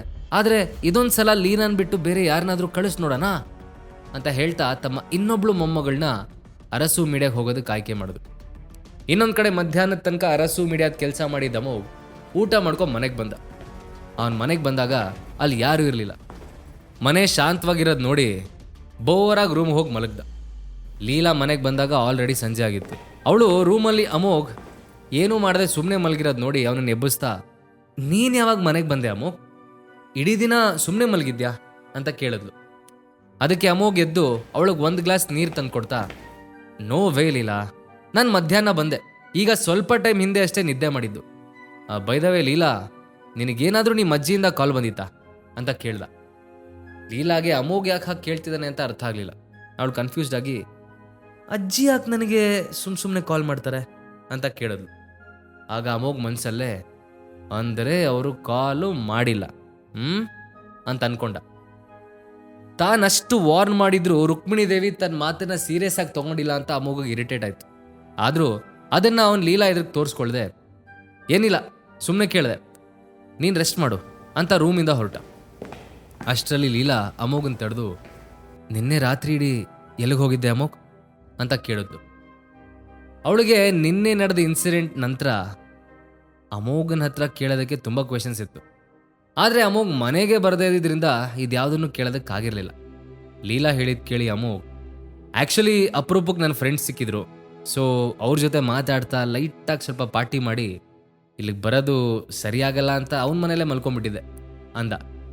ಅದನ್ನು ಕೇಳಿದ ಲೀಲಾ ಮತ್ತೆ, ನಿಮ್ಮ ಫ್ರೆಂಡ್ ಅಂದರೆ ನೀವು ಮಾತಾಡ್ತಿರೋದು ಮಿಸ್ಟರ್ ದೇಸಾಯಿ ಬಗ್ಗೆನಾ ಅಂತ ಕೇಳಿದ್ಲು.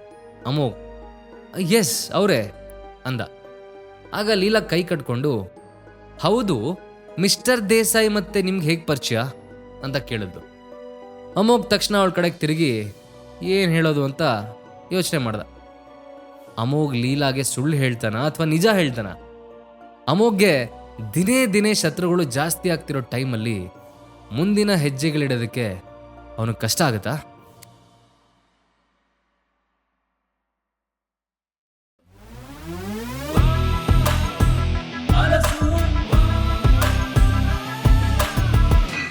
ಅಮೋಘ್ ಮನೆಗೆ ಬಂದ ನಂತರ ಲೀಲಾ ಅವನಿಗೆ ರಾತ್ರಿ ಯಾಕೆ ಮನೆಗೆ ಬರಲಿಲ್ಲ ಅಂತ ಕೇಳಿದ್ಲು.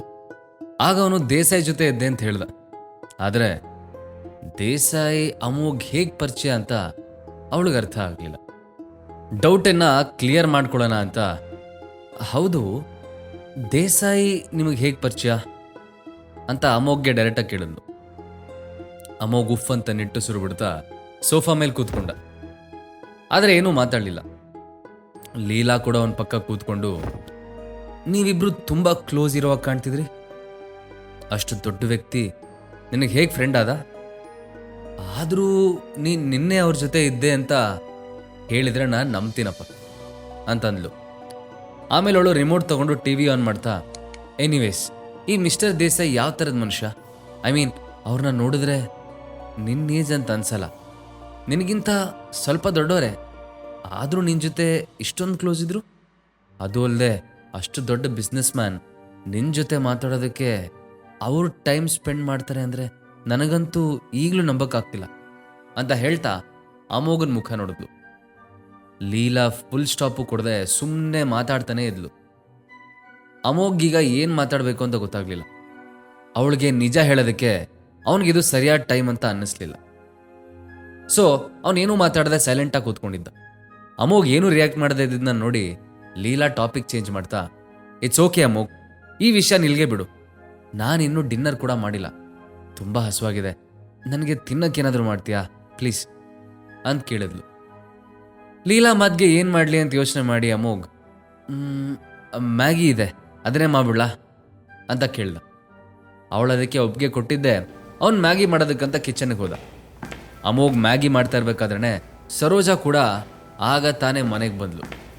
ಅವಳು ಕಿಚನಲ್ಲಿ ಅಮೋಘ್ನ ನೋಡಿ ಬೆಳಗ್ಗೆ ಇಬ್ಬರು ಮಾತಾಡಿದ ನೆನಪು ಮಾಡಿಕೊಂಡು ಕೋಪ ಮಾಡಿಕೊಂಡು, ಆದರೆ ಅದನ್ನು ಹೇಗೆ ತೋರಿಸ್ಕೊಳ್ಳಿ ಅಂತ ಗೊತ್ತಾಗದೆ ಡೋರನ್ನು ಜೋರಾಗಿ ಕ್ಲೋಸ್ ಮಾಡಿ ಬ್ಯಾಗ್ನ ನೆಲದ ಮೇಲೆ ಎಸ್ದು ಲೀಲಾ ಪಕ್ಕ ಬಂದು ಕೂತ್ಕೊಂಡ್ಳು. ಸರೋಜಾ ಬಿಹೇವಿಯರ್ನೇ ಅಬ್ಸರ್ವ್ ಮಾಡ್ತಿದ್ದ ಲೀಲಾ ಅವ್ರು ಕೂತ್ಕೊಂಡ ತಕ್ಷಣ, ಏನಮ್ಮ ಆಯಿತು? ಅತ್ತೆ ಮೇಲಿನ ಕೋಪ ಕೊತ್ತೆ ಮೇಲೆ ಅನ್ನೋ ಹಾಗೆ ಆ ಬ್ಯಾಗ್ ಮೇಲೆ ಯಾಕೆ ನಿನ್ನ ಕೋಪ ತೋರಿಸ್ತಿದ್ಯಾ ಅಂತ ಕೇಳಿದ್ಲು.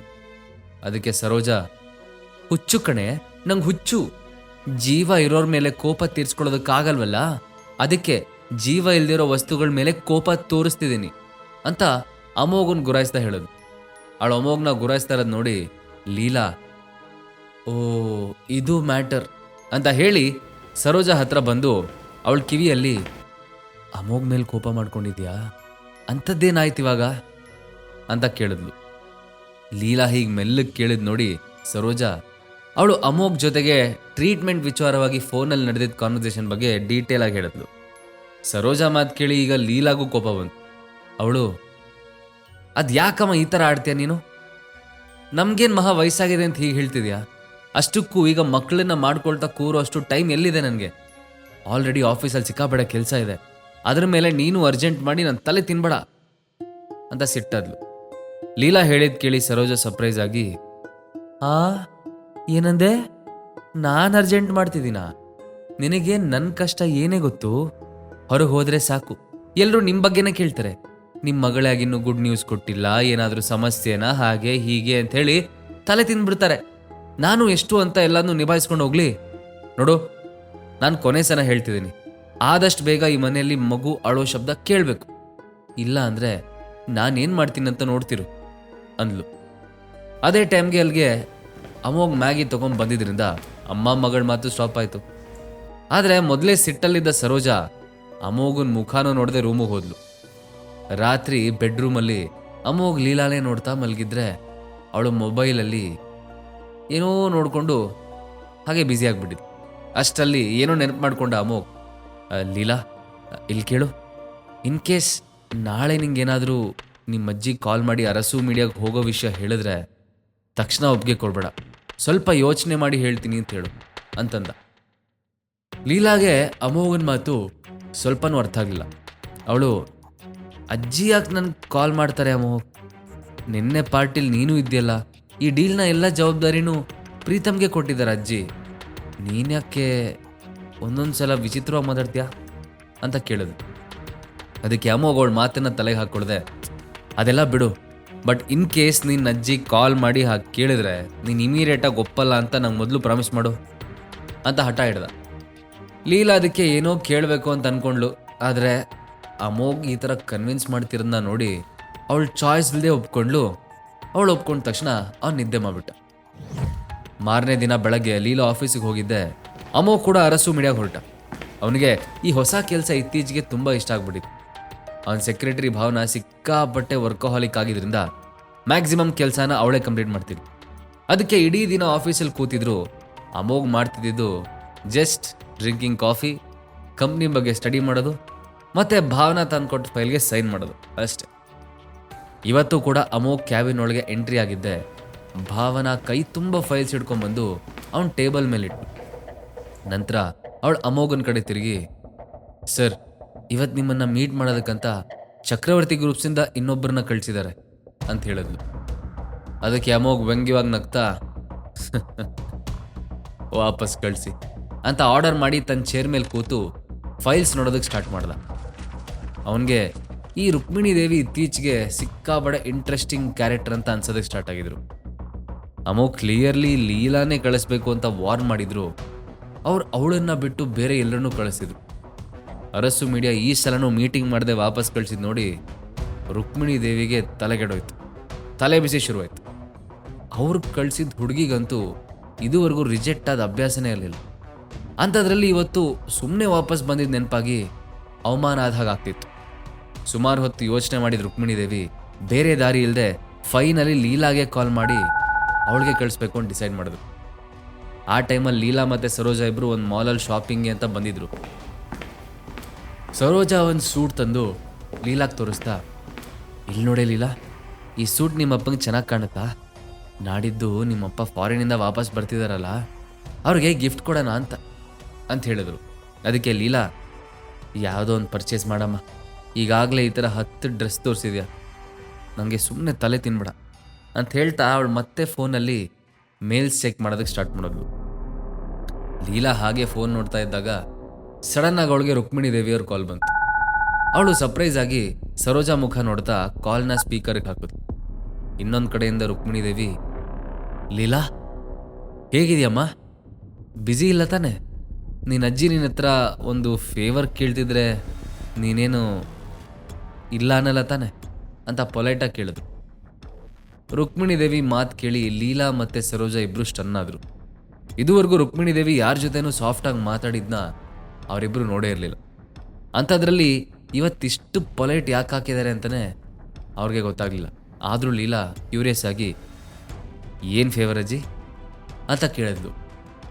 ಅದಕ್ಕೆ ರುಕ್ಮಿಣಿ ದೇವಿ, ಮೊನ್ನೆ ನಾವು ಅರಸು ಮೀಡಿಯಾದ ಜೊತೆ ಪಾರ್ಟ್ನರ್ಶಿಪ್ ಮಾಡ್ಕೊಂಡ್ವಲ್ಲ, ಅದರ ಬಗ್ಗೆ ಸ್ವಲ್ಪ ಮಾತಾಡೋದಕ್ಕೆ ಕಾಲ್ ಮಾಡಿದೆ. ಎಷ್ಟಂದ್ರೂ ಇದು ನಿನ್ನಿಂದನೇ ಸಿಕ್ಕಿದ್ದಲ್ವಾ, ಅದಕ್ಕೆ ಇದ್ರ ಮುಂದಿನ ಜವಾಬ್ದಾರಿನೂ ನಿಂಗೆ ಕೊಡಬೇಕು ಅಂತ ಅಂದ್ಕೊಂಡಿದ್ದೀನಿ. ಒಂದು ಕೆಲಸ ಮಾಡು, ನೀನೇ ಡೈರೆಕ್ಟಾಗಿ ಅರಸು ಮೀಡಿಯಾಗೆ ಹೋಗಿ ಮಾತಾಡ್ಬಿಡು. ಅವರು ಮೊನ್ನೆ ಯದ್ವಿಕಾ ಅನ್ನೋ ಮಾಡೆಲ್ನ ಸೈನ್ ಮಾಡಿದ್ದಾರೆ, ಅವಳ ಪ್ಯಾಕೇಜಿಂಗ್ ಡೀಲ್ನ ನಾವೇ ಹ್ಯಾಂಡಲ್ ಮಾಡ್ತೀವಿ ಅಂತ ಹೇಳು ಅಂತಂದರು. ಲೀಲಾ ತನ್ನ ಅಜ್ಜಿ ಮಾತು ಕೇಳಿ ಶಾಕ್ ಆದ್ಲು. ಆದರೆ ಅದ್ರ ಜೊತೆಗೆ ಅವಳು ಹಿಂದಿನ ದಿನ ಅಷ್ಟೇ ಅಮೋಘ್ ಹೇಳಿದ ಮಾತು ಕೂಡ ನೆನಪು ಮಾಡ್ಕೊಂಡ್ಳು. ರುಕ್ಮಿಣಿ ದೇವಿ ಮಾತು ಕೇಳಿ ಖುಷಿಯಾಗಿದ್ದ ಸರೋಜಾ ಏನೋ ಹೇಳಬೇಕು ಅಂದ್ಕೊಳ್ಳೋಷ್ಟರಲ್ಲಿ ಲೀಲಾ ಫೋನ್ನ ಅವ್ರ ಕೈಯಿಂದ ಕಿತ್ಕೊಂಡ್ಳು. ಅವಳು ಫೋನ್ ಸ್ಪೀಕರ್ ಮೋಡ್ ಆಫ್ ಮಾಡಿ, ಐ ಆಮ್ ಸಾರಿ ಅಜ್ಜಿ, ಆದರೆ ನಾನು ಆಲ್ರೆಡಿ ತುಂಬ ಬ್ಯುಸಿ ಇದ್ದೀನಿ, ಆಫೀಸಲ್ಲಿ ತುಂಬ ಕೆಲಸ ಇದೆ, ಸೊ ಈ ಕೆಲಸ ನಂಗೆ ಮಾಡೋದಕ್ಕಾಗಲ್ಲ ಅನಿಸುತ್ತೆ. ಅದ್ರ ಜೊತೆಗೆ ಮೊನ್ನೆ ನೀವೇ ಅಲ್ವಾ ಇದನ್ನು ಎಲ್ಲರಿಗೆ ಪ್ರೀತಮ್ ಕೈ ಕೊಟ್ಟಿದ್ದು, ಸೊ ಈಗ ಸಡನ್ನಾಗಿ ಚೇಂಜ್ ಮಾಡಿದ್ರೆ ಅವನಿಗೂ ಬೇಜಾರಾಗುತ್ತೆ. ಈ ಡೀಲ್ ಪ್ರೀತಮ್ಗೆ ಹ್ಯಾಂಡಲ್ ಮಾಡೋದಕ್ಕೆ ಕೊಡಿ, ನನಗೆ ಒಂದು ಇಂಪಾರ್ಟೆಂಟ್ ಕೆಲಸ ಇದೆ, ನಾನು ಹೋಗ್ತೀನಿ ಅಂತ ಕಾಲ್ ಕಟ್ ಮಾಡಿದ್ಲು. ಲೀಲಾ ಮಾತು ಕೇಳಿ ಸರೋಜಾ ಎಕ್ಸ್ಪೆಕ್ಟೇ ಮಾಡದಿರೋಂಥ ರಿಯಾಕ್ಷನ್ ಕೊಟ್ಟು, ಅವ್ರಿಗೆ ಇವಳು ಯಾಕೆ ಕೈಗೆ ಬಂದಿರೋ ಇಷ್ಟೊಳ್ಳೆ ಆಪರ್ಚುನಿಟಿನ ಮಿಸ್ ಮಾಡ್ಕೊಂಡ್ಲು ಅಂತಲೇ ಅರ್ಥ ಆಗಲಿಲ್ಲ. ಅವ್ರ ಸಿಟ್ಟಲ್ಲಿ, ನಿಂಗೇನು ತಲೆಗಿಲೆ ಕೆಟ್ಟಿದ್ದೀನಿಲ್ಲ, ಹೋಗಿ ನಿಮ್ಮ ಅಜ್ಜಿಗೆ ಇಲ್ಲ ಅಂತ ಹೇಳ್ತಿದ್ಯಲ್ಲ, ಈಗ ಅವ್ರು ಏನು ಮಾಡ್ತಾರೆ ಗೊತ್ತಾ ನಿಂಗೆ? ಅಷ್ಟಕ್ಕೂ ಎಂಥ ಒಳ್ಳೆ ಆಫರ್ ಕೊಟ್ಟಿದ್ರು ಅವರು, ಒಪ್ಕೊಂಡ್ರೆ ಏನಾಗ್ತಿತ್ತು ನಿಂಗೆ ಅಂತ ಬೈದು. ಲೀಲಾ ಅವ್ರ ಮಾತನ್ನು ತಲೆಗೆ ಹಾಕೊಳ್ದೆ, ನಿನಗಿದೆಲ್ಲ ಹೇಳಿದ್ರೆ ಅರ್ಥ ಆಗಲ್ಲ ಬಿಡಮ್ಮ ಅಂತ ಹೇಳಿ ಮಾಲಿಂದ ಹೊರಗೋದು. ಅಮೋಘ್ ಆಫೀಸಲ್ಲಿ ಕೂತ್ಕೊಂಡು ದೇಸಾಯಿ ಜೊತೆ ಮಾತಾಡ್ತಿದ್ದ. ಅವರಿಬ್ಬರು ಅವತ್ತು ಮಧ್ಯಾಹ್ನ ಹೊರಗಡೆ ಹೋಗಿ ಒಟ್ಟಿಗೆ ಲಂಚ್ ಮಾಡೋದು ಅಂತ ಡಿಸೈಡ್ ಮಾಡಿದರು. ಅಮೋಘ್ ಕಾಲ್ ಕಟ್ ಮಾಡಿ ಇನ್ನೇನು ಫೋನ್ ಟೇಬಲ್ ಮೇಲೆ ಇಡಬೇಕು ಅನ್ಬೇಕಾದ್ರೆ ಅವನ ಮೊಬೈಲ್ಗೆ ಮೆಸೇಜ್ ಬಂದಿರೋ ಸೌಂಡ್ ಆಯಿತು. ಅದು ಲೀಲಾ ಮೆಸೇಜ್. ಅವಳು, ಈಗ ತಾನೇ ನನಗೆ ಅಜ್ಜಿ ಕಾಲ್ ಮಾಡಿದರು, ಅರಸು ಮೀಡಿಯಾಗೆ ನನಗೆ ಹೋಗು ಅಂತ ಹೇಳಿದ್ರು, ನಾನು ಆಗಲ್ಲ ಅಂತ ಫೋನ್ ಕಟ್ ಮಾಡಿಬಿಟ್ಟೆ, ಮುಂದೆ ಏನು ಮಾಡಲಿ ನನ್ನ ಅಮೋಘ್ ಅಂತ ಕೇಳಿದ್ರು. ಲೀಲಾ ಮೆಸೇಜ್ ನೋಡಿ ಅಮೋಘ್ಗೆ ಸಿಕ್ಕಾಬಡೆ ಖುಷಿ ಆಯಿತು. ಅವನ ಮನಸ್ಸಲ್ಲೇ, ಇರಲಿ ಅಟ್ಲೀಸ್ಟ್ ನನ್ನ ಹೆಂಡ್ತಿ ಈಗ ನನ್ನ ಮಾತಿಗೆ ಬೆಲೆ ಕೊಡ್ತಿದ್ದಾಳಲ್ಲ ಅಂತ ಅನ್ಕೋತಾ ಅವನು ಒಂದು ಮೆಸೇಜ್ ಟೈಪ್ ಮಾಡ್ದ, ನೀನೇನು ವರಿ ಮಾಡಬೇಡ, ನಿನ್ನ ಅಜ್ಜಿ ಸ್ವಲ್ಪ ಟೈಮಲ್ಲೇ ನಿನಗೆ ಮತ್ತೆ ಕಾಲ್ ಮಾಡ್ತಾರೆ, ನಿನ್ನನ್ನು ಕನ್ವಿನ್ಸ್ ಮಾಡೋದಕ್ಕೆ ನೋಡ್ತಾರೆ, ಆದರೆ ಅವ್ರು ಎಲ್ಲಿ ತನಕ ನಿಂಗೆ ಒಳ್ಳೆ ಡೀಲ್ ಆಫರ್ ಮಾಡಲ್ವೋ ಅಲ್ಲಿ ತನಕ ನೀನು ಅವ್ರ ಮಾತನ್ನು ಒಪ್ಕೋಬೇಡ ಅಂತ ಅಮೋಘ್ ಲೀಲಾಗೆ ಮೆಸೇಜ್ ಮಾಡಿ ಸನ್ನೆ ಮಾಡ್ದ. ಮಧ್ಯಾಹ್ನ ಸಾಕಷ್ಟು ವರ್ಕ್ ಕಂಪ್ಲೀಟ್ ಮಾಡಿದ ಅಮೋಘ್ ಮೊದಲೇ ಡಿಸೈಡ್ ಮಾಡಿದ ಹಾಗೆ ದೇಸಾಯಿ ಹೋಟೆಲ್ಗೆ ಹೋದ. ಅಲ್ಲಿ ಆಲ್ರೆಡಿ ದೇಸಾಯಿ ಅಮೋಘ್ಗೋಸ್ಕರ ಬೇಜಾನ್ ಡಿಶಸ್ಗಳನ್ನ ರೆಡಿ ಮಾಡಿಕೊಂಡು ಒಂದು ಫೀಸ್ಟನ್ನೇ ತಯಾರು ಮಾಡಿದ್ದ. ಅಮೋಘ್ ಹೋಟೆಲ್ಗೆ ಬಂದಿರೋದನ್ನ ನೋಡಿದ್ದೆ ದೇಸಾಯಿ, ಬೇಗ ಬಾ ಅಮೋಘ್, ಇಲ್ಲ ಅಂದರೆ ಈ ಐಟಮ್ಸ್ ಎಲ್ಲ ತಣ್ಣಗಾಗ್ಬಿಡುತ್ತೆ ಅಂತ ಹೇಳ್ತಾ ಬೇಗ ಪ್ರೈವೇಟ್ ರೂಮಿಗೆ ಕರ್ಕೊಂಡು ಹೋದ. ಅಮೋಘ್ಗೆ ಟೇಬಲ್ ಮೇಲಿರೋ ಐಟಮ್ಸ್ನ ನೋಡಿದ್ದೆ ಹಸು ಇನ್ನೂ ಜಾಸ್ತಿ ಆದಾಗ ಫೀಲ್ ಆಯಿತು. ಅವನು ಅದನ್ನೆಲ್ಲ ತಿನ್ನೋದಕ್ಕೆ ಸ್ಟಾರ್ಟ್ ಮಾಡಿದ್ದೆ ದೇಸಾಯಿ ವೇಟರ್ಗೆ ಏನೋ ಸನ್ನೆ ಮಾಡ್ದ. ಅಮೋಘ್ ಮಾತ್ರ ಇದು ಯಾವುದನ್ನು ಅಬ್ಸರ್ವ್ ಮಾಡದೆ ತಿನ್ನೋದ್ರಲ್ಲಿ ಬ್ಯುಸಿಯಾಗ್ಬಿಟ್ಟಿದ್ದ. ಸ್ವಲ್ಪ ಟೈಮಲ್ಲೇ ವೇಟರ್ ಒಂದು ಟ್ರೇ ಹಿಡ್ಕೊಂಡು ದೇಸಾಯಿ ಹತ್ರ ಬಂದ. ಅಮೋಘ್ ಅದೇನು ಅಂತ ಕೇಳಿದ್ದಕ್ಕೆ ದೇಸಾಯಿ ಮಿಸ್ಟೀರಿಯಸ್ ಆಗಿ ಸ್ಮೈಲ್ ಮಾಡ್ತಾ ಟ್ರೇ ಮೇಲಿದ್ದ ವೆಲ್ವೆಟ್ ಬಾಕ್ಸ್ ತೆಗೆದು ಅವನ ಕೈಗೆ ಕೊಟ್ಟೆ. ಇದು ನಾನು ಸ್ಪೆಷಲ್ ಆಗಿ ನಿನಗೋಸ್ಕರ ಅಂತ ಪ್ರಿಪೇರ್ ಮಾಡಿಸಿದ್ದೀನಿ. ಈ ಗಿಫ್ಟ್ ತೊಗೊಂಡು ಆಲ್ರೆಡಿ 4 ವರ್ಷ ಆಯಿತು, ಆದರೆ ಇವತ್ತಿನ ತನಕ ನೀನು ಕೊಡೋ ಅವಕಾಶ ಸಿಕ್ಕಿರಲಿಲ್ಲ, ಇವತ್ತು ಕೊಡ್ತಿದ್ದೀನಿ ಅಂತ ಹೇಳ್ದ. ಅದಕ್ಕೆ ಅಮೋಘ್ ಆ ಗಿಫ್ಟನ್ನು ದೇಸಾಯಿ ಕಡೆನೇ ಪುಷ್ ಮಾಡ್ತಾ, ಇಲ್ಲ ದೇಸಾಯಿ, ನೀವೆಲ್ಲ ಮೊನ್ನೆನೇ ನನಗೊಂದು ಗಿಫ್ಟ್ ಕೊಟ್ಟಿದ್ದೀರಿ, ಈಗ ಇನ್ನೊಂದು ಗಿಫ್ಟ್ ನನಗೆ ಬೇಡ ಅಂತ ಹೇಳ್ದ. ಹಾಗೆಲ್ಲ ಹೇಳ್ಬಿಡ ಅಮೋಘ್, ಮೊನ್ನೆ ನೀನು ಕೊಟ್ಟಿದ್ದು ನಾವು 4 ಜನ ಸೇರಿ ತೊಗೊಂಡಿದ್ದು ಗಿಫ್ಟು, ಆದರೆ ಈ ಗಿಫ್ಟು ನನ್ನ ಕಡೆಯಿಂದ, ಸೋಲಿ ಫ್ರಮ್ ಮೈ ಸೈಡ್, ತಗೋ ಅಂತಂದ. ಅಷ್ಟರಲ್ಲಿ ದೇಸಾಯಿ ಮೊಬೈಲ್ ರಿಂಗ್ ಆಯಿತು. ಅವನದನ್ನು ರಿಸೀವ್ ಮಾಡಿ ಮಾತಾಡಿದಾಗ ಅವನ ಮುಖ ತುಂಬ ಸೀರಿಯಸ್ ಆಯಿತು. ಅದನ್ನು ಅಬ್ಸರ್ವ್ ಮಾಡಿದ ಅಮೋಘ್, ಏನಾದರೂ ಅರ್ಜೆಂಟ್ ಕೆಲಸ ಇದ್ದರೆ ಹೋಗಿ, ನಾನು ಊಟ ಮುಗಿಸಿ ಆಫೀಸಿಗೆ ಹೋಗ್ತೀನಿ ಅಂತ ಹೇಳ್ದ. ಅದಕ್ಕೆ ದೇಸಾಯಿ ಬೇಜಾರಲ್ಲಿ, I am so sorry Amogh, ಆದರೆ ನನಗೆ ಹೋಗಲೇಬೇಕು, ಇವತ್ತಾದರೂ ನೆಮ್ಮದಿಯಿಂದ ಕೂತ್ಕೊಂಡು ನಿನ್ನ ಜೊತೆ ಊಟ ಮಾಡೋಣ ಅಂತ ಅಂದ್ಕೊಂಡಿದ್ದೆ, ಆದರೆ ಯಾಕೋ ಆಗ್ತಿಲ್ಲ, ಇನ್ನೊಂದು ದಿನ ಖಂಡಿತ ಮೀಟ್ ಮಾಡೋಣ, ಹಾಗೆ ಈ ಗಿಫ್ಟ್ ತೊಗೊಂಡು ಹೋಗೋದನ್ನ ಮರಿಬೇಡ, ಬೇಕಾದರೆ ಇದು ನಿನ್ನ ಬರ್ಡೇ ಗಿಫ್ಟ್ ಅಂತಲೇ ಇಟ್ಕೊ ಅಂತ ಮತ್ತೆ ಹೇಳ್ದ. ಅಮೋಘ್ ಅದಕ್ಕೆ ನಗ್ತಾ, ಓಕೆ ಬಾಸ್, ನೀವು ಇಷ್ಟೆಲ್ಲ ಹೇಳಿದ್ಮೇಲೆ ನಾನು ಇಲ್ಲ ಅಂತ ಅನ್ನೋದಕ್ಕಾಗತ್ತಾ ಹೇಳಿ, ಐ ಆಕ್ಸೆಪ್ಟ್ ಇಟ್ ಅಂದ. ದೇಸಾಯಿ ಅರ್ಜೆಂಟಲ್ಲಿ ಅಲ್ಲಿಂದ ಹೋದ್ಮೇಲೆ ಪ್ರೈವೇಟ್ ರೂಮಲ್ಲಿ ಅಮೋಘ್ ಒಬ್ಬನೇ ಉಳ್ಕೊಂಡಿದ್ದ. ಅಲ್ಲಿ ಅವನನ್ನು ನೋಟಿಸ್ ಮಾಡೋರು ಯಾರೂ ಇಲ್ಲದಿದ್ದರಿಂದ ಅವನು ಟೇಬಲ್ ಮ್ಯಾನರ್ಸ್ ಎಲ್ಲ ಬಿಟ್ಟು ಫ್ರೀಯಾಗಿ ತಿನ್ನೋದಕ್ಕೆ ಸ್ಟಾರ್ಟ್ ಮಾಡ್ದ. ಊಟ ಮುಗಿಸಿ ಆಫೀಸಿಗೆ ಹೋದಾಗ ಅಮೋಘ್ಗೆ ಯಾವ ಕೆಲಸನೂ ಇರಲಿಲ್ಲ. ಸೊ ಅವನು ಅಲ್ಲಿಂದ ಡೈರೆಕ್ಟಾಗಿ ಮನೆಗೆ ಬಂದ. ಡ್ರೆಸ್ ಚೇಂಜ್ ಮಾಡ್ತಾ ಇರಬೇಕಾದ್ರೆ ಅವನ ಕೈಗೆ ಪಾಕೆಟಲ್ಲಿದ್ದ ಗಿಫ್ಟ್ ಬಾಕ್ಸ್ ಸಿಕ್ತು. ದೇಸಾಯಿ ಅದನ್ನು ತಗೋ ಅಂತ ಒತ್ತಾಯ ಮಾಡಿದಾಗ ಸುಮ್ಮನೆ ಜೇಬಿಗೆ ಹಾಕ್ಕೊಂಡು ಅಲ್ಲಿ ಬಂದಿದ್ದ ಬಿಟ್ಟರೆ ಅದರಲ್ಲಿ ಏನಿದೆ ಅಂತ ಚೆಕ್ ಮಾಡಿರಲಿಲ್ಲ. ಆದರೆ ದೇಸಾಯಿ ಹೋಗ್ತಾ, ನೀನೆಷ್ಟು ವೀಕ್ ಆಗಿದೆಯಾ ನೋಡು, ಮೊದಲು ಎಷ್ಟು ಚೆನ್ನಾಗಿದ್ದೆ, ಅದಕ್ಕೆ ನಾನು ನಿಂಗೋಸ್ಕರ ಕೊಡ್ತಿರೋ ಈ ಸ್ಪೆಷಲ್ ಗಿಫ್ಟ್ ಅಂತ ಹೇಳಿದ ನೆನಪಾಯ್ತು. ಅಮೋಘ ಬಾಕ್ಸ್ ಹಿಡ್ಕೊಂಡು ತಿರುಗಿಸಿ ಮುರುಗಿಸಿ ನೋಡ್ತಾ, ಈ ದೇಸಾಯಿ ಅಂಥದ್ದೇನು ಗಿಫ್ಟ್ ಕೊಟ್ಟಿರ್ಬೋದು, ಅದು ನನಗೆ ಕೊಡೋದಕ್ಕೆ ಅಂತಲೇ 4 ವರ್ಷದಿಂದ ಬೇರೆ ಇಟ್ಕೊಂಡಿದ್ದೀನಂತೆ. ಕ್ಯೂರಿಯಾಸಿಟಿ ತಡ್ಕೊಳಕ್ಕಾಗ್ತಿಲ್ಲಪ್ಪ, ಒಳಗೇನೆ ಅಂತ ತೆಗೆದು ನೋಡೇ ಬಿಡ್ತೀನಿ ಅಂತ ಅನ್ಕೋತಾ ಗಿಫ್ಟ್ ಓಪನ್ ಮಾಡ್ದ. ಅದ್ರ ಒಳಗಿದ್ದಿದ್ದು ನೋಡ್ತಿದ್ದ ಹಾಗೆ ಅಮೋಘ್ ಒಂದು ಕ್ಷಣ ಶಾಕ್ ಆಗ್ಬಿಟ್ಟು, ಇಷ್ಟಕ್ಕೂ ದೇಸಾಯಿ ಕೊಟ್ಟ ಗಿಫ್ಟ್ ಬಾಕ್ಸಲ್ಲಿ ಏನಿದೆ? ಅಮೋಘ್ ಯಾಕೆ ಅದನ್ನು ನೋಡಿ ಈ ಮಟ್ಟಕ್ಕೆ ಶಾಕ್ ಆಗಿದ್ದ? ಹಾಗಾದ್ರೆ ಈಗಲೇ ಡೌನ್ಲೋಡ್ ಮಾಡಿ ಪಾಕೆಟ್ FM ಮತ್ತು ಕೇಳಿ ಅರಸು. ಲಿಂಕ್ ಡಿಸ್ಕ್ರಿಪ್ಷನ್ನಲ್ಲಿ ಇದೆ.